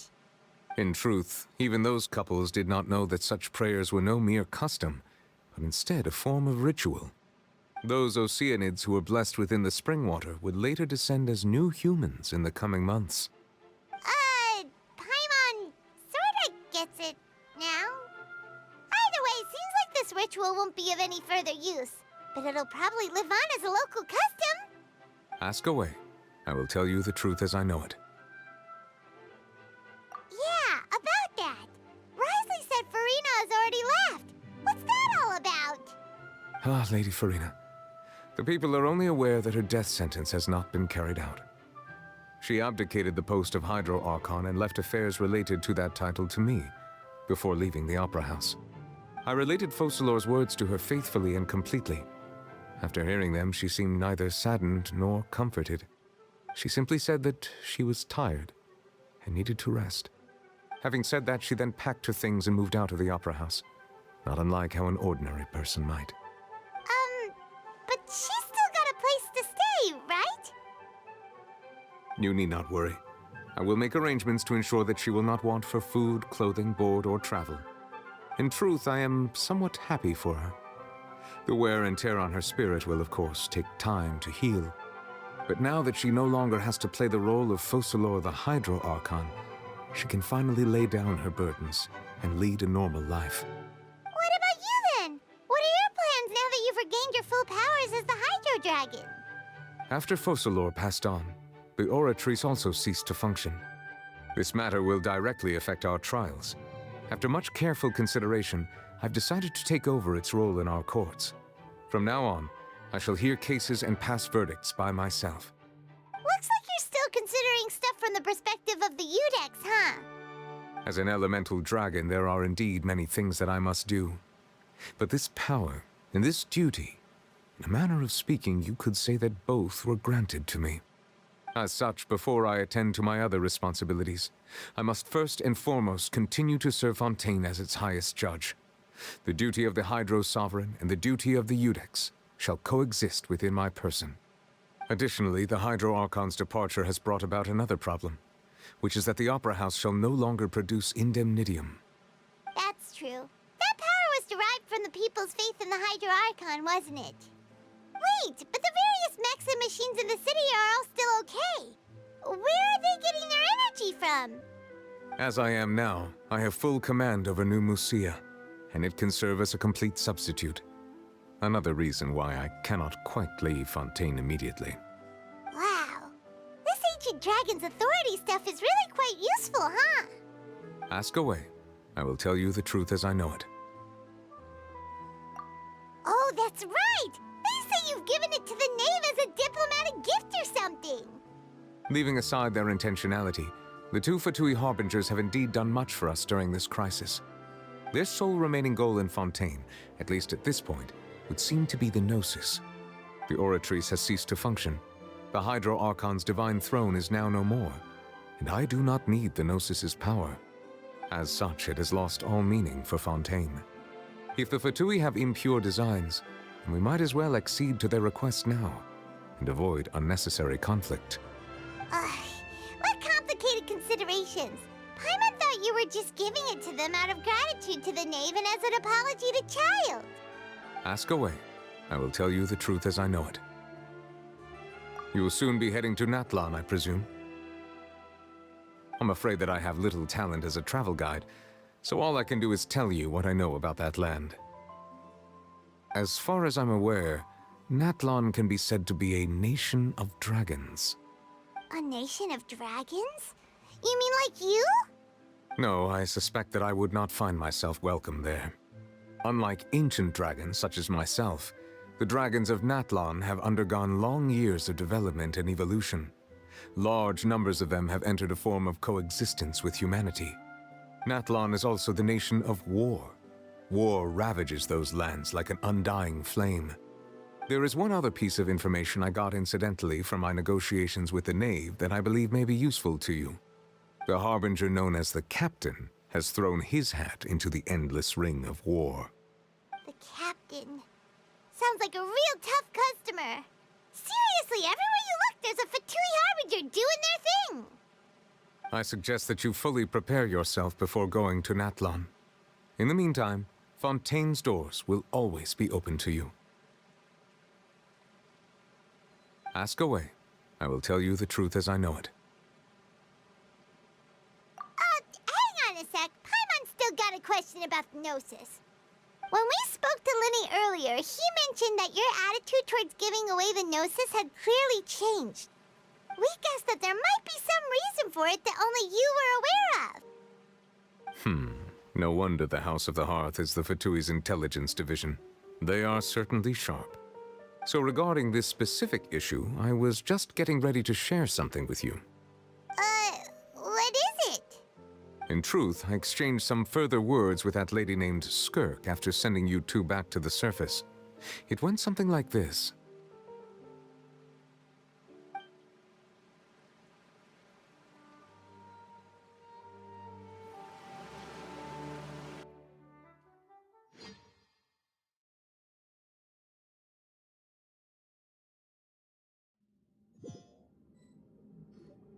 Well, we're going to head topside to see what's going on. You hurry over soon as well, all right, Nervalet? Whoa! What next? The all-devouring narwhal isn't here, so I'm no longer getting any interference. I can finally catch the scent of your power, what it's made of. It is the authority of the planet's primordial dragons, but with something very similar to a god's curse mixed in. It's quite a novel blend. I'm sure I've encountered something like this before. What was it again? I do not know what you speak of. Ah, of course. How could I forget? You should have the remains of the third Descender on your person, yes? Remains? I've never heard of any such thing. Huh. According to your parlance, I believe it may be called a gnosis. Well, that much is true. After Focalor's divinity faded, she handed her gnosis to me. But I fear I have never heard of it described in the manner that you just did. I've been training with my master, the Foul, ever since I was young, and I have never returned to the surface since. So most of the information I possess, I got from him. It is only natural for those who are greater than humanity to possess a different sort of common sense, which is why there are so many problems in our attempts to communicate with humans. Regardless, you should probably get rid of objects of misfortune to prevent any disasters from befalling you. To live in itself is a blessing, but once a person dies, the bonds he once had with this world shall all turn to curses. What do you mean by that? No need to fret. These are just my personal thoughts, and my reason for no longer wishing to return to the surface. This third Descender you refer to, who are they? And when did they die? Master never mentioned them to me. Perhaps it just wasn't that important for me to know. If you're interested, though, I could ask him. I'll be sure to pass the answer on to you next time. Next time? You believe we will meet again? I do. Wait. I have a disciple of my own, don't I? He can be the messenger then.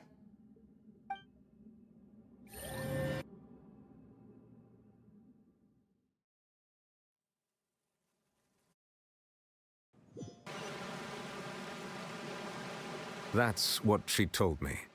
Whether it would prove useful or not, I wanted to pass that information on to you. The remains of the third Descender? So that's what the Gnosis actually are. Paimon just thought they looked like chess pieces. How could they be a person's remains? All the same, assuming that there was no misunderstanding or special metaphor at play, that is what she meant to say. And she said that it would bring misfortune and that you should check it, which is why you gave it to the Fatui. If she speaks the truth, then I would simply be putting Fontaine at unnecessary risk by keeping it here.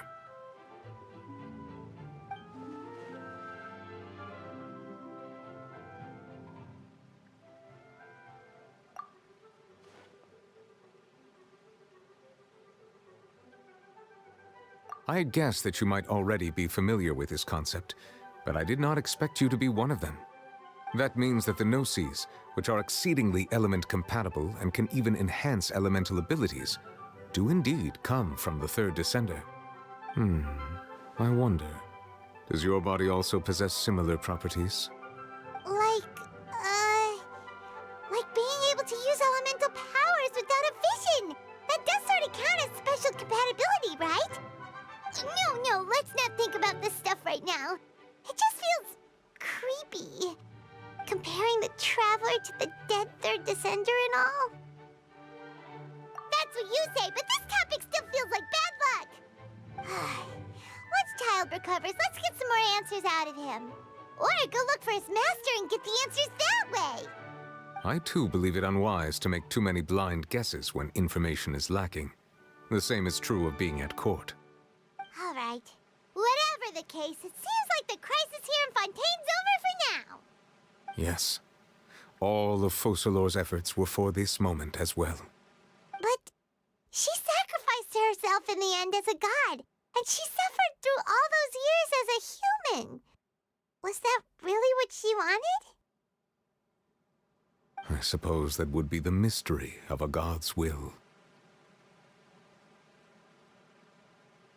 I suspect not. But once in a while, I too would guess that if wishes were like the clouds in the sky, they will one day return to the earth as raindrops. Life flows like water, and rain is the final answer.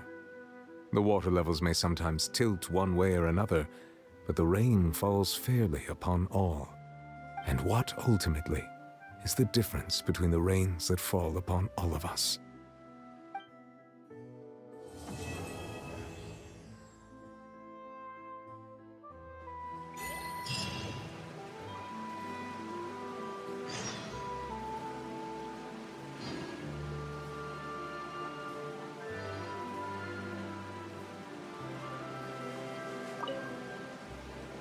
It seems from your expressions that you still have more. Ask away. I will tell you the truth as I know. I suggest that you fully...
Good roll. All right, maybe I'll take one more day off and knock out the rest of the work once I'm feeling up to it.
I got a new letter from an informant.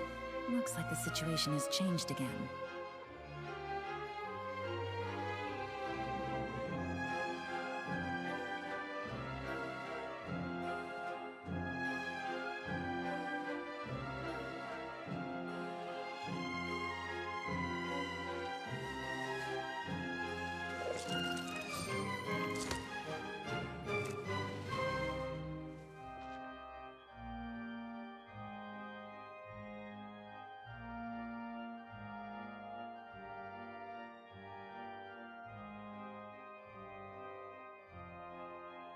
Navigating the world is a whole lot easier with a few different identities to choose from.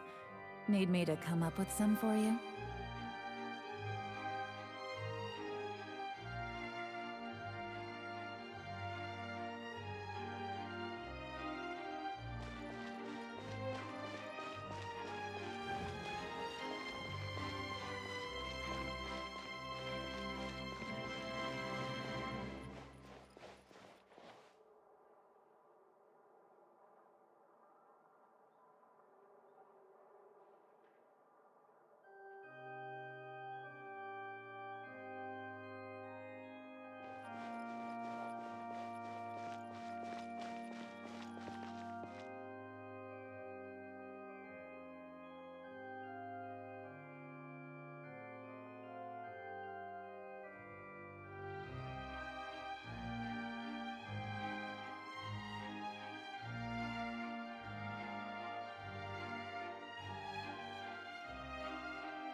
I got a new letter from an informant.